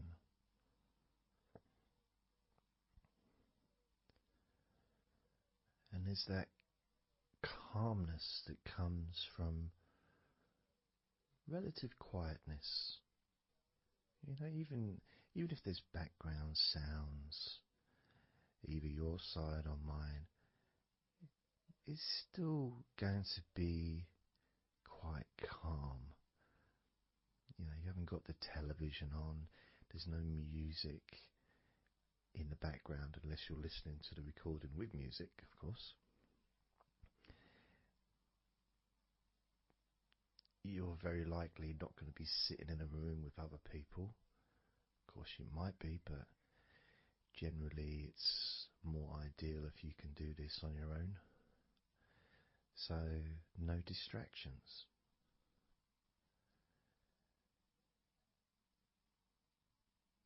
And when you stop thinking about stuff,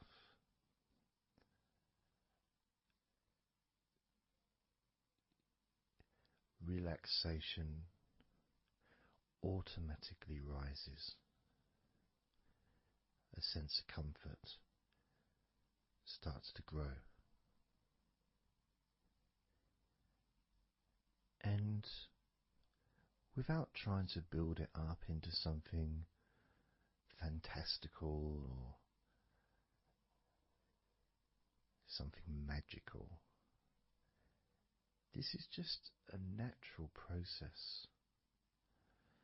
Something that's easy to accomplish. In fact, it's almost, the sense of relaxing completely happens really when you put no effort into it. It's not something that you can really force. It's something that happens naturally.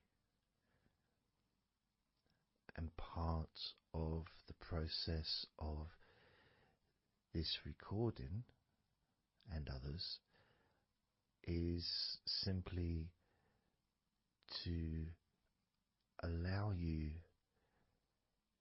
to take advantage of this space, this time,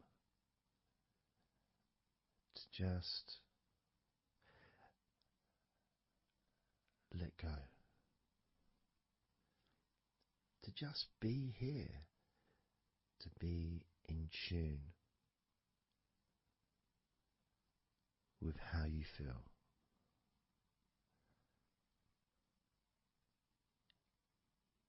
Yet with the intention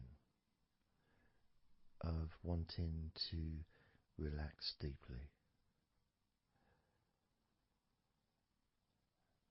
And maybe even to fall asleep, depending on what it is that you wish for yourself in this moment.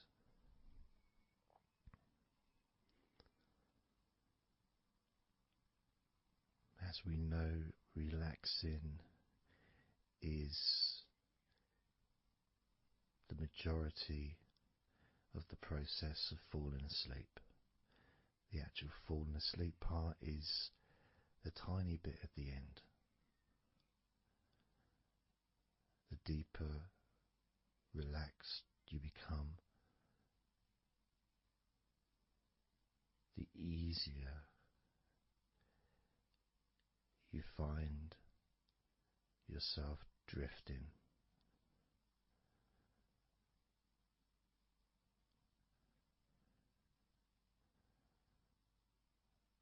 But you can also, if you choose, stay focused on my voice and really enjoy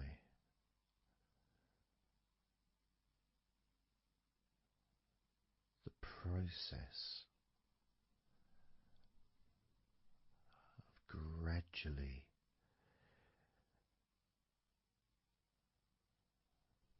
relaxing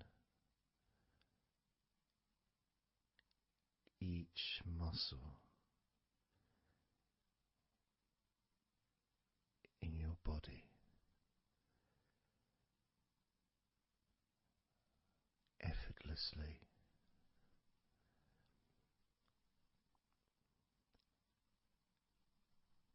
and just observing the sensation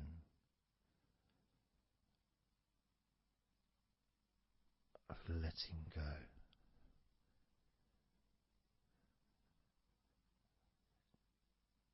completely.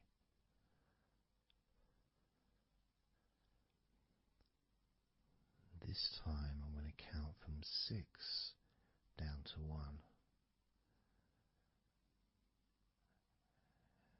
and you can notice your mind calming down more with each number that you hear me say. Naturally feeling calm and slow and peaceful.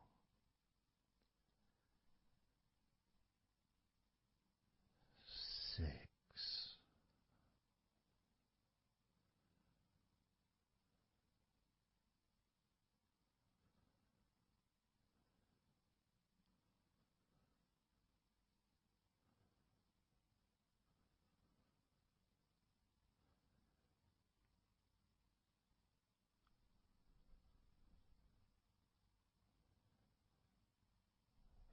5.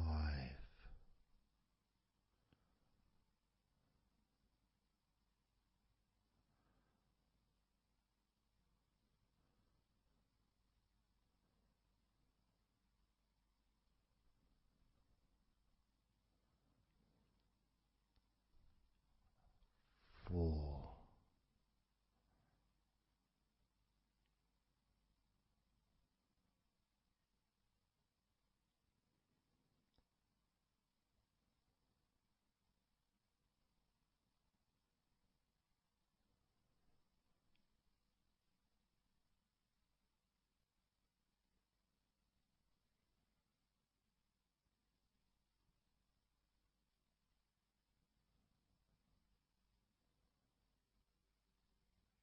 3.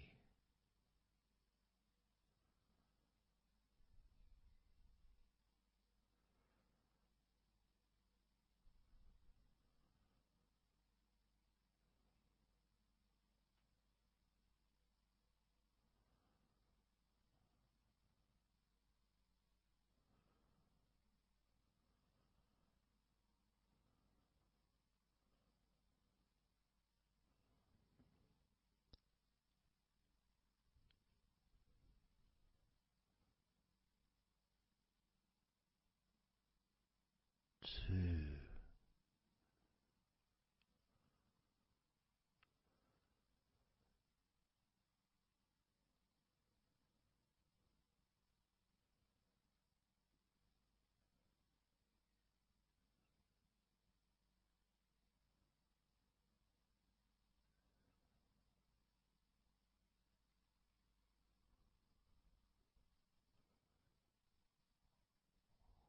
One.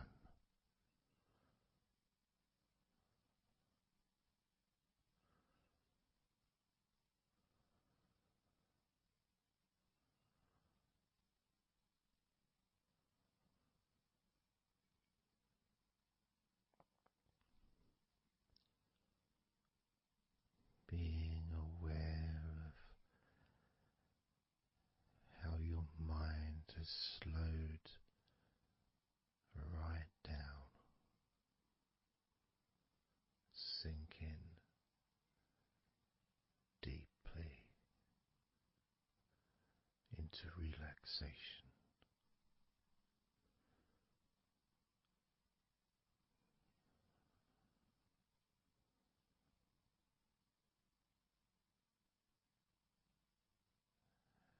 And as you focus on your mind, you may notice notice that there are some thoughts still there, maybe some stubborn thoughts that for some reason perhaps need your attention.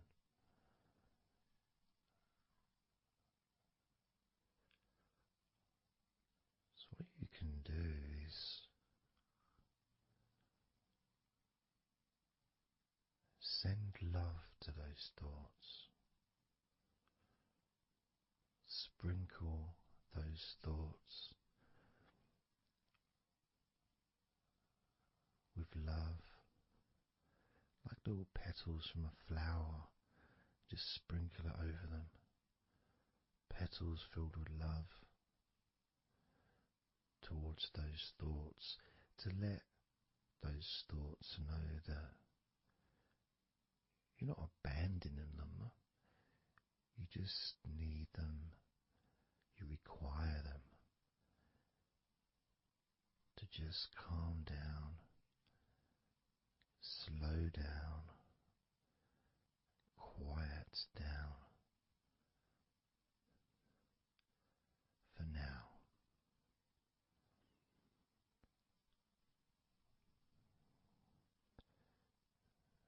So as you focus on those remaining thoughts, as we count down this time from 7 down to 1, with each number, just imagine sprinkling those flower petals of love, kindness, gratitude over those thoughts, which will allow them to just melt away and relax deeply. With every number,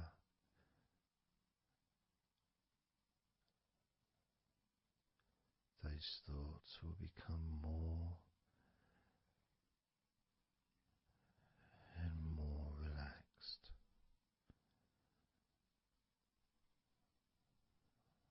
Starting with number 7.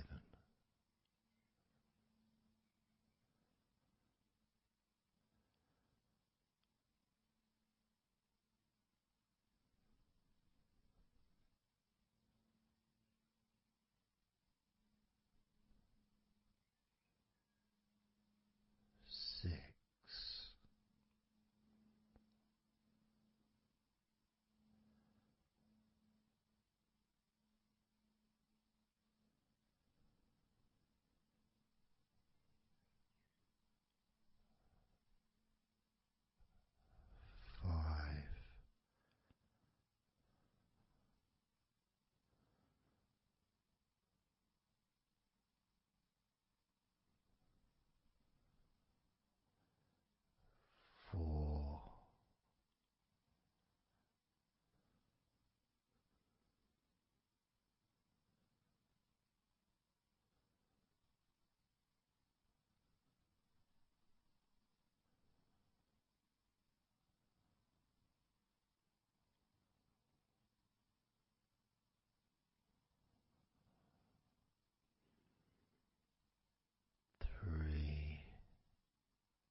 As you now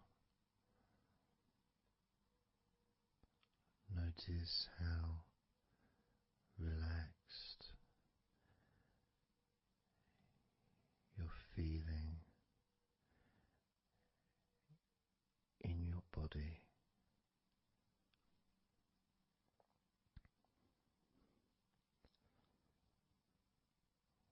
we're going to focus on your hands.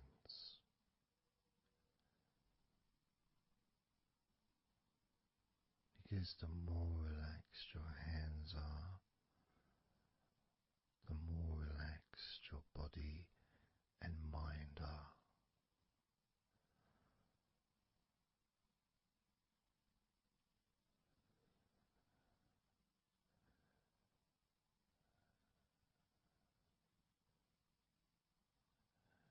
And as you focus on your hands and your fingers,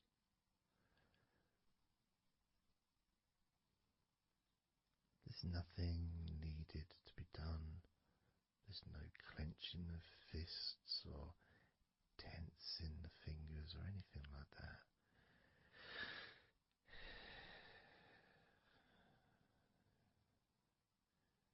It's just noticing and focusing on your hands.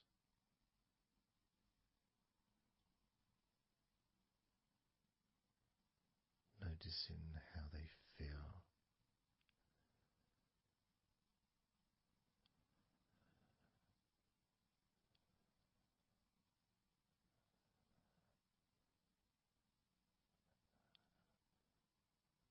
Because the more relaxed your hands feel, the calmer your mind feels, and the more comfort you feel throughout your body.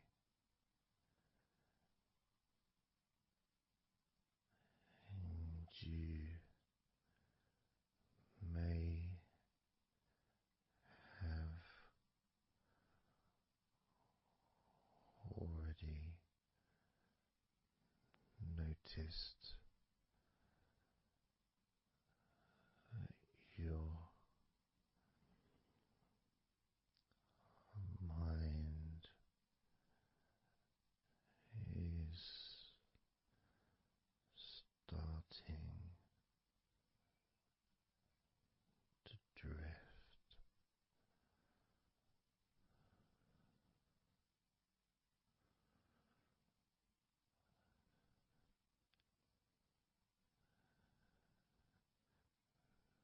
Focusing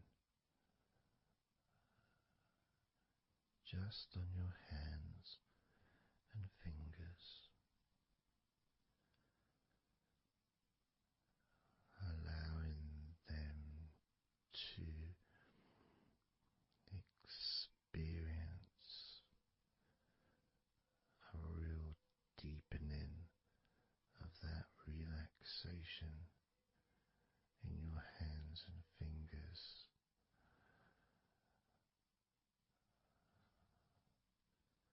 More and more relaxed with each number.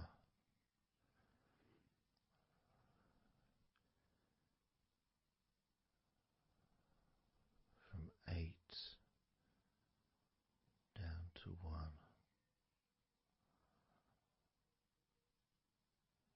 You can almost feel that healing and relaxing energy spreading into your hands and fingers,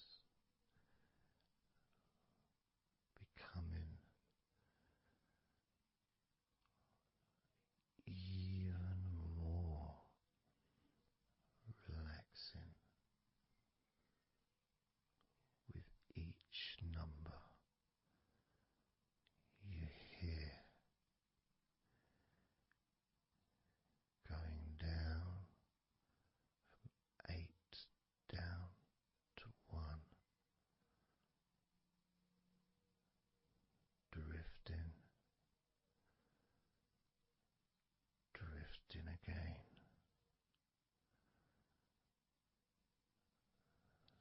Starting with number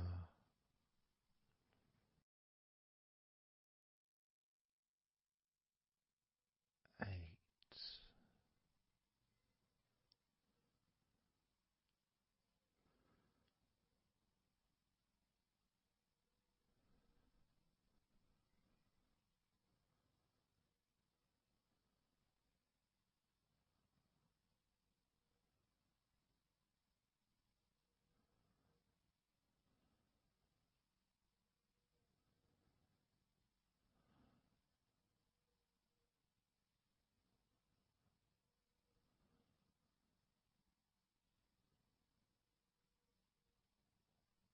7.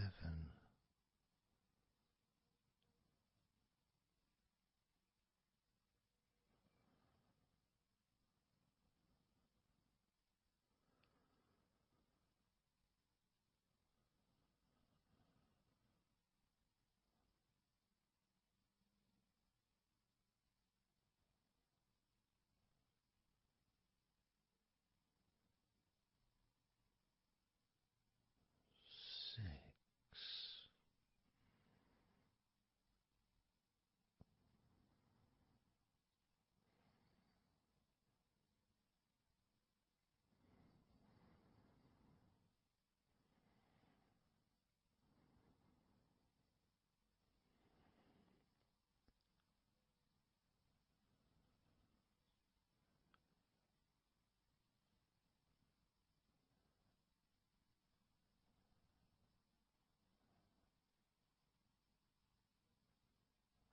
5.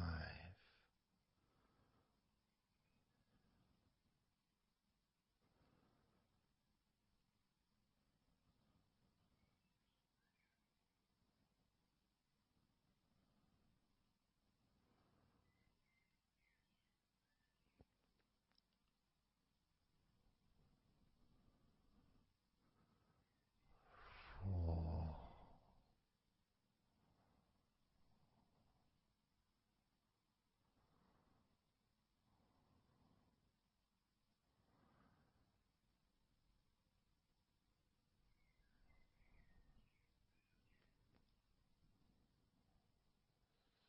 3.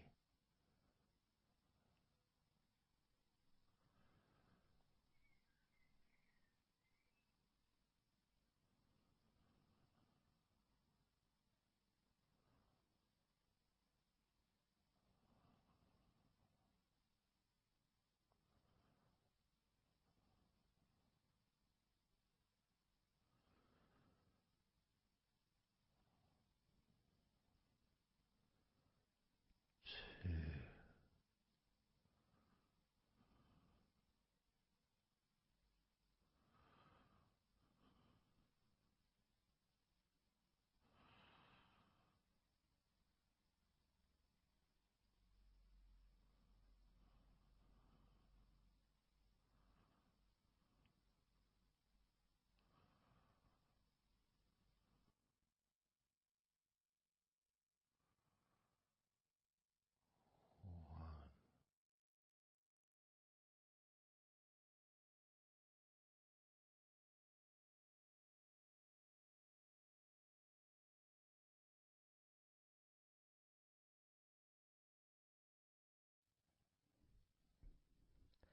Just being here now.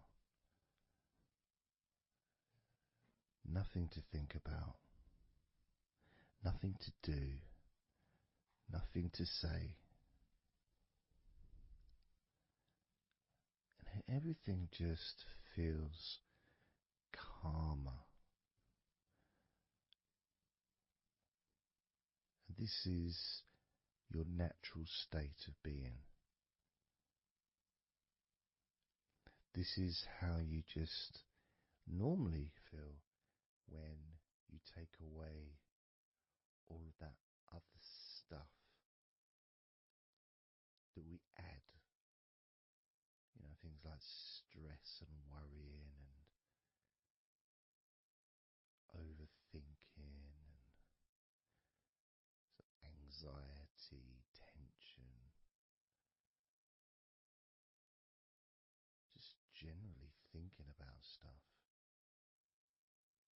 take that away, which is what we're doing now,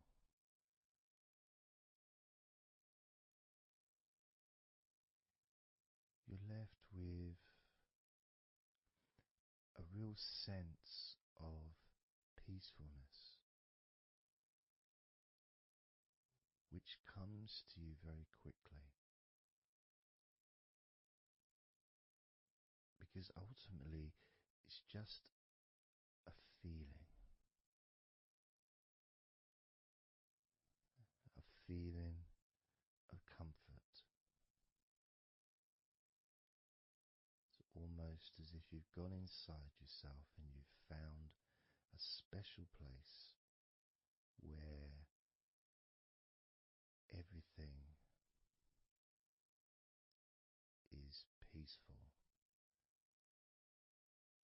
A place where you can feel relaxed and your natural sense of comfort.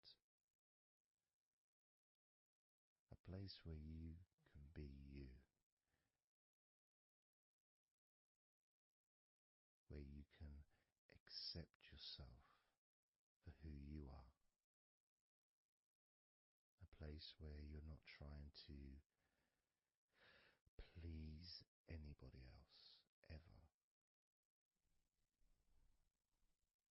A place where you can actually not just love yourself, but in some ways, more importantly, you can like yourself. Appreciate who you are.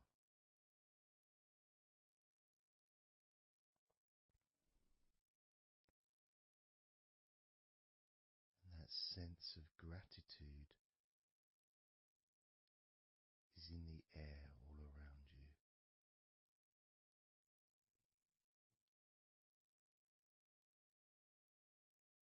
And that's also a place where you can actually feel the healing energy soaking into your body.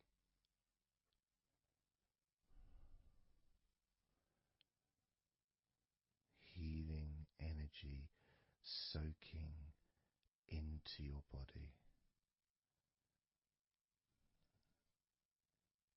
And that healing energy spreads through your veins, traveling to each and every single part of your body.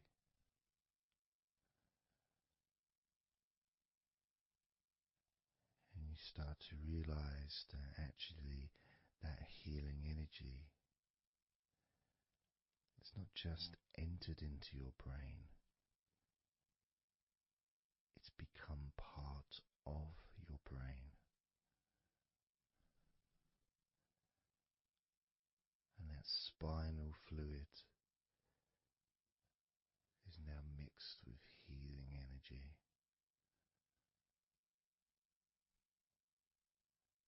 Not just allowing you to feel so much more relaxed and healthy in this moment,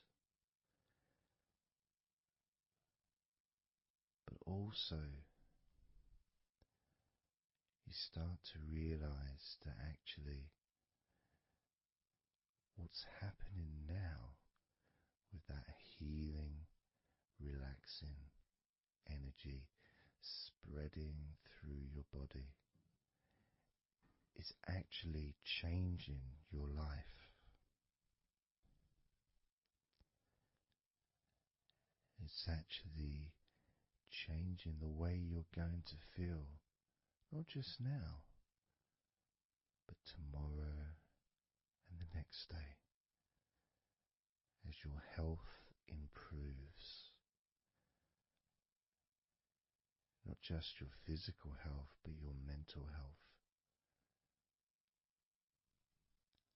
Things that used to bother you in the past, for some reason, no longer have the effect that they used to,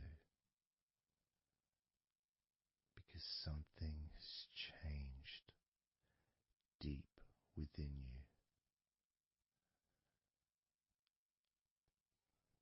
Maybe things that used to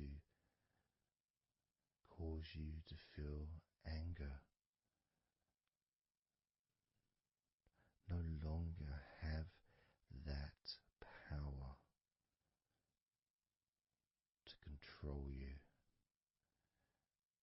the way they seemed to be able to before. As you realize that you're the one who decides what affects you. You're the one who decides to feel relaxed and calm when you choose to enjoy noticing these natural developments of healing continuing to grow and improve your life day by day.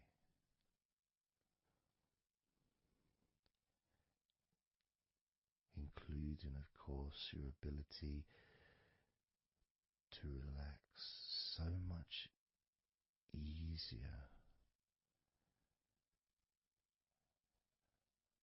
and sleeping is the most natural thing in the world to you, because falling asleep is something that you've done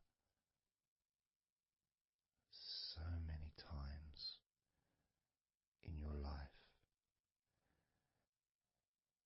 and you know that you were born, as we all were, with the ability to fall asleep naturally.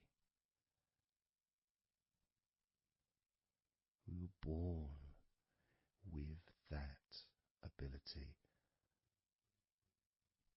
to just drift off into a deep, healing sleep.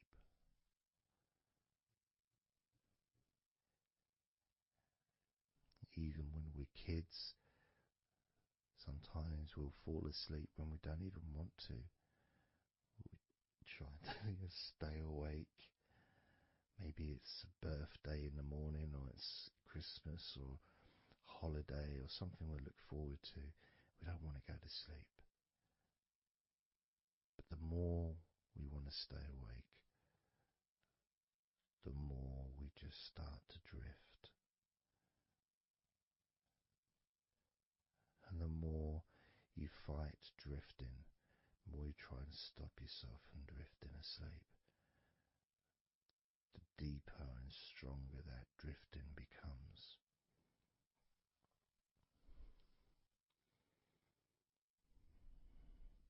Because we're born not just with the need to relax deeply and to naturally fall asleep, but it's our birthright. It's part of our DNA.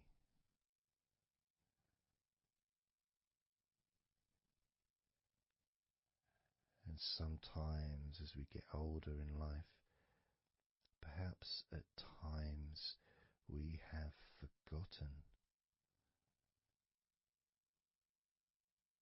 that relaxing completely is not only a wonderfully pleasant experience,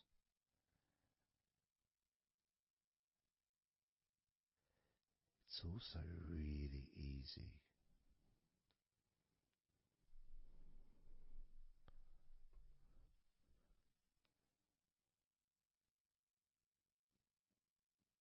It's very, very easy because that's all it is. It's just deciding to let go.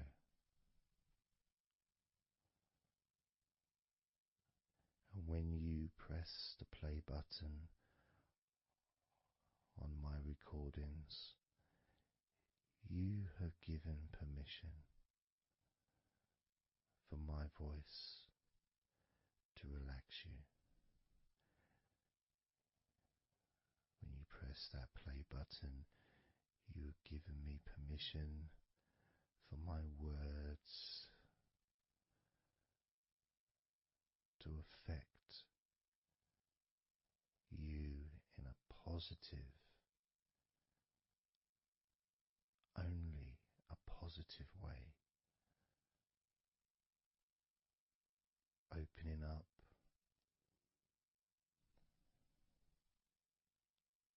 your mind to useful and healing suggestions that can have such an amazing effect on how you feel right now, as well as those changes that continue long after the recording ends, those changes within you that continue to flourish and grow, transforming your life in a positive, beautiful way, allowing you to move forward in your life in the direction that you choose for yourself.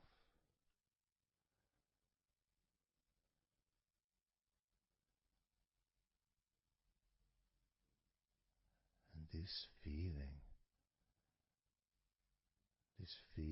that you can experience of safety, comfort, calmness,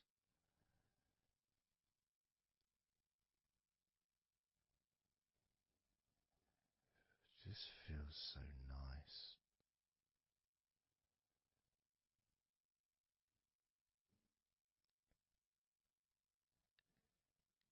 It's such a healthy place to be.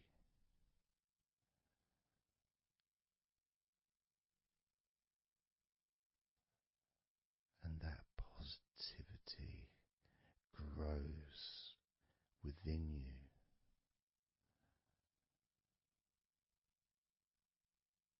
Each and every day,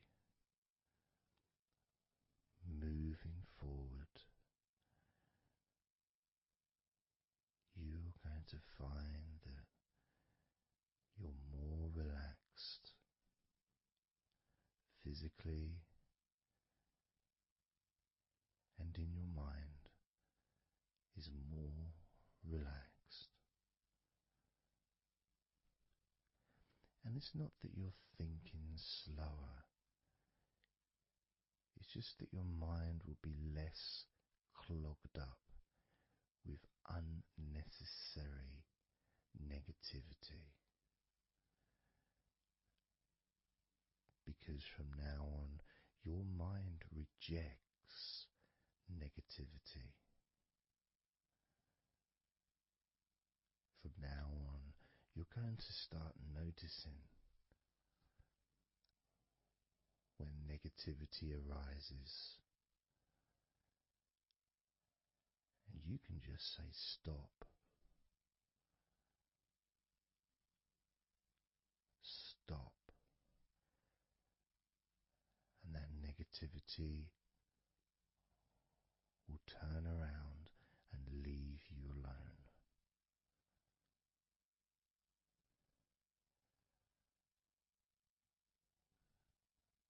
stop,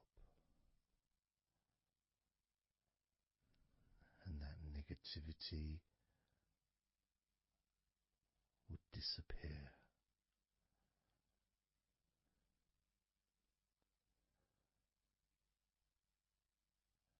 And as you notice that you feel way more relaxed than you probably expected,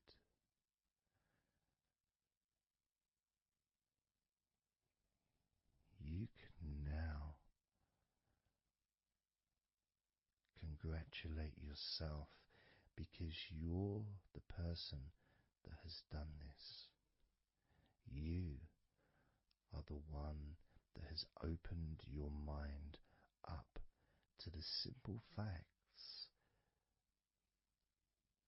that you can feel more relaxed in your body and in your mind.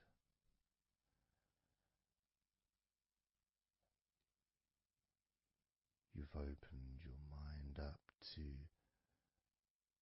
the birthright of being able to just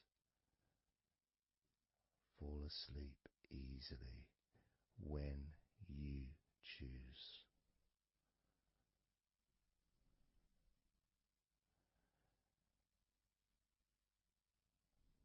And that's a nice feeling, don't you think? It feels nice, doesn't it? To feel calm with all that healing energy spreading through your body and your mind.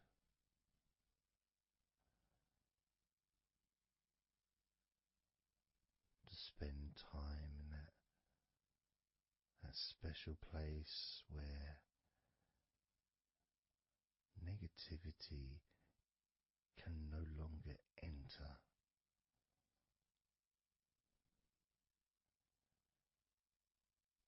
Negativity is banned, it's barred, it's not allowed entry. Doesn't deserve to be here, doesn't belong here. Negativity has no place in your life.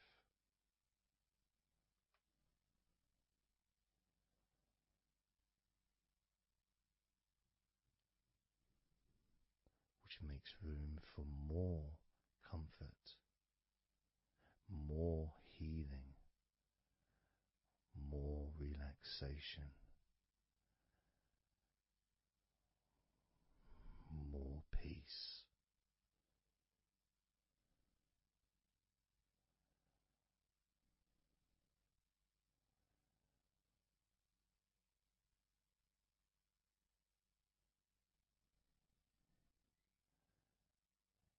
It feels nice, doesn't it?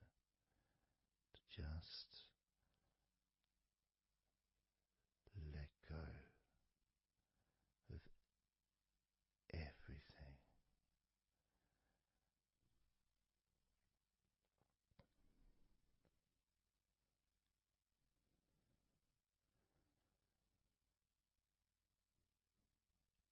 And I'm going to count down now from 20 down to 1. You can continue to relax. If you choose, you can drift to sleep. With every number you hear me say,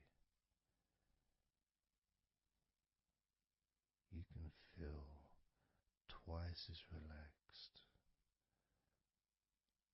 Or if you choose, you can feel twice as sleepy.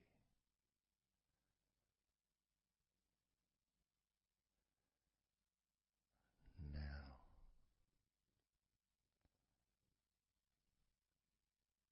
20.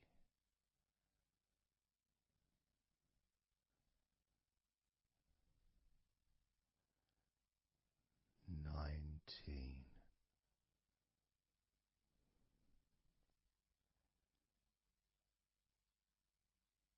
18. 17,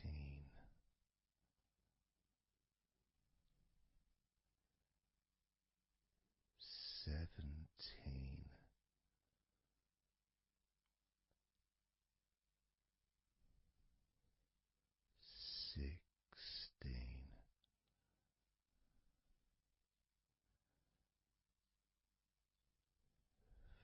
15,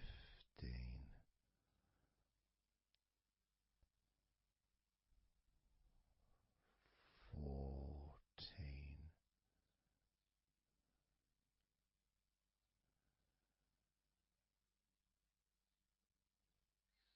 13,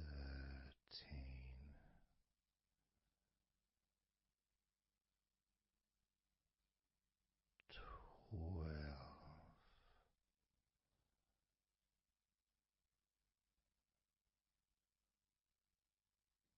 11,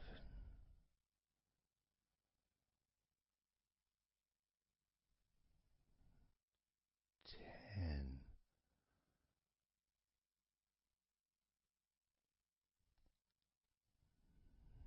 9,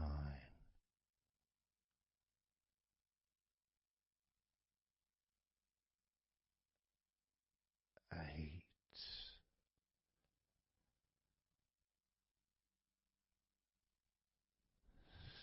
7,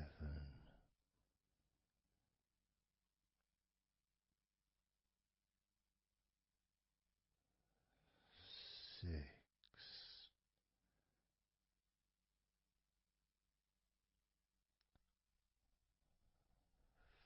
5,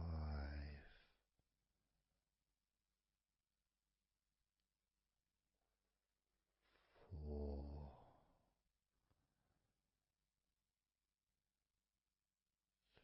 3,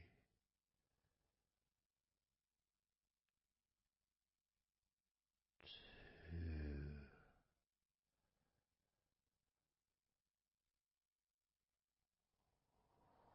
1.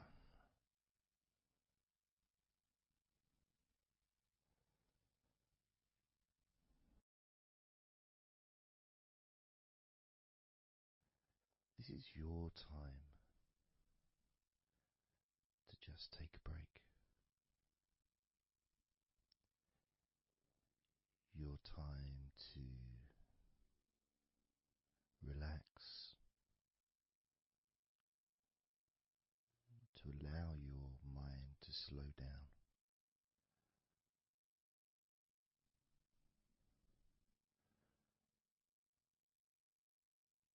To give yourself permission to take a break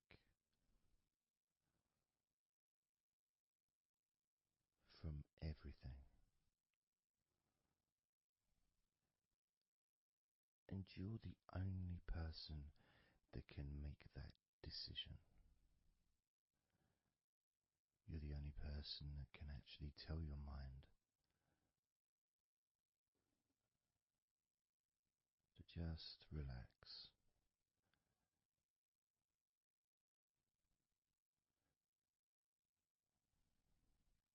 To just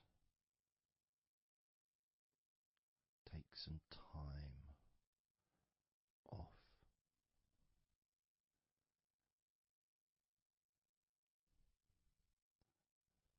So that you can focus on your body, getting in touch with how you feel physically.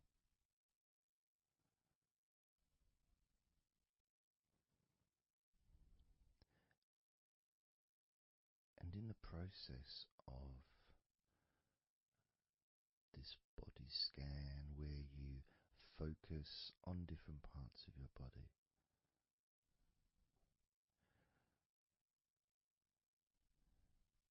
those parts that you focus on and observe,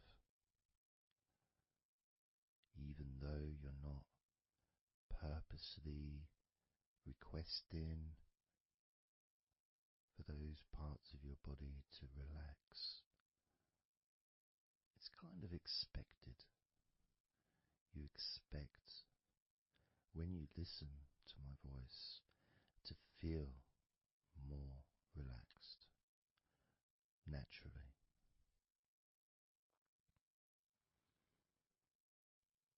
Because when you're listening to me,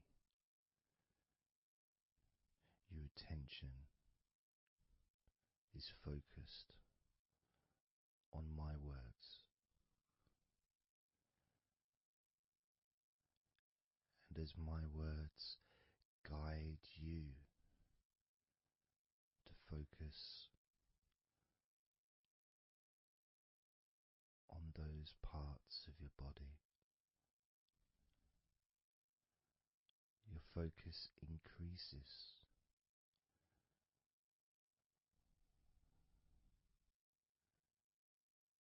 which actually calms your mind.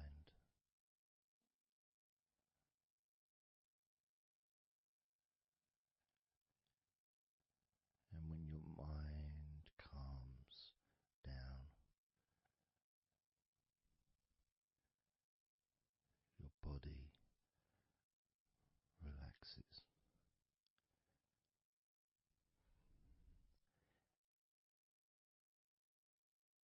And when your body calms down,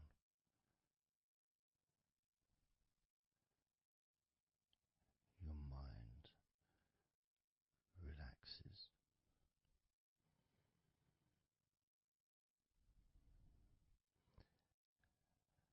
And even though we've not really started to focus on your body, you can already feel that healing energy spreading through your body, pushing out stress and tension, healing all the parts of your body, including your skin, your bones, your blood, all of your organs inside your body, all of the muscles, all of the fat, all of everything. Every hair on your body is filled with that healing energy.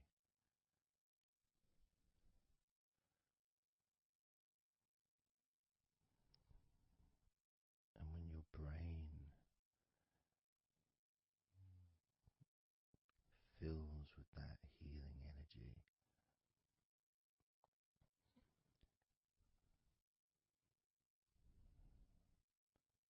the feeling of comfort and relaxation increases.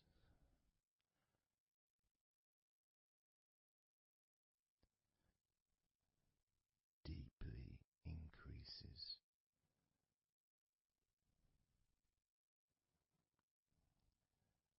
In a way that your mind starts to feel perhaps a bit drowsy,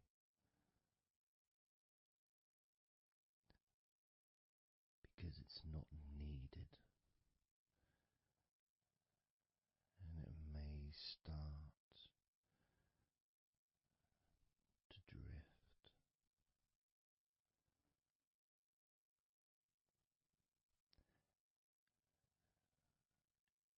If that's what's needed. So if you're listening to this and what you need is deep relaxation, that's what you'll get. If what you need is to fall asleep naturally and easily as your mind drifts, that's also what will happen.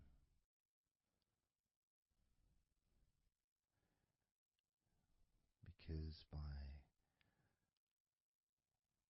pressing that play button on the podcast and listening to me, you give permission for your body and your mind. In fact, you give the command to your body and your mind to relax deeply and to drift off to sleep if that's what you want or need.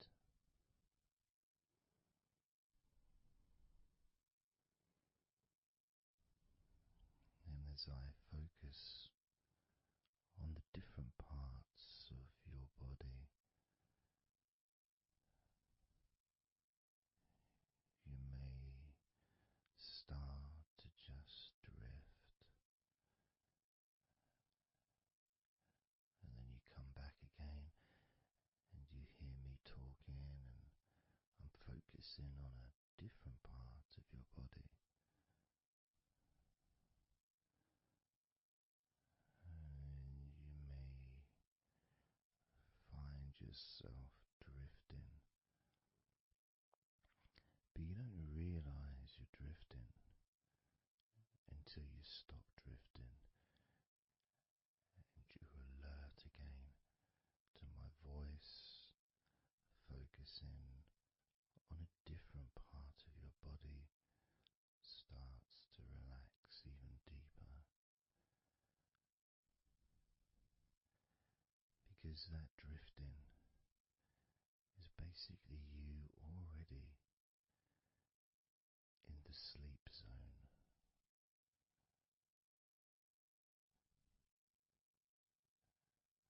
And the more you drift, the longer you drift, and the longer you drift, eventually that drifting continues into sleep.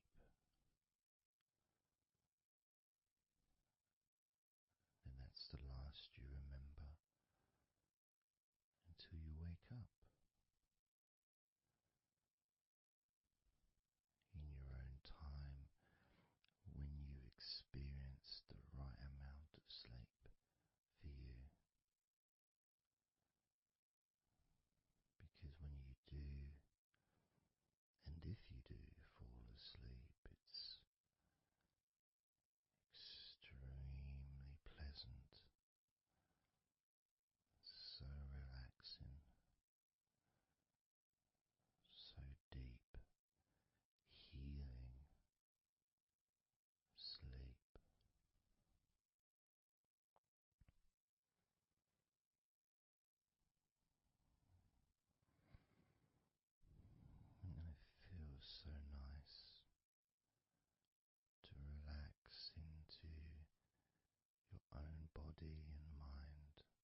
Let's focus again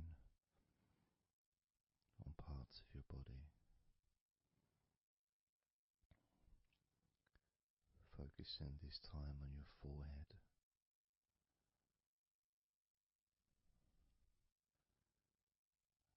Now on your mouth, your lips, your tongue, the whole of your mouth.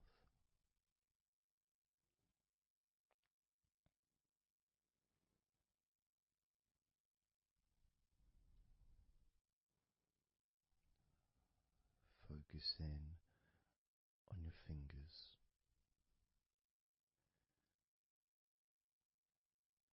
Maybe you could move your fingers a little bit so you can focus on each one individually.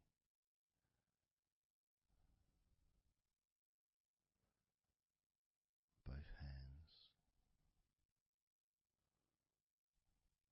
And even though as you focus on both of your hands now, they almost seem to just melt into one.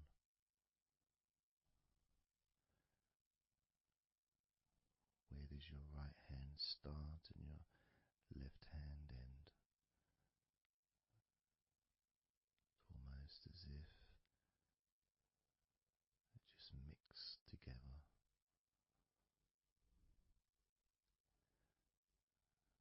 Now focusing on your knees.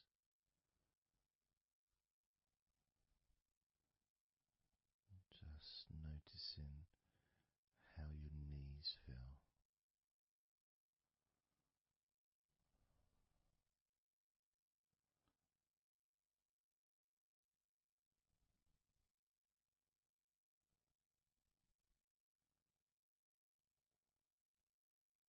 Now focusing on your elbows.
letting go.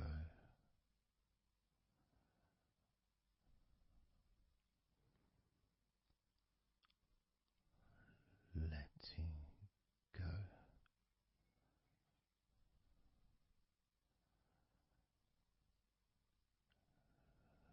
Letting go of everything.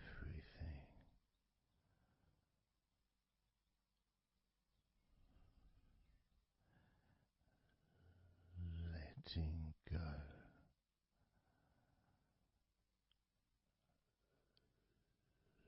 Letting go.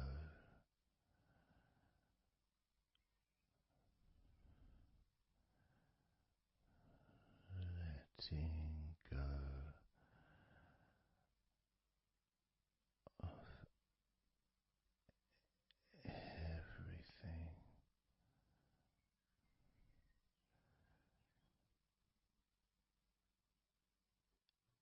Everything.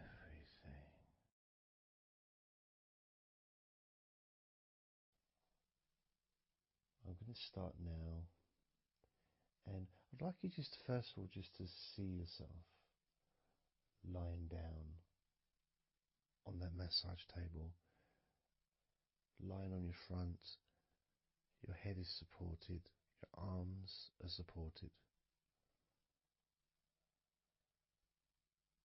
and you feel comfortable, and breathing is really easy, and you feel confident in how you look as well. So there's none of that issue of body problems or shyness, because I'm a professional, and this is a therapy session. So none of that stuff matters whatsoever. This is about you. This is about how you feel and how you can enjoy that sense of comfort and relaxation that comes from letting go and allowing my hands and my fingers to relax you by massaging your body.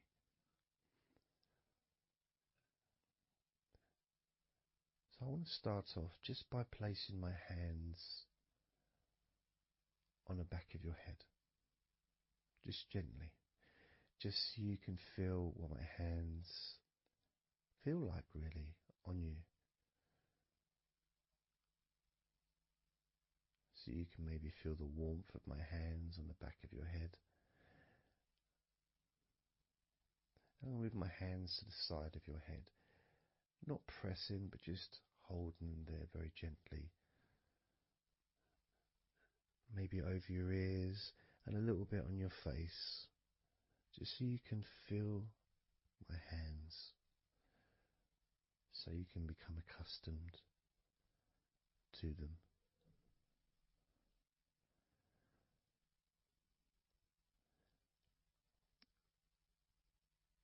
And now put my hands on the back of your head again and gently let them slide down onto the back of your neck.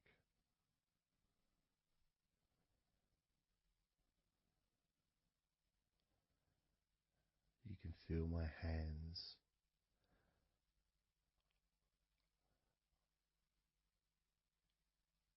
gently stroking the back of your neck to start with,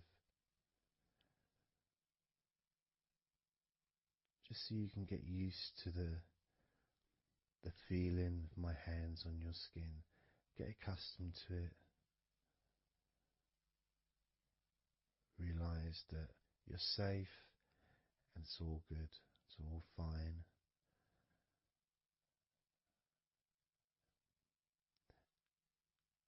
And I'm going to start gently massaging the muscles in the back of your neck.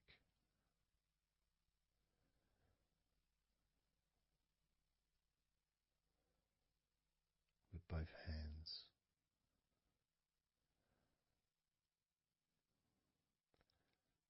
Now this is a very trusting situation, really, because our necks are so fragile, and to have someone have their hands around your neck in that way can sometimes be problematic for people, which is why massages are quite good, because it allows you to relax and to get in touch with trust, to feel peaceful and calm.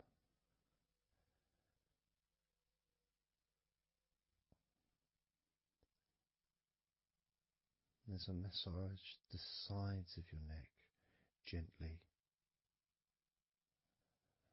moving from the bottom of your neck, which would be sort of near where your shoulders start, I guess, all the way up to your jaw, your ears kind of area, that side of your neck. Of course, is a lot longer than the front of your neck.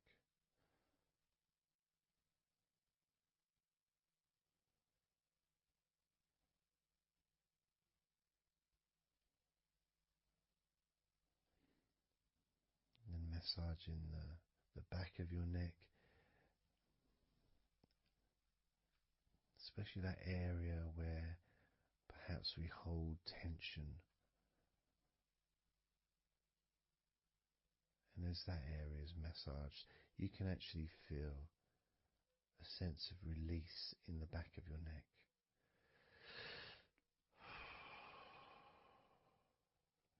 And maybe you can breathe it out as well. Notice how it feels. Notice how you feel.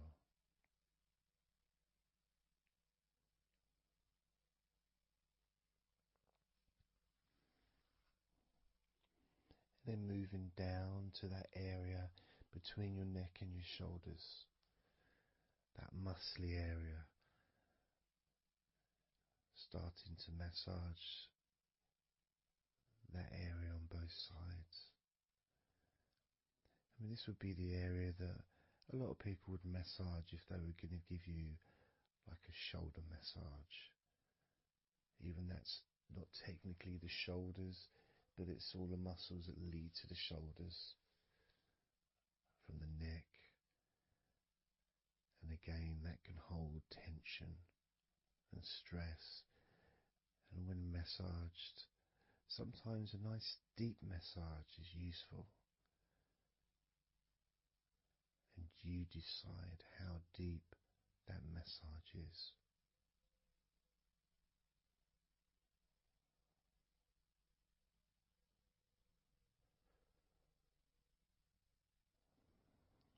And just allow my knuckles just to dig in, to get to those muscles and to really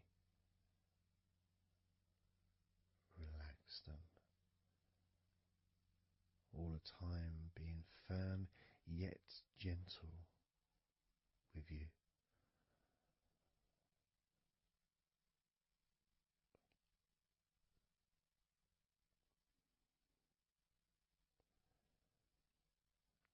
And just stroking down that area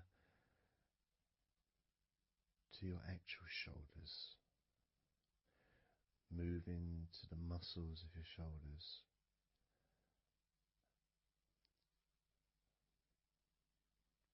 And maybe initially just pulling up the shoulders a little bit off the table, just to give you a little bit of a stretch, but very gently.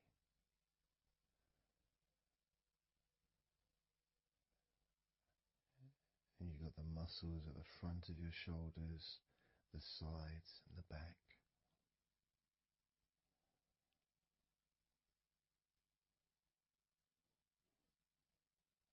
Again, this is a part that can really take quite a bit of pressure, quite a bit of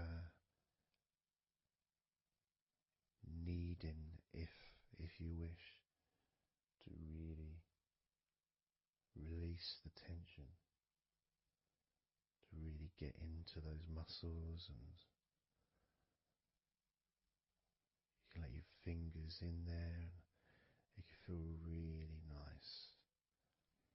Sometimes just being stroked gently or being massaged quite strongly can all be beneficial to the relaxation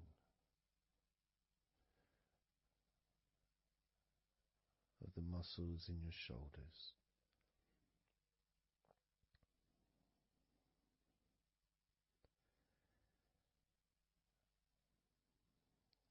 Now, as we move down your arms,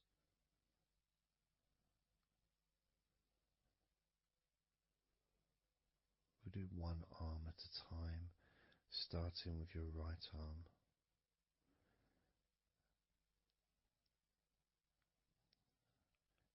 What I'll do is I'll just lift your arm up, just hold it to the side of you.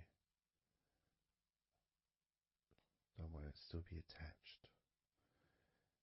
And I just massage the tops of your arms.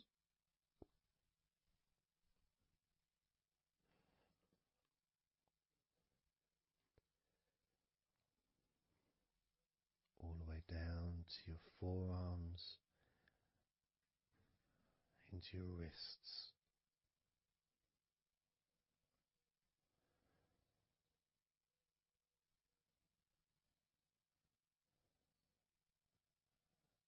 Gently massaging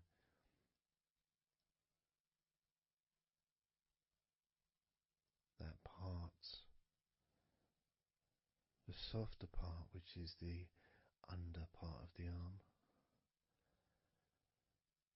which leads to the crease in your elbow, the inside. It's much more sensitive skin.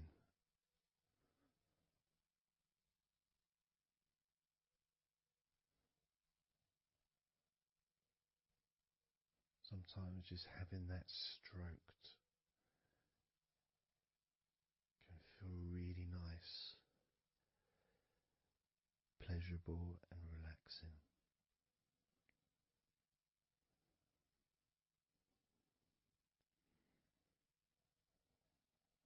Now moving down to your right hand.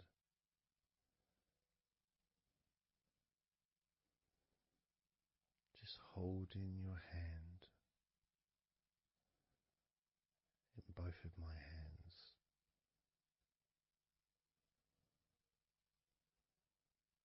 Just pressing gently on the back of your hand and stretching your fingers ever so lightly. At the same time, pressing down and massaging each finger.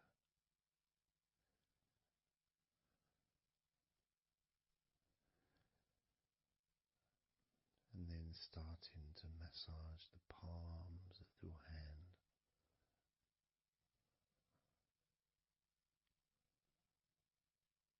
Just turning the hand gently, stretching it gently.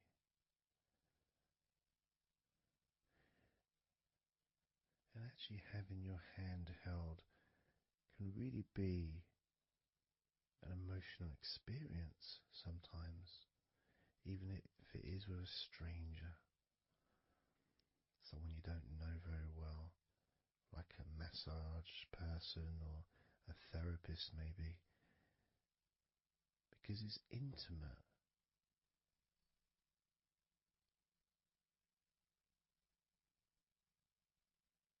And it can feel nice, and you can feel safe.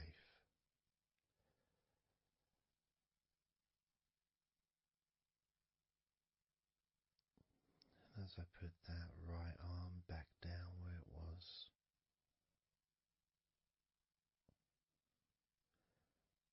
we're going to do the same with your left arm. Exactly the same. Massaging the muscles in your arm all the way down to your wrist, stroking the inside of your arm.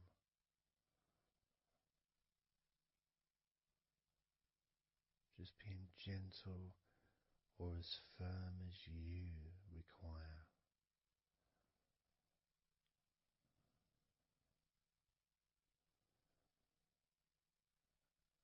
And then massaging your left hand,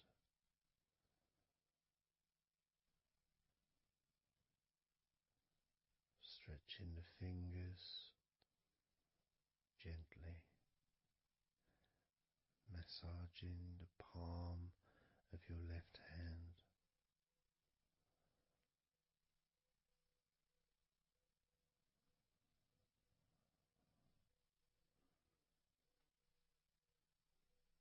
You can feel so relaxing.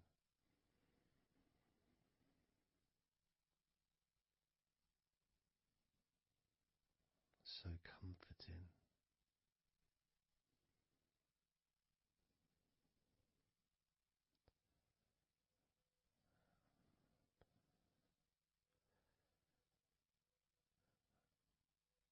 Now just rest your left arm back down.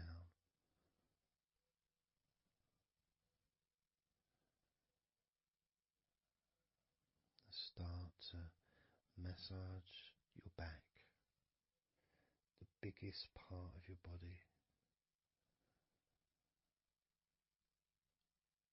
Starting at the top,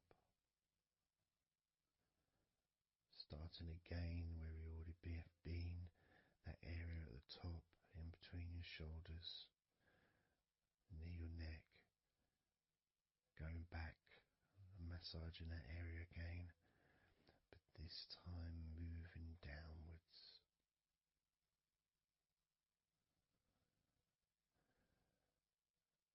Making a downward stroke to the middle of your back, working from the outside inwards. So massaging your back, but the outsides of your back, the parts where your arms would maybe rest against.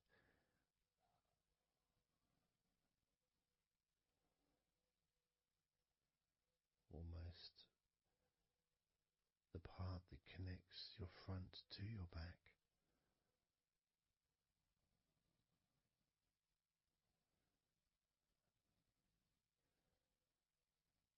And just massaging down firmly but gently, as firm as you want. Moving down and then moving across a little bit and moving all the way down again. Being very gentle, yet firm as you choose.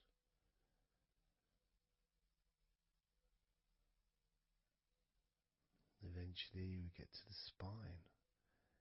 We can massage the muscles on either side of your spine, from the top of your neck all the way down to your lower back.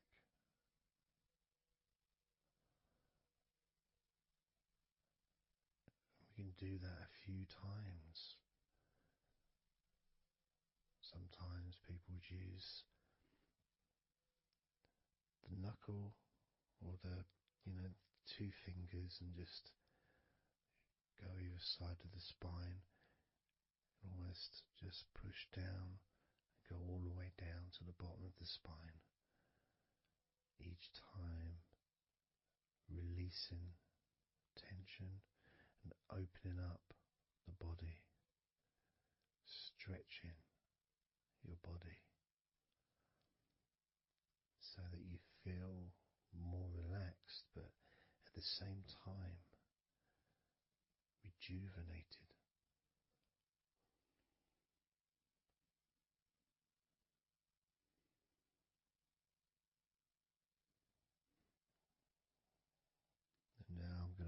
to one side, to your right side, and from the bottom of your ribs to your pelvis.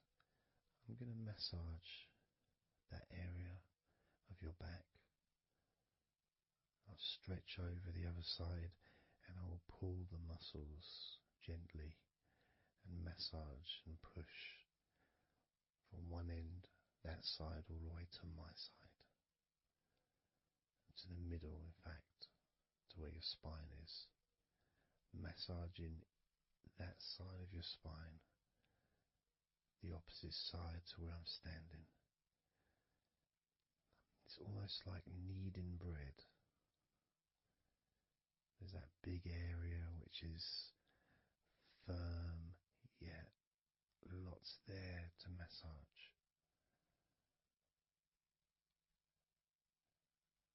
Potentially one of the most important places to actually have a massage, because you really feel it. You really feel the release and the pleasure of having your lower back massaged. It releases so much from your body that's not useful, starting a healing process which will continue long after this recording is over.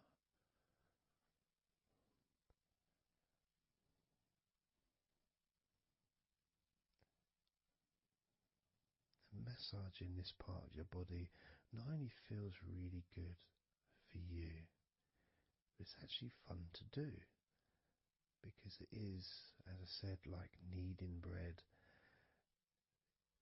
It's a part that you can really get a hold of and really massage deeply, if that's your choice.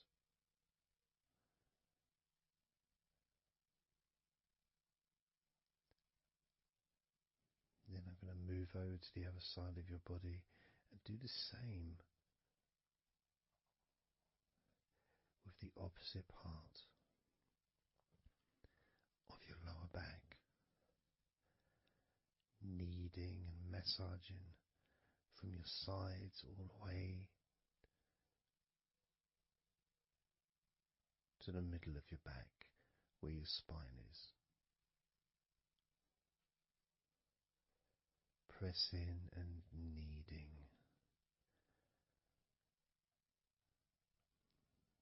firm and gentle at the same time. It feels so releasing. This mixture of pleasure, comfort, release, calmness, relaxation, all mixed together.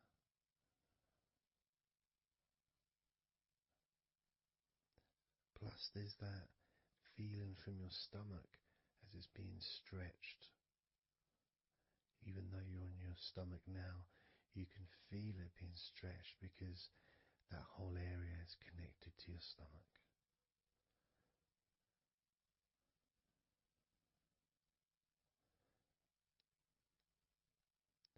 Now we're going to move further up to your top of your body, and I'm going to do the same. This time starting with your upper back, put my hands forward over and massaging that area up to your spine, from the side of your body up to your spine. So some of that massage area, the muscle tissue, or whatever, fatty tissue even, will be possibly from your chest, because it's all connected. The chest and the back connect together. I'm going to be massaging and just pulling some of that skin from your side up and massaging that area of your upper back all the way to your spine.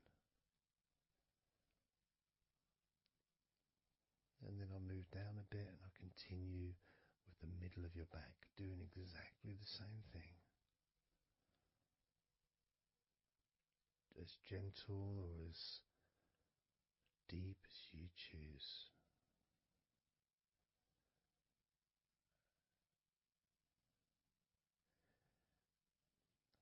Now I'll move the other side again and do the exact same thing with the top of your back on the other side, from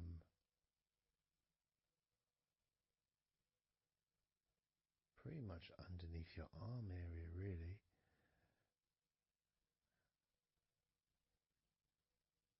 to your spine.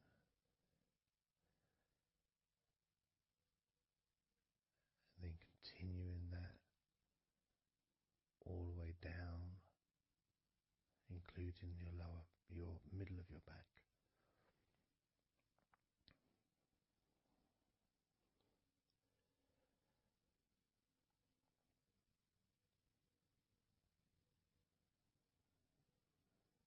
Now I'm going to go to your thighs, the backs of your thighs, and the sides of your thighs. Starting with your right leg, massaging the back and the sides of your thighs, gently and firmly. There's a lot of muscles there.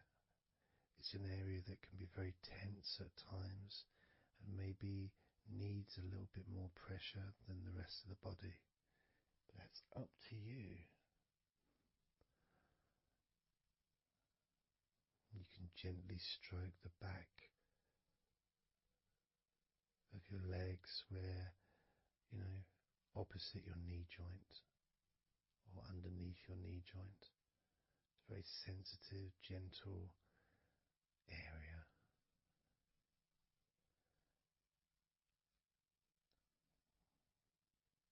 And working down to your calf muscles, massaging your calf muscles thoroughly and deeply if you choose, using both hands and fingers, digging deep.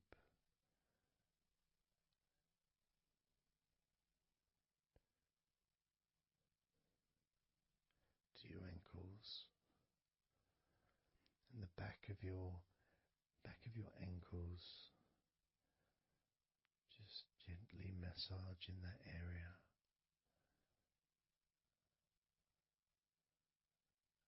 Maybe lifting the leg and stretching it a little bit.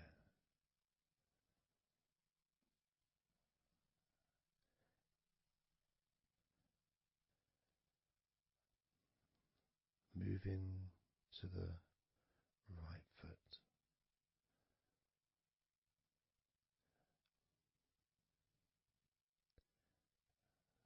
Massaging the bottom of your feet and the sides of your feet.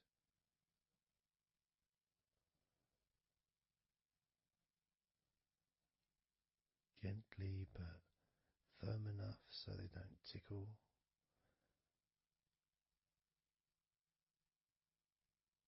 And just allow the pleasure that you get from having your feet massaged to just overtake you. As I continue to massage your feet, the bottoms of your feet, the sides, your arches, your heel. You can put a lot of pressure into your heel and it feels amazing. Yet the arches need to be a bit more gentle. Stretching your toes gently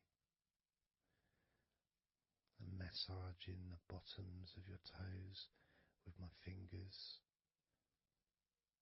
each one individually.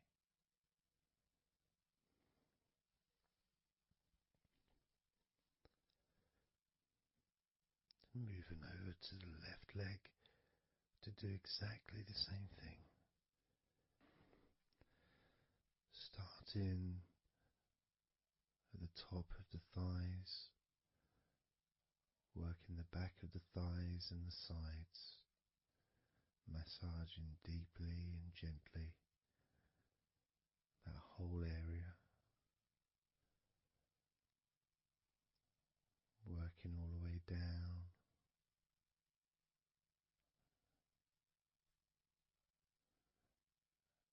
And this is an area that maybe you could like to spend more time relaxing and massaging. So perhaps if you wanted, I could make a future recording where I spend more time on one particular area.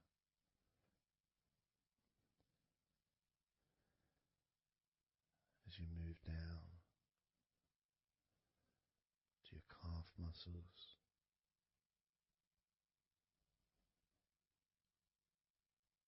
massaging your calf muscles firmly and gently.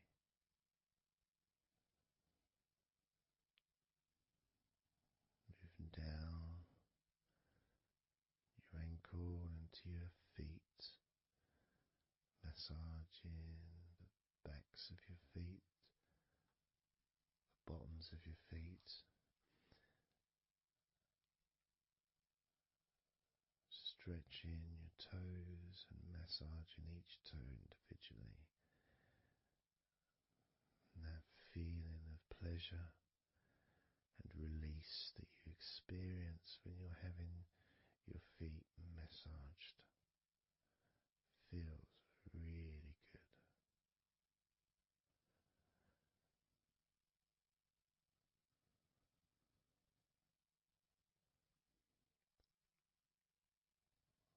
Now,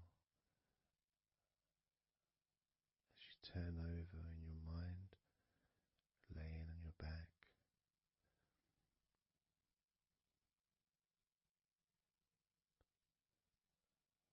I'm just going to start again at your neck area.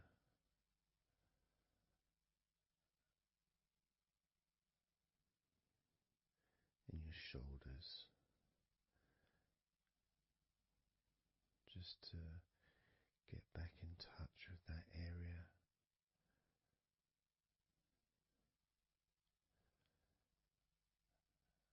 And as we move up,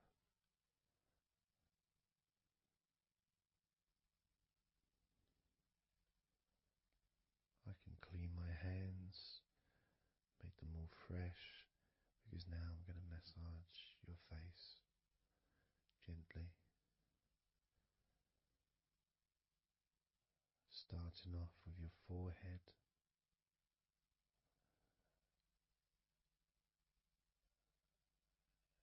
your eyes are closed, and I can just stretch your eyes a little bit, pushing up on your eyebrows.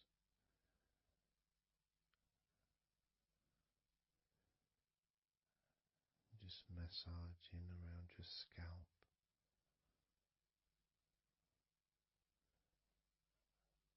massaging down your cheeks, around your ears, into your jaw, gently, the sides of your neck, your chin,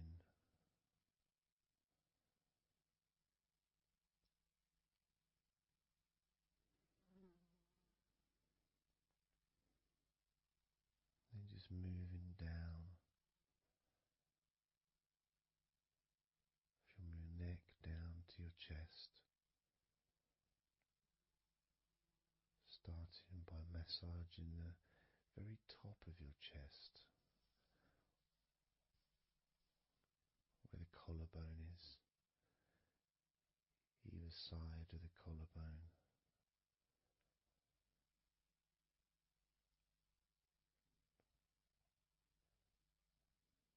And then just massaging the whole of the chest.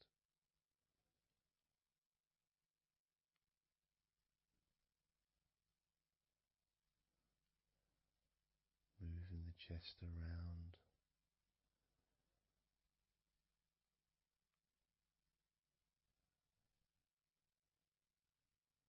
Because it's quite a large area, you can move from one side to the next, moving my hands from underneath pretty much where your arms are, stretching up, stretching some of the muscles of your back in the process. Moving up over your chest, and then moving down again.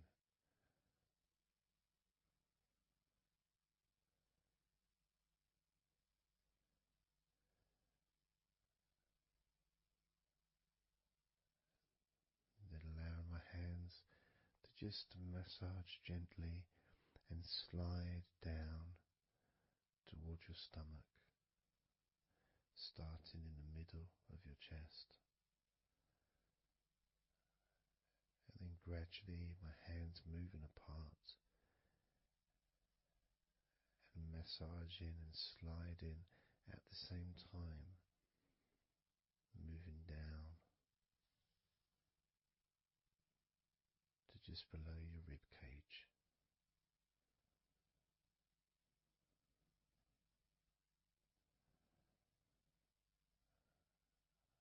Moving down, then massaging up again, giving your chest all the attention that it needs to feel completely relaxed.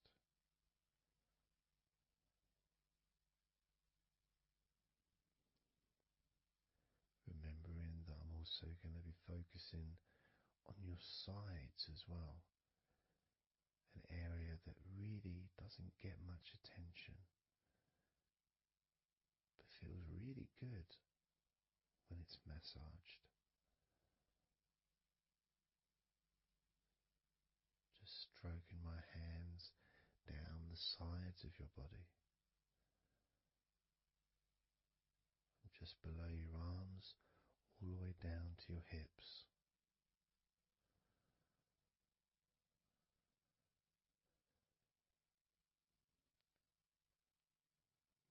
Now, moving to your stomach area,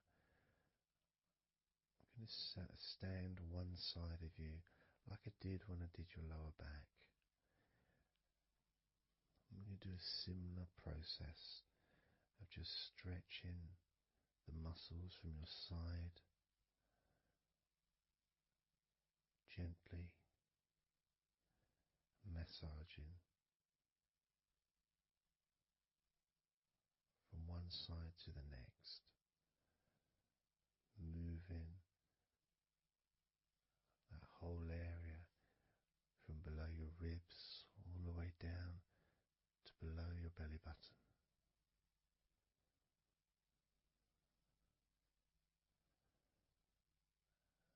And then I move round to the other side of you and repeat that.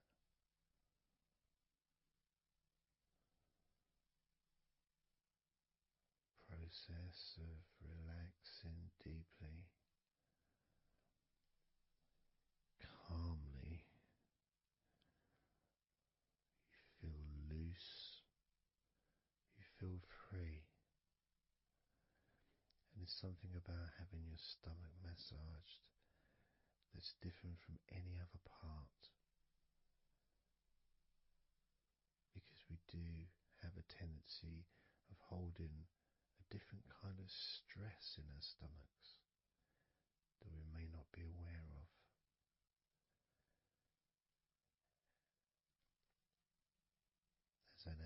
massage your stomach, the front of your stomach,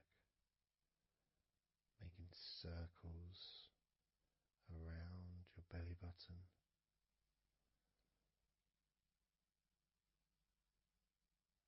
And then going the other way around.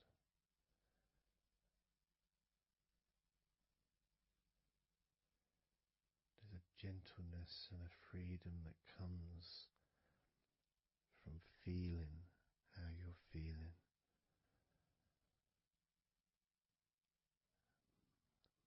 As I now move down the tops of your thighs, the muscles, massaging them. And I can do this two legs at the same time, pressing down, massaging deeply those muscles in your thighs, the front of your thighs.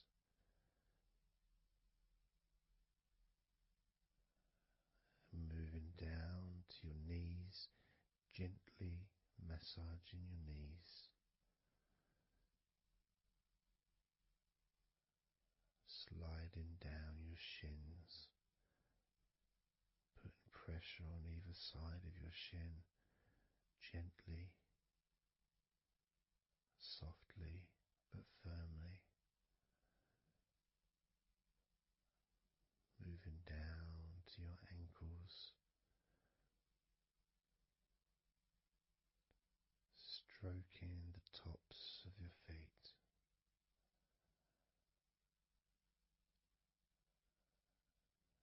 And then with each foot in each hand, just gently massaging the whole of the foot. The top, the bottom, your heel, your ankle, your toes. Massaging every part of your feet. It feels so good just to let go and enjoy the process.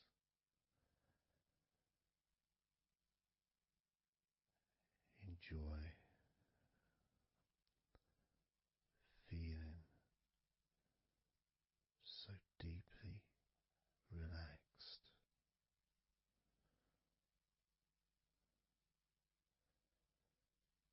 So much comfort and so many feelings that come just from touching your skin.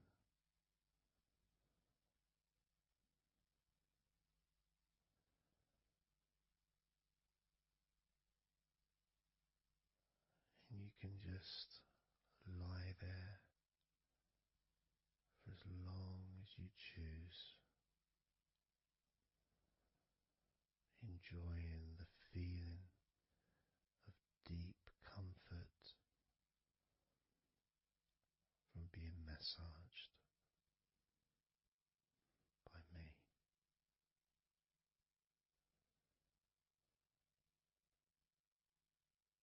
Enjoy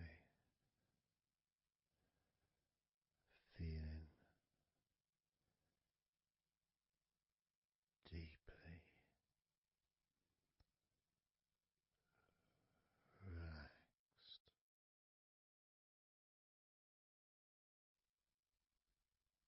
And all we're going to do is blow out some candles in your mind.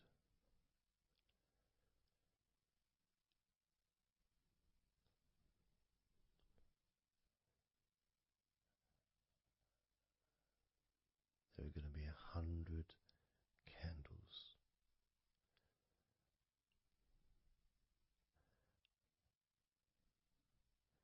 And you're going to blow each one out individually, one by one, starting at 100 as I count down,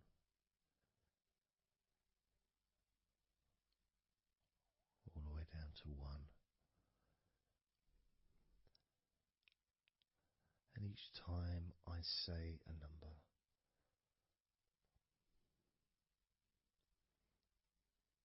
can imagine that candle in front of you,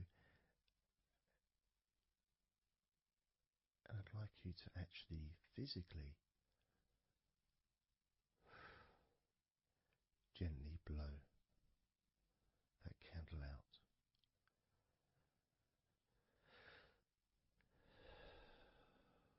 Just so it's not a big blow, it's just a gentle, and that candle will extinguish.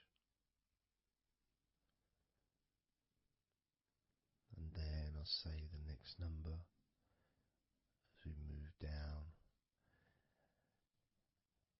and you can just blow that one out as well.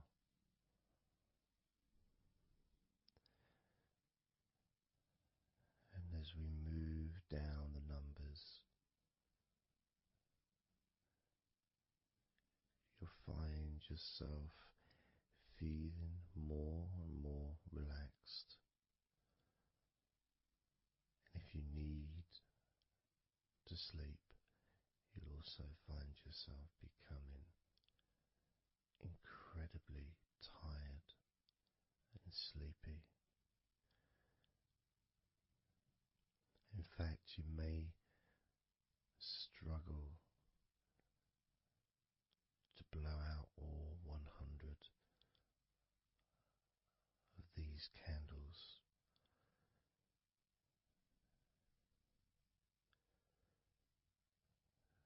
As you feel more and more deeply relaxed,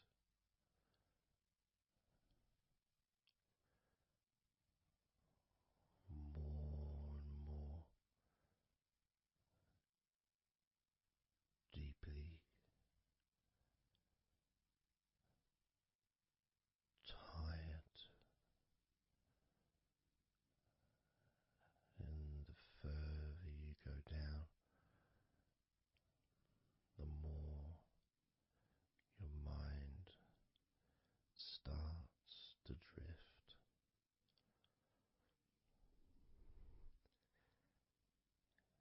And you may find that you stop listening to me after a while.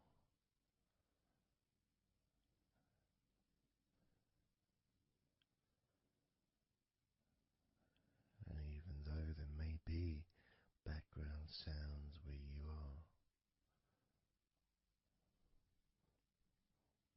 you'll be aware of those sounds at the moment.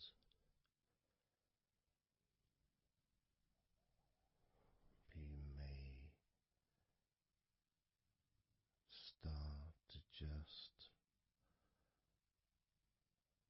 not even notice them at all, because they're unimportant.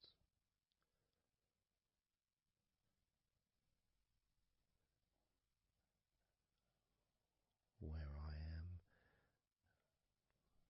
I've got the sounds of the birds. There's Horace the pigeon, who likes to say hello sometimes. And there's the odd plane that goes by, maybe traffic and trains in the distance.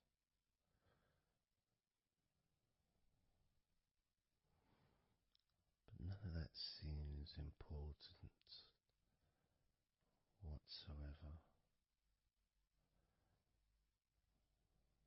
The more candles you blow out, the less important anything is. The more candles you blow out, the further you seem to move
easy,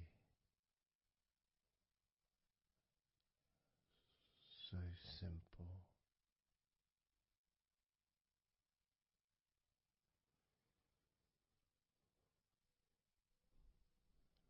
I'm going to start by introducing the first candle, which is 100. First candle, which is 100. When you blow that candle out,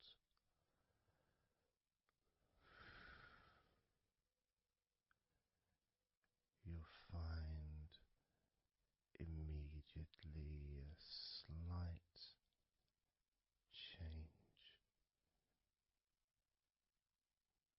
in how you feel,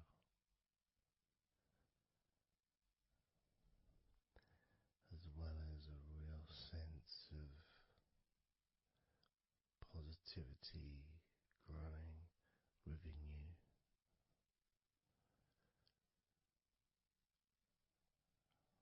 Relaxation and sleepiness expanding,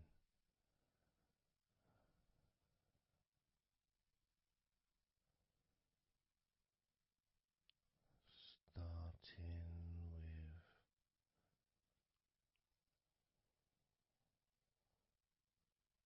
with 100. Blow out that candle now.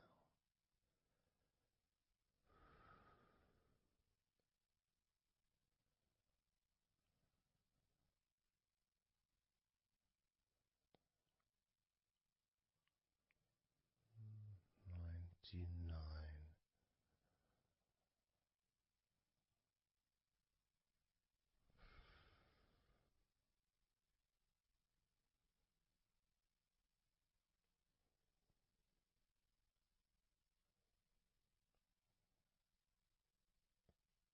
Candle 98.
89,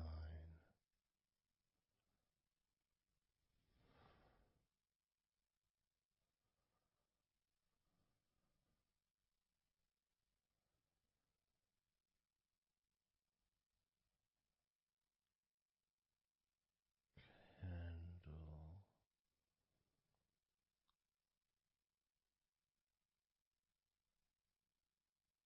88,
78.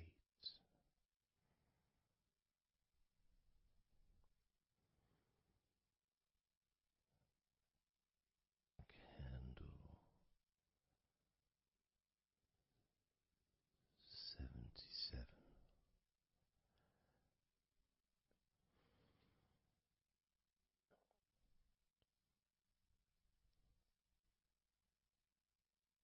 Candle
Candle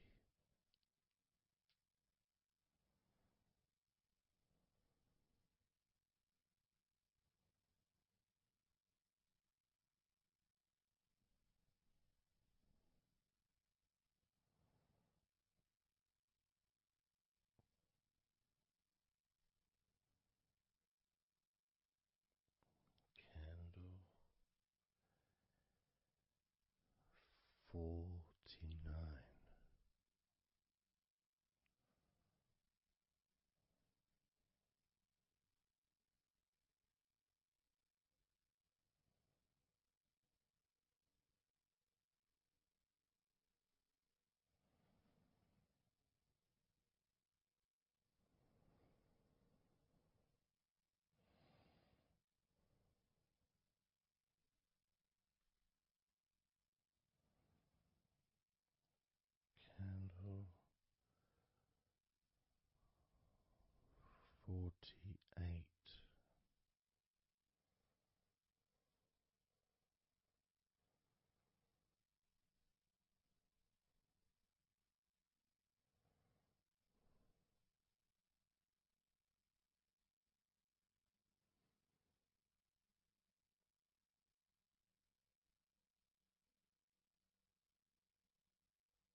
thoughts, worries, concerns about the past, thoughts about the future, and even things you've been thinking about today.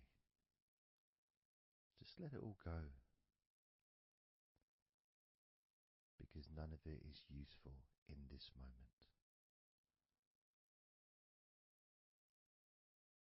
This is your opportunity to just focus on feeling relaxed, allowing yourself to get in touch with that natural sense of peace that we all have within us. It's available for everyone. It just sometimes takes a little bit of effort to set up the right time and place in order for you to just let go. Because when you do decide to let go and relax, that's what your body starts to do. Because you've chosen to just allow your body to unwind, and your mind starts to slow down. And it's a nice feeling. It's a nice feeling at the beginning just to know that you have chosen to decide to relax deeply. And because you've made that decision, your body will just follow suit. Because sometimes all the muscles in your body need is just permission from you to relax. Because so often we're busy, we're going from here to there, we're walking around and we're doing stuff, and the body doesn't have any time or space to really relax deeply. So it kind of waits for you to lead the way, waits for your permission. And when you do give your permission, when you give the say-so, when you say, okay, it's time for your body to let go completely and relax totally, your body just follows. It's almost like a breath of relief. Ah, good, I can now relax. That feeling at the end of a day, of a very physical day that you may experience in the past, where you get home and you just sit down on a chair, maybe you kick your shoes off and feels so nice. Knowing that you don't have to get up again for a little while at least. And if you choose, you can just sit there for maybe an hour or two. And it feels blissful. And just by sitting down like that, your body knows that it's time to relax. Your body has been given permission from you, because it's a mindset. In your mind,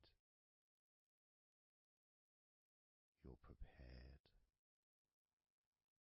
to let go of everything and just completely allow all the stress of your body to evaporate.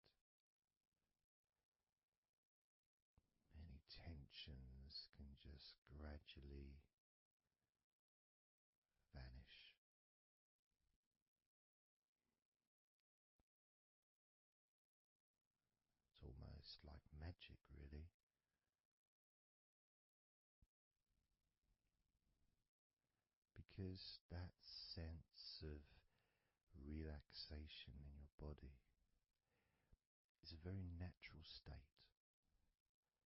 It's not something unusual. It may feel unusual when you first start to relax if you haven't really spent a lot of time focusing and giving yourself this space to let go completely and relax. It may seem almost alien, but it isn't. It's actually the most natural thing in the world to let go completely, to relax totally. The most natural thing in the world to allow yourself to feel really calm in your mind. And it is almost like a literal unwinding. It's like you press a button and all the tension just releases. And it's like a wheel, like a cog, like the inside of a clock just unwinding. And it's almost like you could see the little wind up knob that's used just going the opposite way that you would use to wind it up. And the energy, that frenetic, stressful energy, gradually winding down, losing its power, losing its strength, as the sense of relaxation becomes stronger and deeper. And you may find that the more relaxed you feel, that your mind starts to wander. Maybe you seem to stop listening to me for a while and your mind goes somewhere else. And then you realize you're listening to me again. And that was just your mind drifting to sleep, which is quite natural, because sometimes when we're stressed and tense, we may not actually be aware of what we need, what we physically or emotionally need in this moment. But when you allow your body and mind to relax completely, and you let go of all thoughts, concerns, worries, ideas, all letting them go, allowing them to drop onto the floor.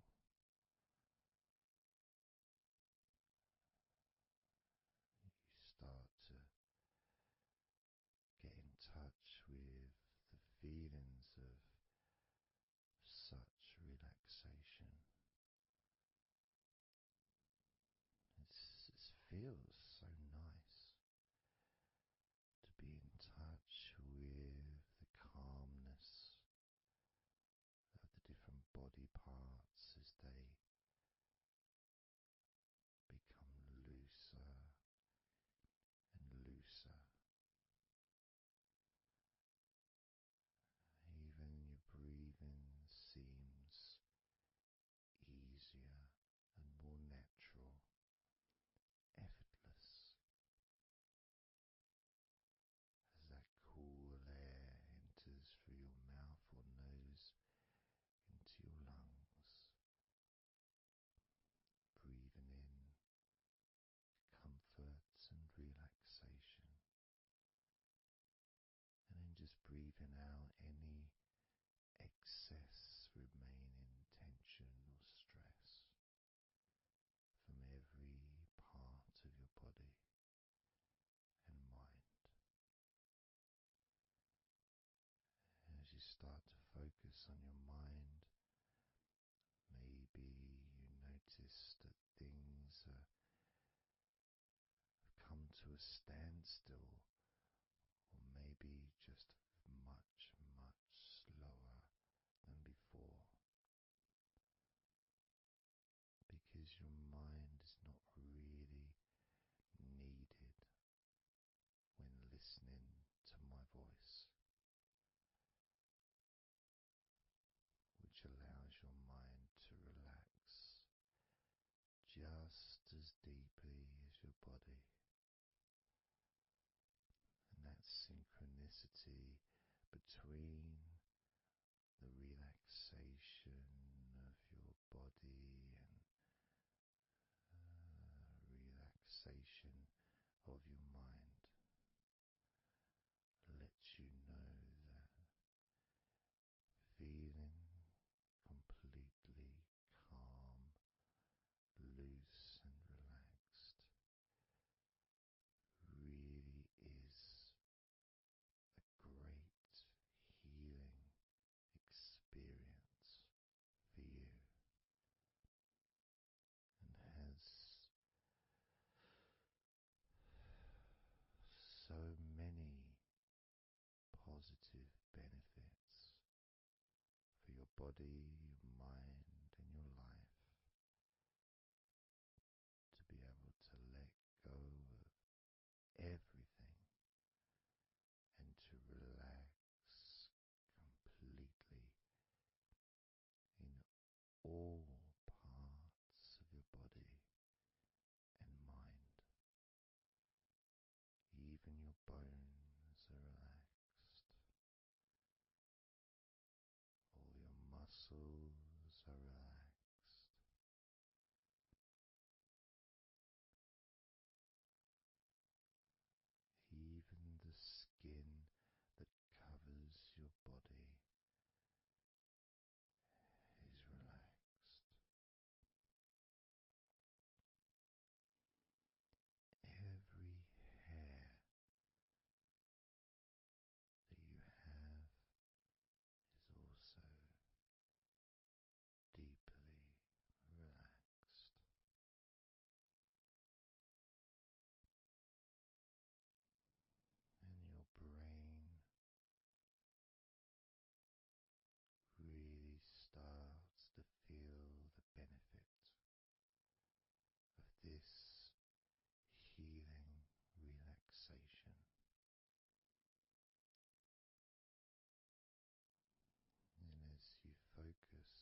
peaceful and calm,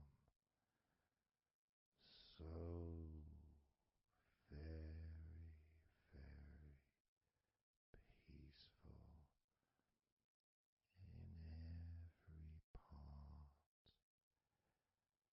of your body, letting go of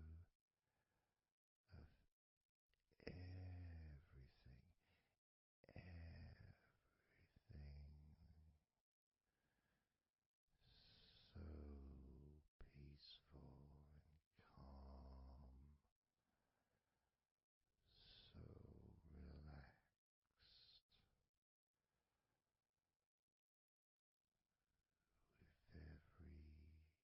with every second that passes. You feel deeper and deeper relaxed, deeper and deeper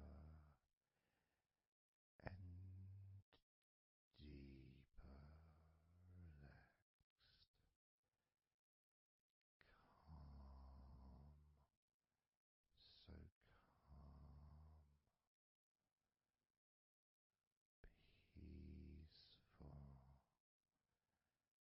peaceful, so very peaceful from your head down to your toes. Such peace and comfort growing all the time. Such peace and comfort spreading through your body and mind, deeper and deeper. Such comfort spreading and sinking deeper into every muscle of your body, so that you feel amazing, so relaxed, so peaceful, so relaxed and peaceful, letting go of everything.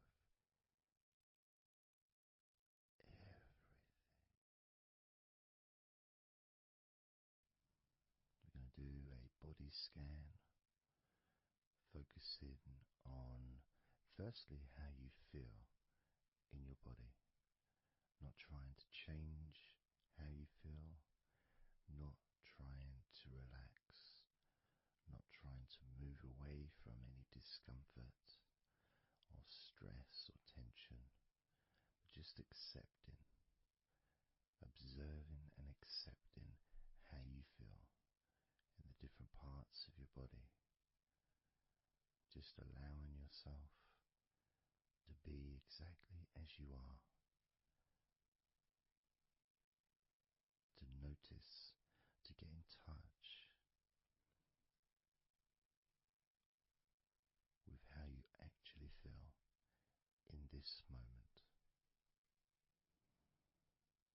So we're going to start off by focusing on your hands. Just be aware of your hands.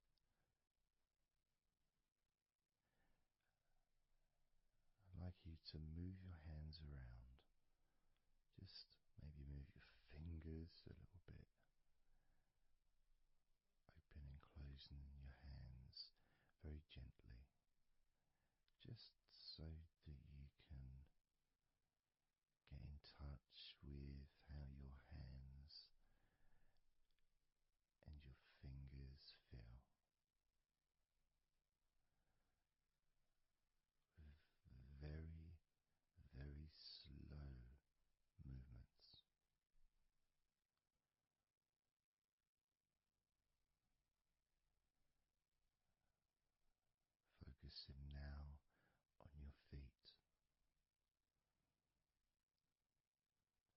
you can, just do kind of an equivalent with your feet as you've just done with your hands. Maybe turning your ankles, moving your feet around, moving your toes gently, but only very gently and very slowly, noticing how your feet feel in this moment.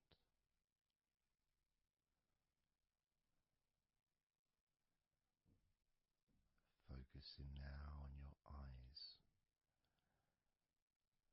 I'd like you to just focus on your eyelids. Maybe you can open and close your eyes a couple of times to really get in touch with how you feel when you do close your eyes. The muscle changes in your eyes when you do close them. Maybe raising your eyebrows, which stretches the tops of your eyes. Perhaps squinting your eyes,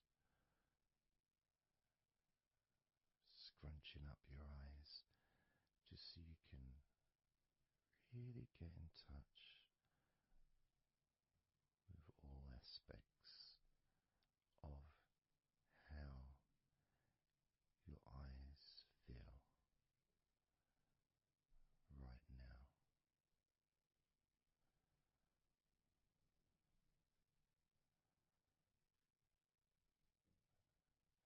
Now focusing on your thighs,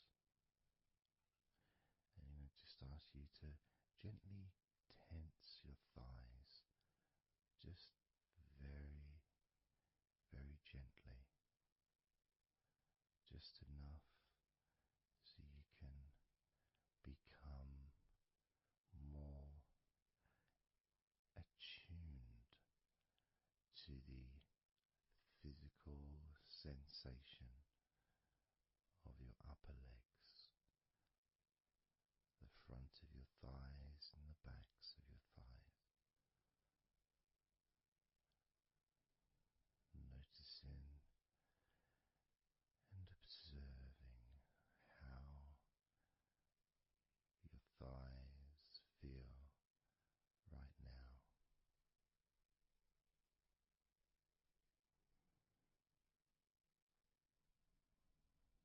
Moving your focus to the back of your neck.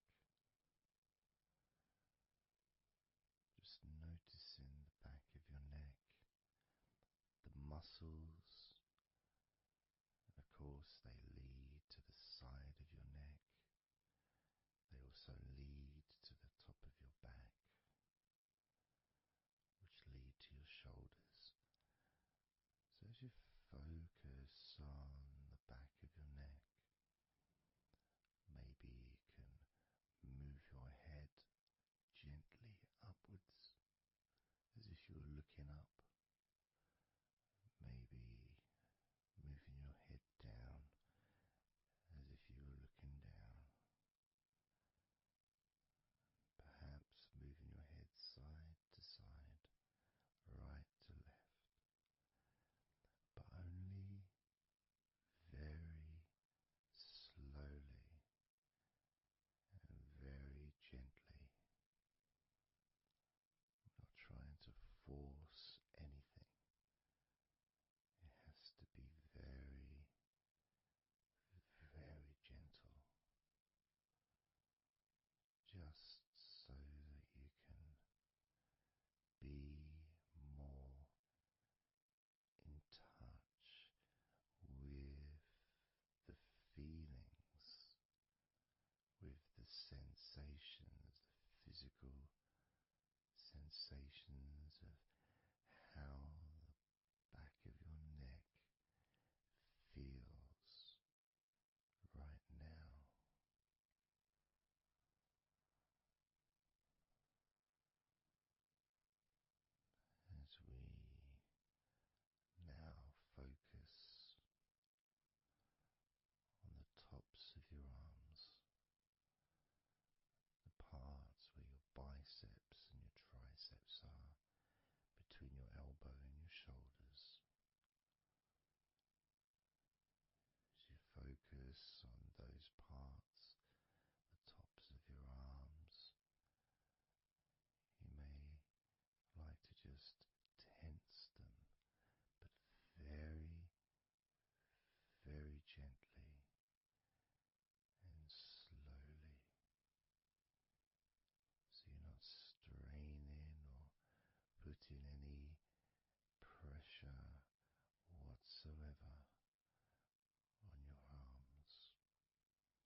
breathing starts to slow down,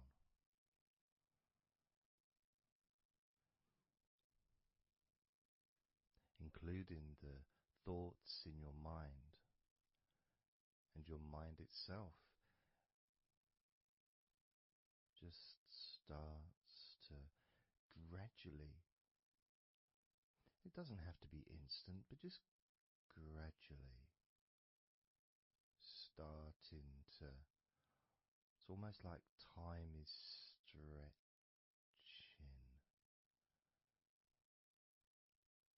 It's a slower pace to maybe what you're used to in your day-to-day life. It's a slower movement of energy.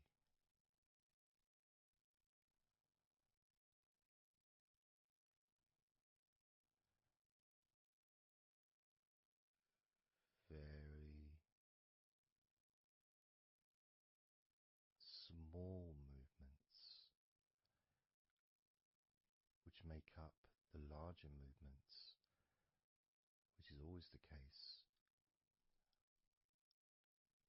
When you move your hand, it might seem like it's one movement, but it's lots of minute different muscles moving in accordance with each other, and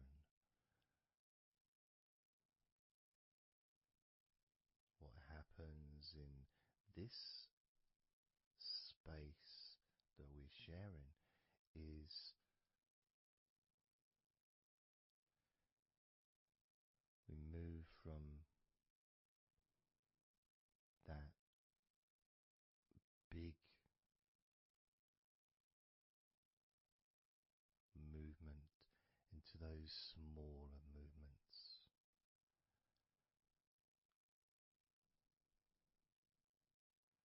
starting to focus on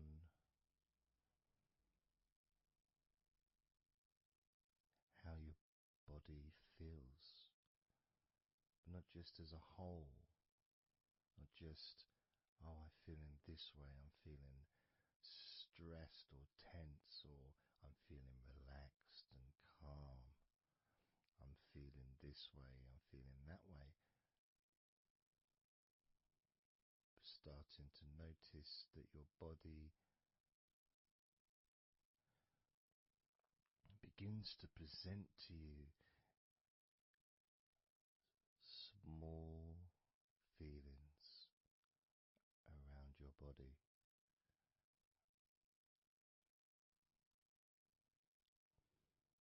Small physical sensations in your legs, whether pleasurable or not.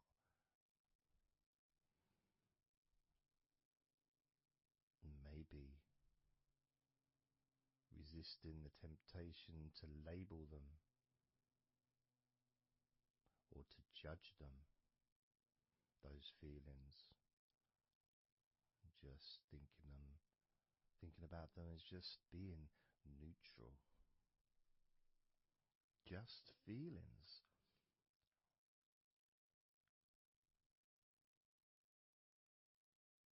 Not being particularly concerned, but just noticing what your body is telling you.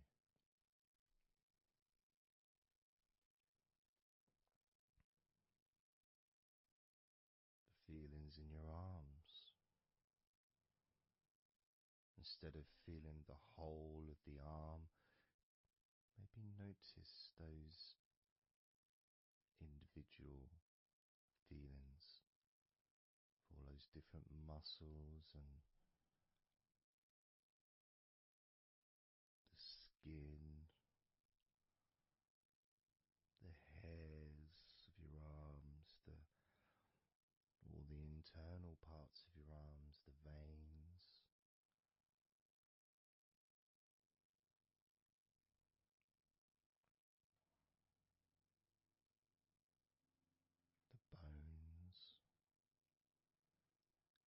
being aware of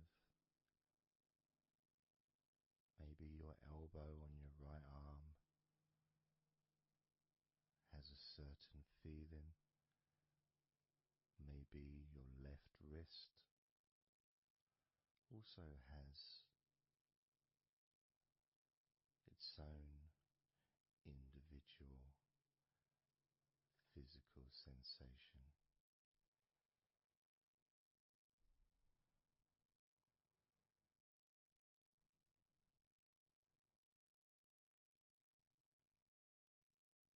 What about your forearm on your right arm? Your right forearm.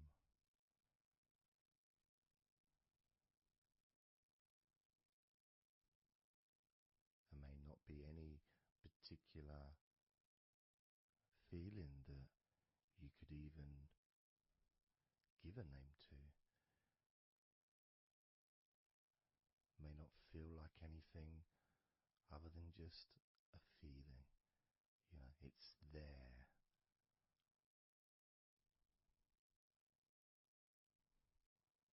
The feelings in your shoulders. Perhaps your shoulders, when you think about them, kind of almost like they're the same, the same feeling. Almost like both of your shoulders are just one thing. Of course they're not.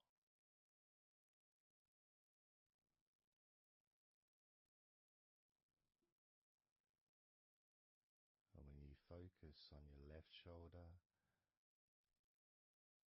and then on your right shoulder, maybe you find that you move the muscles a little bit.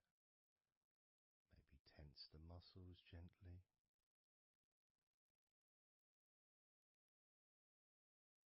Noticing the difference in each shoulder.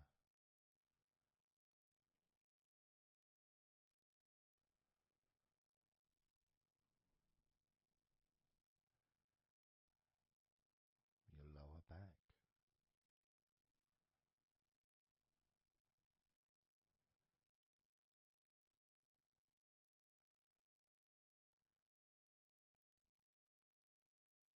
The left side of your lower back and the right side of your lower back.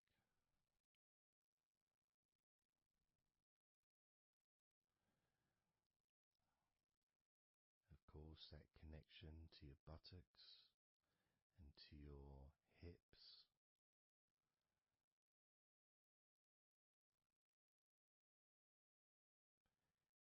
And also moving up into the middle of your back.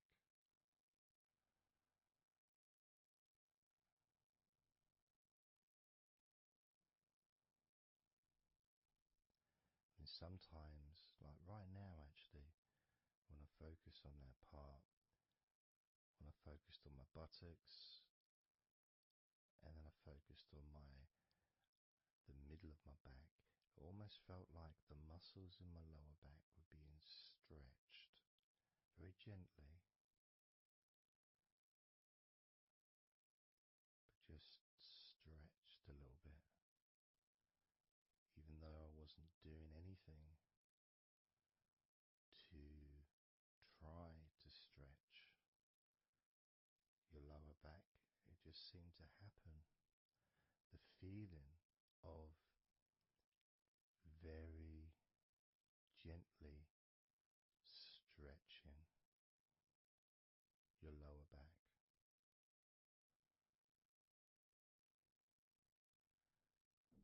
Comes along,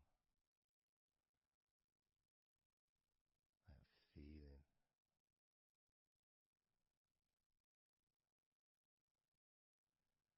In your chest.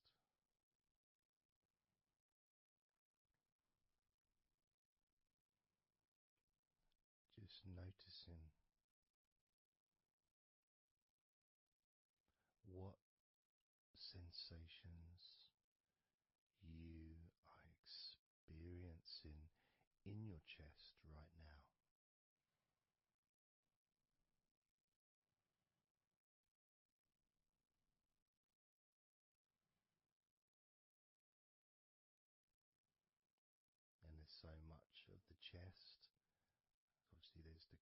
bone leading to the chest. You've got the chest bone. You've got the muscles in your chest. And of course, if you're female, there's possibly the breasts. If you're male, you've got the different, well, mine aren't that different these days, but there may be more muscles at the top of the chest, but at the side and underneath, it's pretty much the same, whether you're a man or a woman. There's muscles there, muscles that stretch out to your back, as well as breast tissue which stretches and moves into your back. So just being aware of your chest,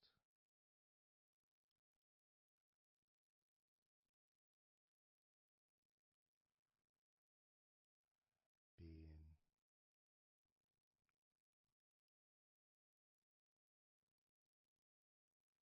with whatever feeling there is in your chest.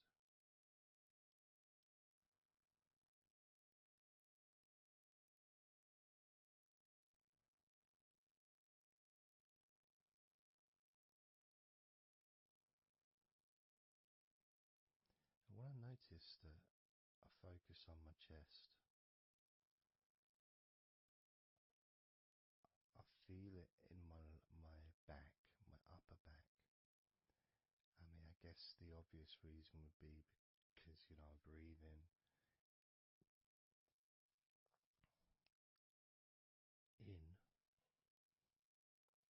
and it stretches my chest and my back at the same time.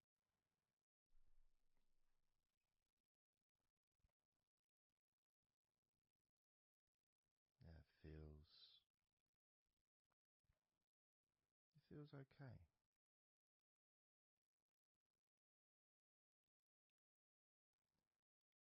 Doesn't feel. I got a little bit of pain in my right chest.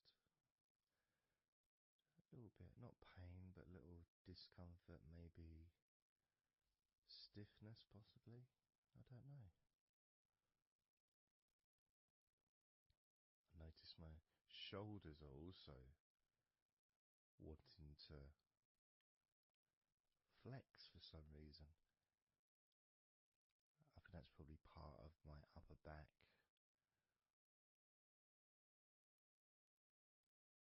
That connection between my shoulders and my upper back. Because I can move my shoulders and stretch the muscles in my back. Moving the shoulders backwards or up, which then moves I think it's the scapulars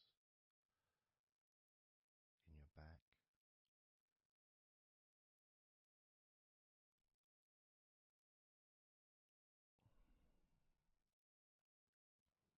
It feels quite nice actually.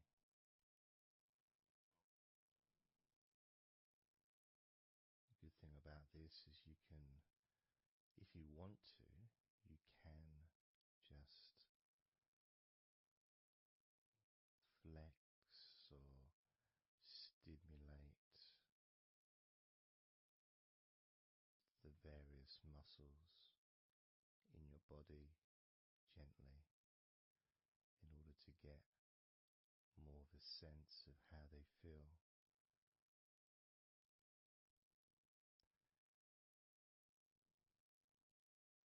And when you're relaxing, when you do tense a muscle and you let it go and you let it relaxes way more than it would normally. But you have to feel that you're able to do that. There's no point doing it if there's an issue body. You need to be gentle with yourself at all times when relaxing deeply. It's important to be kind to yourself.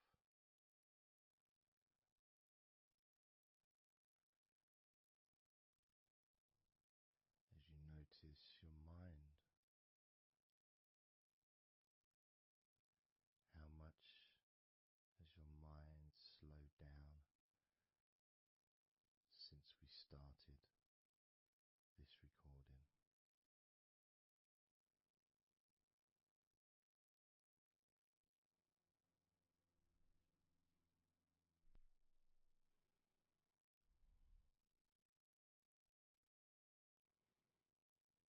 How calm and peaceful is your mind right now?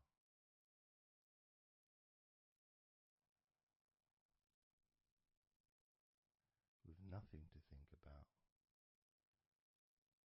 and just my voice to listen to, because you know the intention behind this recording is relaxation. At the very least, for you to feel more relaxed at the end of the recording than you did at the beginning.